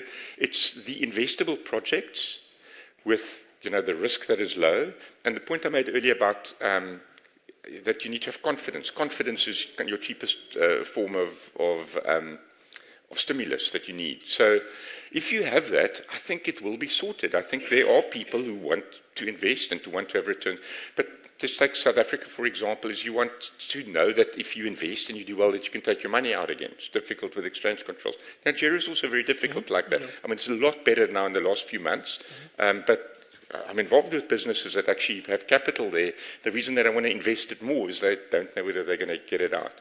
So for me, it's all about the environment and the projects and making it happen. I mean, I really can think of 10 projects that one could do right now. Some of them are roads, some of them are dams, some of them are on the port, some are huge projects that could happen and that can be justified. But the reason they're not happening, I'm arguing, is not in the first instance, not because of lack of capital. You have banks with highly proficient credit scoring systems with the ability to raise a lot of capital. So it's the underlying economy, the confidence in the economy, the growth that needs to be there again. But this is why I remain positive, because it can change like that. We've had a gradual deterioration, but if we just make a couple of right ballsy decisions, sorry, did I just say that, then things can improve. Okay. So you're all in. You're all in South Africa. Yeah. Okay, cool. Yeah. It's good to hear. Good. Thank you. Thank you. Thank you. All right, cool. So I think we have we're going to... You don't have to use it all up. All right. Thank you very much. Thank you. Thank you so much. Thank you. Appreciate that. Thanks for stepping Thank you. in. No worries. Thank you. Thank you. Double F. Yes, you didn't get to use double F. Okay. All right. So this is, I think, the right point to introduce our next speaker. She may be from Rhode Island, but she's actually from Tanzania as far as I'm concerned, because that's where her parents were from. Navyn Salem runs an outfit in Rhode Island in the United States called Deasy Nutrition. And it's quite a remarkable story when someone decides to take an impossible problem on, and how its magic can be possible. And on the theme of the things that leave us optimistic, that is very, very high on my list on our capacity to solve a problem from hell. And so, Navyn, come on up here and tell us what you've been up to.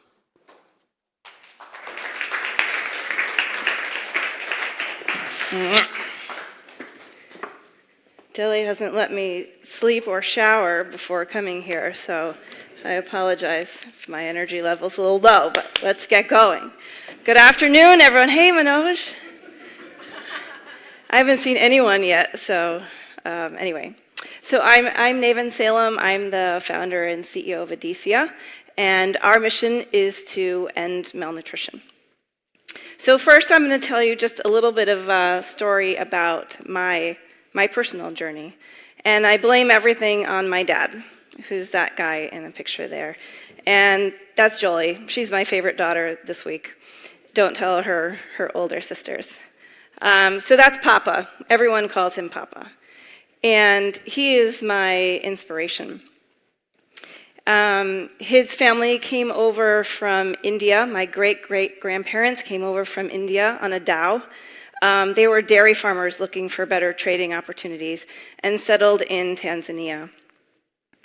My dad went through all of his schooling years, became a math teacher, and then applied for the first USAID scholarship for an African student to come to the United States. And he was lucky enough to be awarded that scholarship and came to the United States courtesy of USAID, which is very strange because now I work with USAID every single day. And the only reason I'm there in the United States now is because of that opportunity. So this is my dad when he was little and his siblings. And my grandmother had quite a journey of her own. She actually had 6 children, and only 4 survived. 2 died under the age of 5. And so these stories are stories that I grew up with. And when I was trying to figure out what am I going to do in my next career, I happen to have 4 children under the age of 5 as well. And thinking about that population and some of the issues that especially children in Africa, in India, struggle with that affect very greatly that under 5 population. So this throughout has been a very personal journey for me. A couple of the things that I learned when I've been traveling, again, favorite daughter, Jolie, I don't know why we keep featuring her today, but I've dragged them all over the world with me through my journey over the last 16 years working in the malnutrition space. And one of the things that I learned when I first got started was there were 2 things that I noticed about malnutrition. One was sitting in this classroom with her one day and looking at the students. And I noticed that one of the students in the front row was just staring blankly at the blackboard. And what I realized is that student is not learning. They're not able to hear what the teacher is saying. And that's because they're stunted. You can't see that. It doesn't look like starvation or malnutrition, but their brains and their bodies have not had access to the vitamins and minerals and the nutrition that everybody in the entire world needs. And for me, that was an extremely heartbreaking thing to see, that later in life, anything after age 5, there's nothing that we can do about it. That child is lost. So no matter what we try to do with education or any sorts of interventions, it's too late. And so that's when I first learned that those early stages under the age of 2 are critical to developing that brain that's so important for the rest of their lives. The second thing was entering this hospital where actually many of my family members were both born and died in this hospital. But when I was in this hospital on this particular day, one story just stuck out with me so much that I can still hear it to this day. And that was hearing the cries of a mother who had lost her child to malnutrition. And those screams and those wails and those cries still are in my brain. And I thought, how can we be losing children in this day and age from something so basic as lack of an access to food and nutrition? And this is happening 8,000 times a day, even to this day. So how do we solve a problem that seems almost impossible or overwhelming if we look at the statistics? And so as I was wandering around Tanzania, I came across this factory. It's called the A to Z factory. It's in Arusha. And it's a pretty special place. One of the things that I noticed is that there were many people waiting outside of this factory. And I said, what are these people waiting for? And the general manager said, they're waiting for jobs. These are really good jobs. I was like, okay, let's go inside and see what we see. And in there were thousands of women with sewing machines.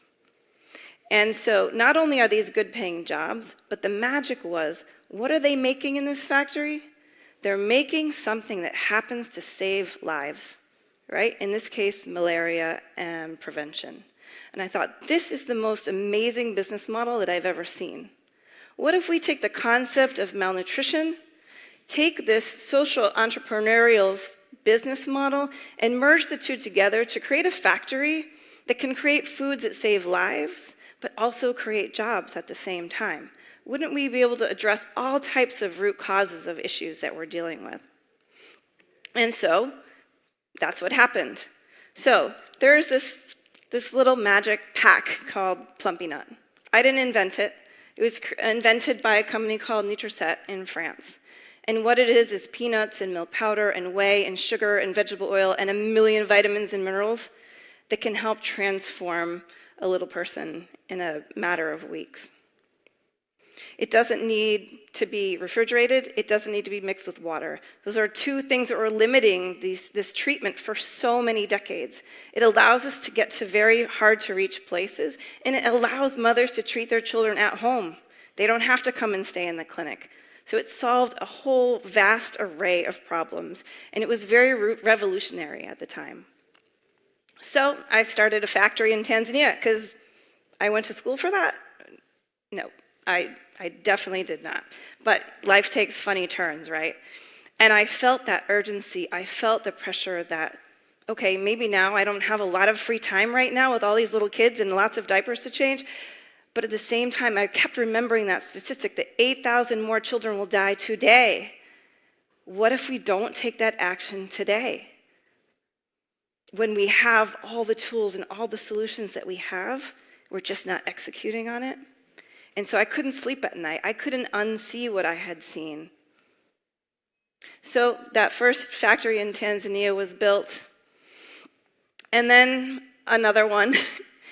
The US government came to me and said, we really also need one in the United States in order to be able to take advantage of funding that's available only in the United States. And so a second factory popped up.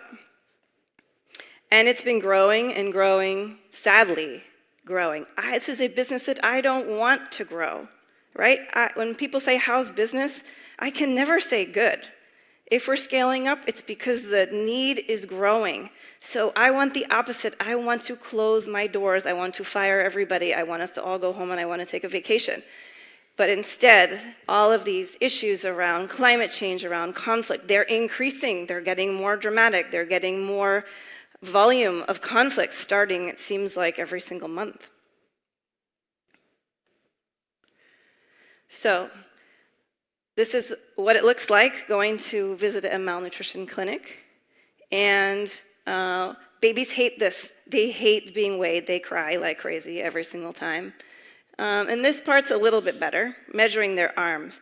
But I have this little piece of paper here, which is a tool that the healthcare workers use in the field. This is the size of the upper arm of a severely malnourished child. That's it. The good news is, in 8 weeks, we can change it to this size.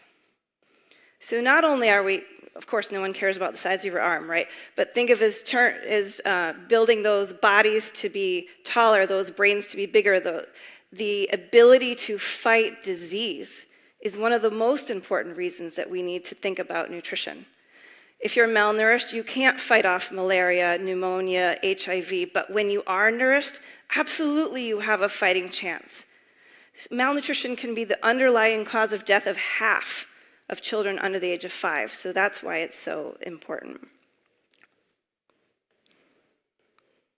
These are there's the little one eating it. Their eyes just light up when they see this. The transformation within those 8 weeks, you can't even recognize a child when they've come into the clinic and when they've left. I've been there when we've had both, a child that's coming in for their first day and one that's exiting the program. The one that comes in on the first day, she's silent. Not a single sound comes out of her body. That's because they're conserving every little bit they have to keep those internal organs running. 8 weeks later, those kids are running around being a total pain, just like they should be to their mothers. And to see that is just 2 months before and after is something I can never get tired of seeing. These are the mothers that have walked unimaginable distances to come and make sure that their children get this life-saving treatment.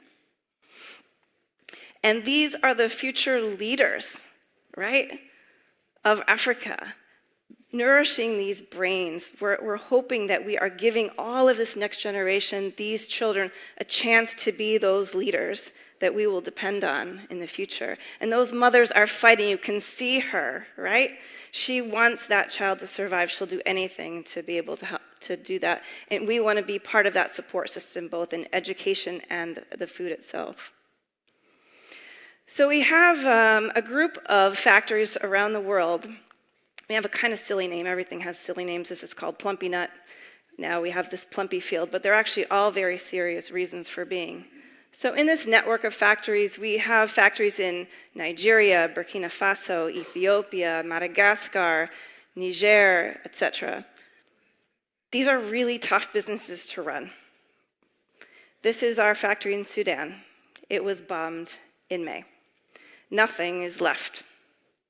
These factories are such important parts of the ecosystem. UNICEF, the World Food Program, USAID, all depend on these factories working in Sudan. We want to make sure that the products have the shortest distance to travel because it's urgent, and we don't want to spend money on transportation. And we also believe that local is the right thing to do. We want to be hiring local human resources, local raw materials as much as humanly possible so that it affects the whole ecosystem.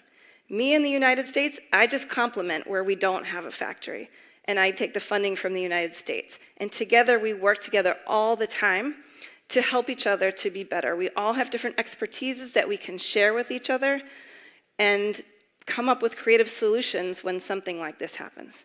So we think maybe we're temporarily moving to Cairo until the situation can settle down.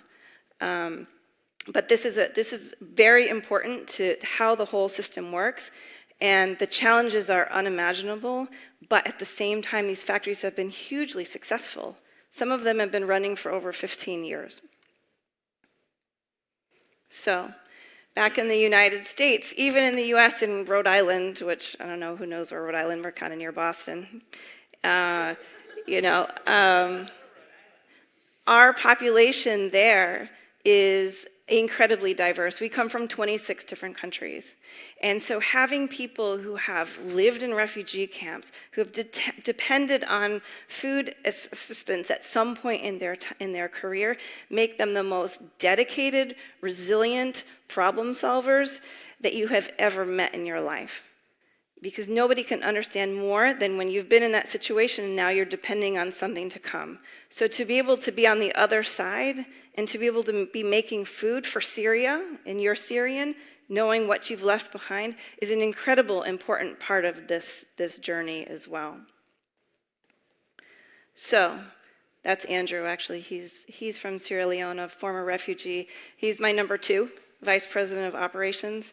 And we've traveled the world together many times, making sure that those boxes get exactly where they need to go.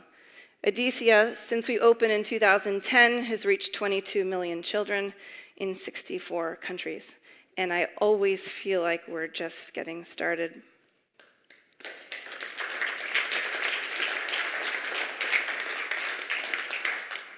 You want to come join me, Kristen?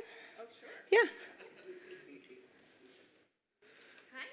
Hi, Kristen. Come sit down. You've been traveling for like 48 hours. So. You gotta turn yours on. Nope. No. This one? Hi. I see a green light on that one. Hi. There we go. Hi. Yeah. I'm Kristen. Welcome to the Conference of Dele's Friends. That's what I figured it out. I think this is the name of it, but it's really the Conference of Dele's Friends. So I know you've been a friend of Dele's for a long time. Yes. So I want to talk a little bit about it and even how Dele introduced it as it's an impossible problem.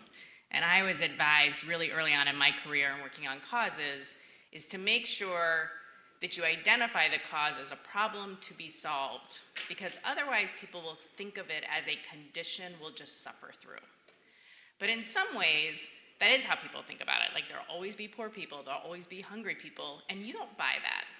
Absolutely not. A wise person once told me that there are many problems in this world that we can't solve, and malnutrition is not one of them. We have the evidence, we have the science, we have the systems, we have the supply chain. Everything exists there. And so now what we're working on is doing more of it, right? And so just 2 years ago, we were reaching 25% of the world's malnourished children, severely malnourished. Not so great, but okay, it's working, but only for a quarter of the need. Last year, we hit 50%. Double. So in the global health space, that's a pretty big needle that's moving, right, to 50%. And we are on track to hit 75%. And what do you think comes after 75%? 100. We know where these children are. We know what's causing it. We even know how to predict it. It's predictable, right? We have this thing called the lean season, right? Where every time you'll know in X country it will be in this month. Be prepared to have extra supplies here. And keep an eye on acute cases as well, of course, when we have wars going on that don't follow those expected systems. So that is measurable progress. And I think that's also what I love about the actual food, is like we also see our kids grow. In those 8 weeks, we can measure them and we see them move as well. So everything that we're able to do is tangible and measurable, which makes it exciting because then we know, yes, I'm not crazy. We can actually end malnutrition. And I see the path, and honestly, I think we can do it in 2 years. We can get there because we've been working on this for a long time. It's not like we started yesterday. It's been a long journey, but we are finally gathering. The awareness of the world has really woken up to understand, and a lot of it was sparked by Ukraine, right? When we have the grain being held in the Black Sea ports, when we have fertilizer being held back, this caused a ripple effect where so many countries at all different levels are going to be impacted, and at a massive scale, and nobody really quite knew how much, but there was definitely a lot of eyes were opened at that time to say, we've got to do something bigger. And that's when it started, was really last year that this more global movement started to formulate, which is why we were able to start moving that needle. And just coming off of Ukraine, and just so everybody understands, because I happened to be at the factory shortly thereafter. So Ukraine is going to cause food shortages, which is also going to cause commodity prices to go up. Yeah. So tell us about some of your problem solvers in the factory and what they had to do because of Ukraine, just so we understand the ripple effects through your supply chain. Right, because then you had the COVID pricing as well, where everything was costing more and supply chains were slow, plus Ukraine.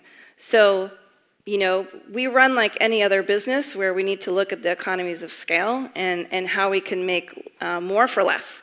So we decided the fastest thing that we could do that required very little and some investment, but was to move from 24/5 to 24/7. It doubled our capacity like that. So in December, we started hiring. In January, we turned the machines up, and we doubled in 30 days. So that gave an enormous supply to UNICEF, and at the same time, trying to mitigate those prices, because the lower the price that we can manufacture for, the more children we feed. So we want to always be extremely mindful of those numbers and how they translate into actual lives saved. So that was probably the biggest thing we did now, and with the biggest impact. Okay, so you've said scientifically, it used to be that we couldn't get the food there in a way that it was healthy and safe to eat. So maybe there were refrigeration issues or it required water. And you said, actually, we got down to, it's in this packet, it can even go home with the moms. Yep. Like, the food's done. We know the food.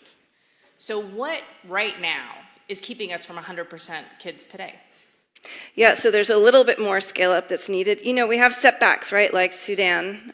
Sudan and Niger were setbacks for us this year.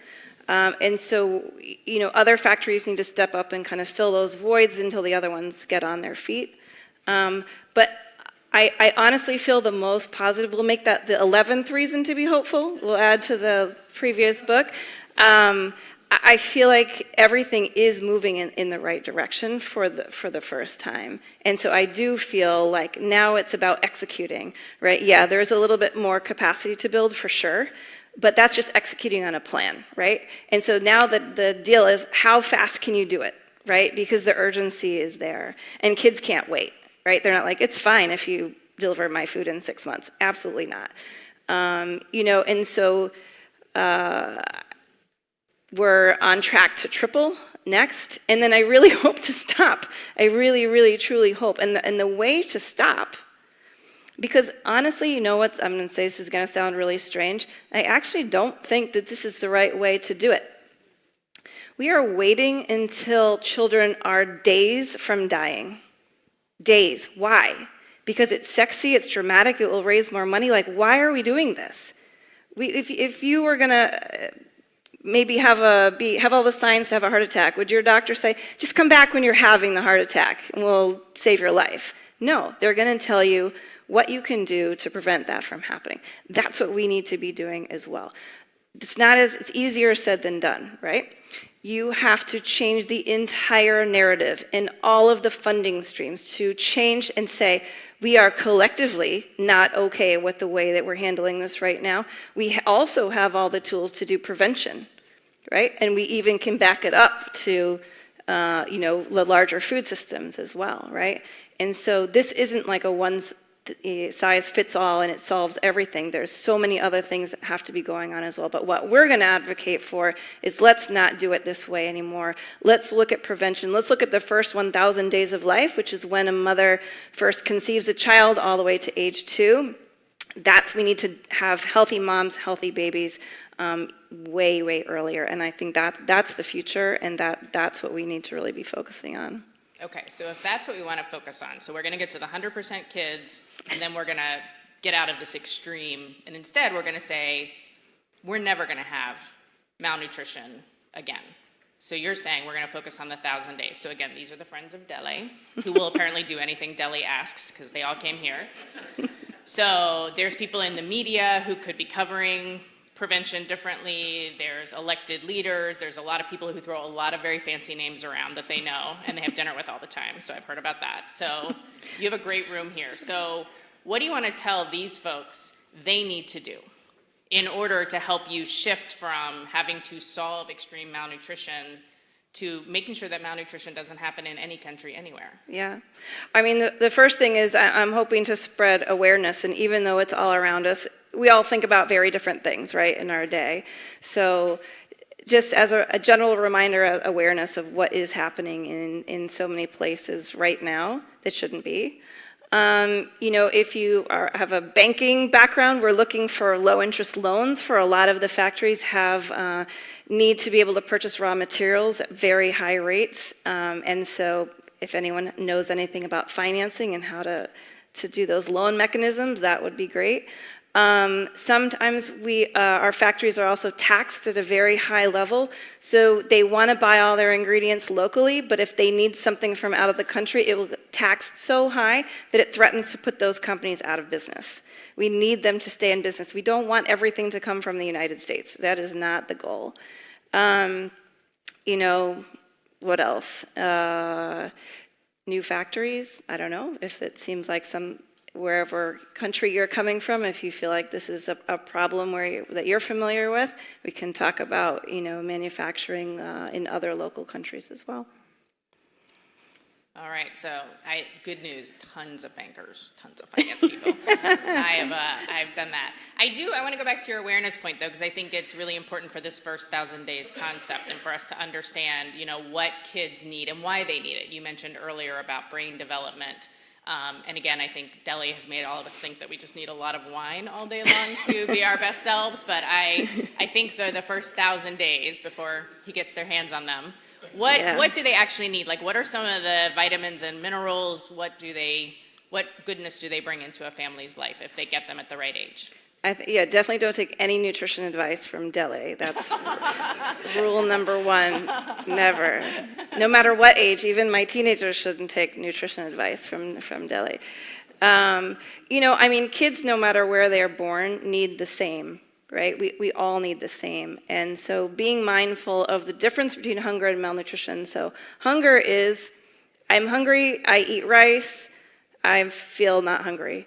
But if you're eating rice all day, there's no diet diversity. There's none of the nutritional anything that we need for our bodies and brains to develop.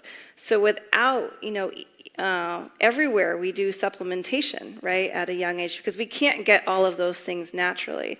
And so the fortified blended flours or things like that, or iron, all of those supplements are really necessary, and they can come in a variety of different ways too. It's not just the foods that we make, but somehow young children need to be able to get access to these things in order for their bodies to grow. And so, no wine needed yet. No wine needed. Except to celebrate when we make big progress. And let's hear a little bit more about the business model that you have talked about, because I think that some of the decisions you made early on, who you were learning from, but one of the biggest things is actually you have hired people who themselves have been impacted by food insecurity, and that you said they make some of the best problem solvers. So can you share some of the stories of the people that you've been working with and in partnership with that have really changed how you're doing your work? Yeah. So I think first the business model is a little unique. Most of our factories are for-profit. I happen to be a nonprofit. But I do also love sharing with young people who are making a decision, should I get into the for-profit or nonprofit? I want to do good, but I want to not be homeless. And I said, oh no, you can do both. Like starting a business that has a mission like that mosquito net factory I showed you, like I was so inspired by that business model that I took it on as well. And I didn't even know what a social enterprise was back then. There wasn't classes, but now there are. And so I think just understanding that, I think, when you set out to do good, you will do well, right? Because you have a true purpose. And because of that, like all of these businesses, there's interruptions like Sudan, but overall, these businesses have been successful. And I think because they're leading with their heart, for sure, and making sure that their mission is a big part of what they do, but also running like a business as well. And so, when we hire former refugees in the United States, it's not a charity. It's the best thing that we can do for business, right? These are the most knowledgeable people, so that if you're going to be driving a truck through a war zone and somebody is very familiar with the rainy season and what's going on, and do we hire an armored truck driver to drive through here to make sure this very valuable commodity is protected? We want to make sure that it's getting to the end result.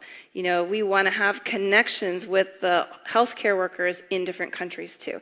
And so our team and our staff allow us to do that. And I think one of the hardest things about coming to the United States, anyway, as a refugee, I remember one in particular. We shut down the factory one day, and we had a speaker come from Zambia. And I was like, he's traveled far, let's have everyone take a break and listen to what he's talking about. And so one of my newer production workers who was just packing boxes at a very entry-level job, he starts asking these very technical medical questions. I'm like, who is that guy? Who is that guy? Like, what's his background? And he didn't want to share with me at first, but eventually I was like, Simon, you need to tell me, like, what's going on here? You seem extremely knowledgeable and like you're in the wrong job. He's like, well, actually, I'm a physician from the Ivory Coast, and I ran all the HIV, TB, malaria programs for the country. Okay. Simon, why are you packing boxes at Adisia? He said, because I want to save lives.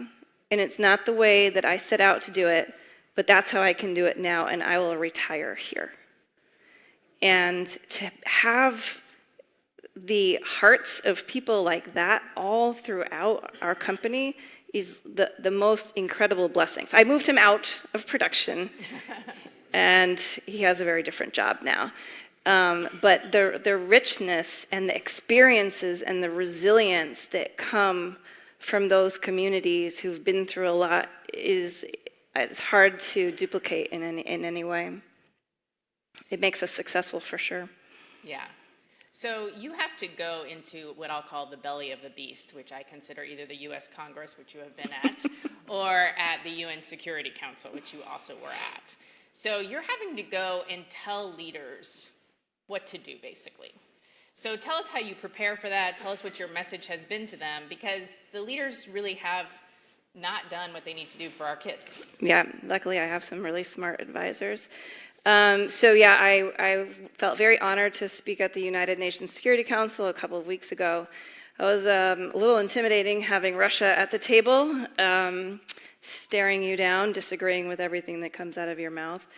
But one of the issues that I wrestled with is like, okay, these are all big issues. Like, forget malnutrition for a second. What's causing it?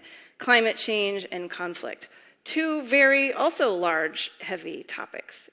So, I'm thinking, I'm sitting around this actual circle table with these leaders whose job it is to figure out how to have world peace. But while that sounds heavy, which would you choose, that or climate change, if you had to choose one to solve? And in my mind, and yours, we thought, climate change is something that's going to take decades, if not 100 years. We can't correct it tomorrow, right? We have to work towards it for sure, but it can't be solved tomorrow. But conflict is man-made. right? Someone decided to start a war, we could probably finish one as well. How do we, around this table, as that's their reason for being, how do we get them to understand the implications and the ripple effect of the decisions that are made around that table, to understand at the human level that it's destroying families, it's destroying children and those future leaders of countries all over the world, and we need to work harder, much, much harder to stop those conflicts from happening.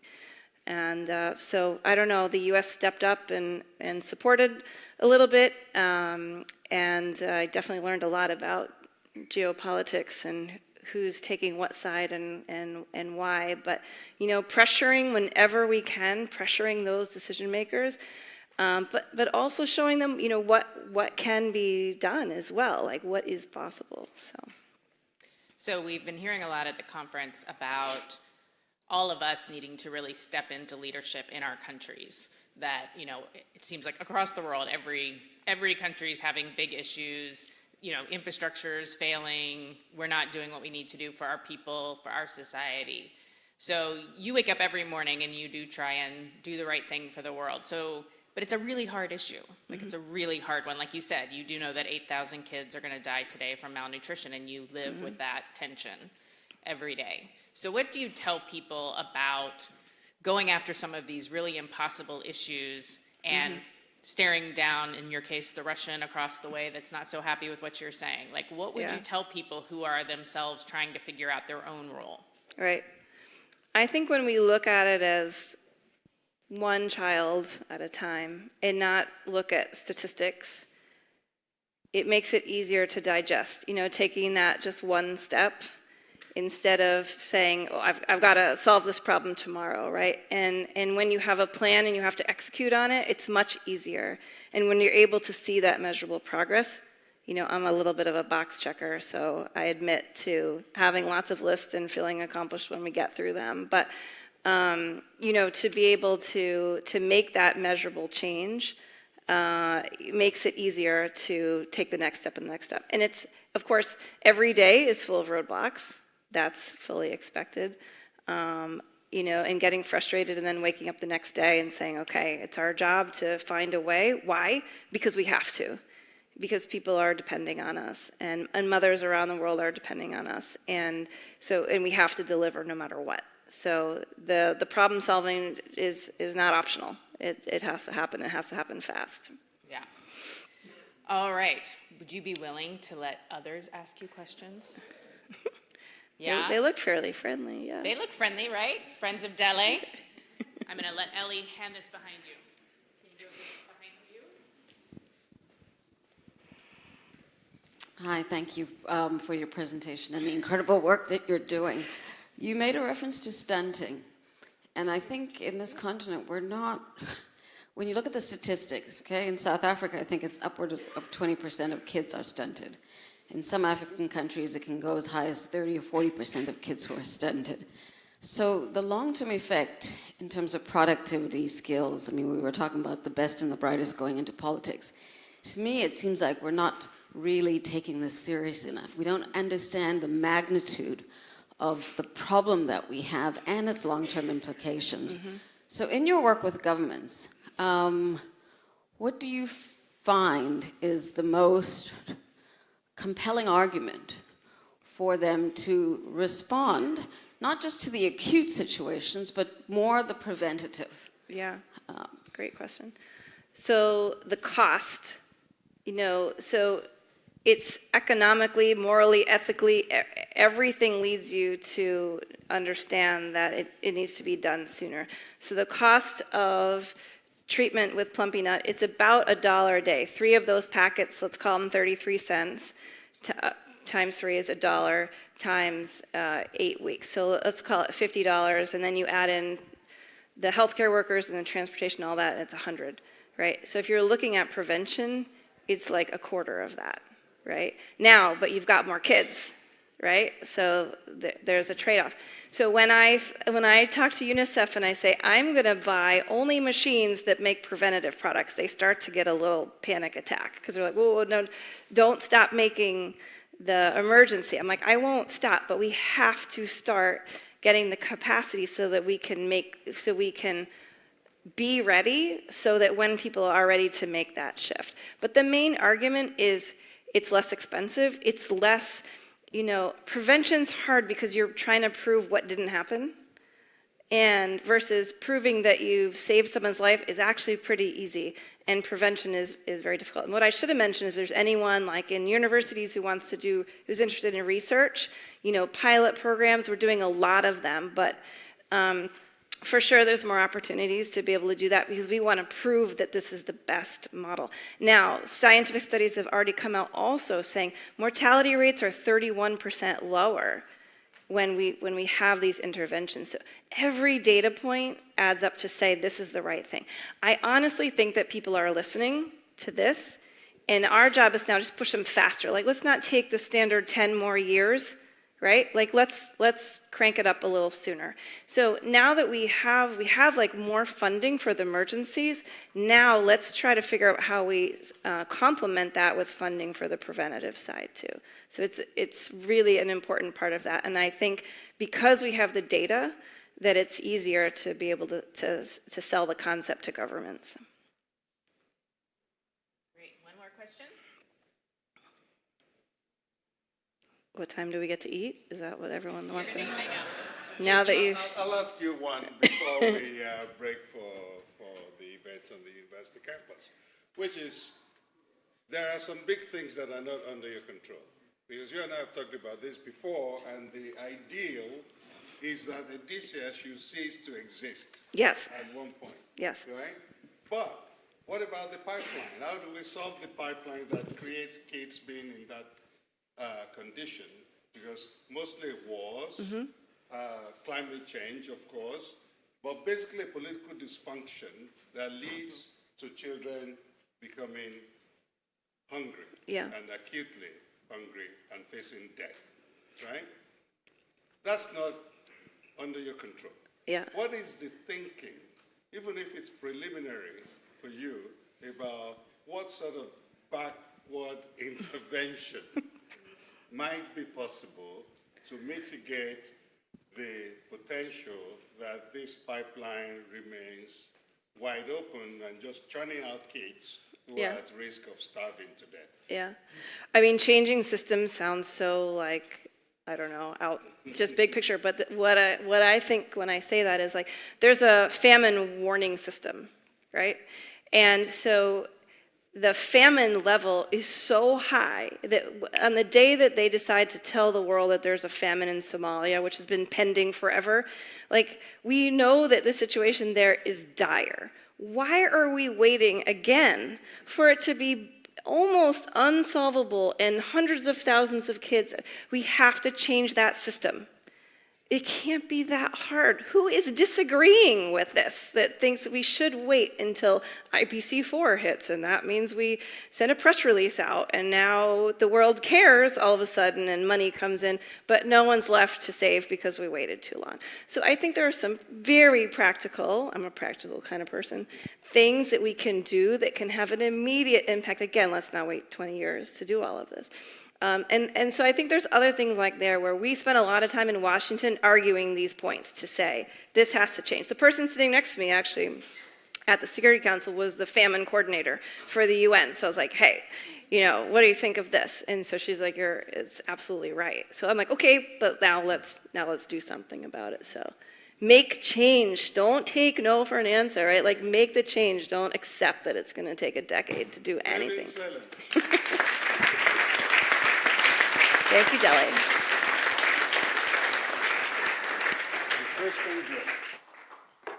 Thank you all.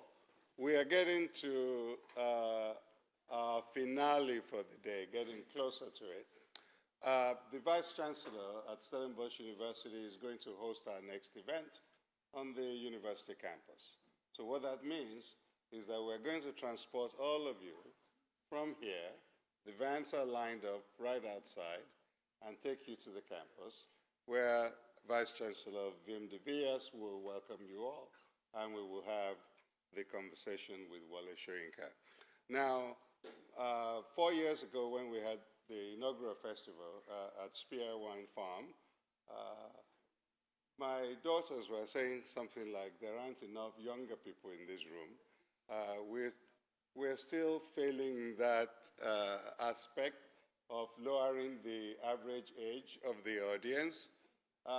And since we are still failing, I would suggest that given where the average age remains, that you use the conveniences before we get on the bus.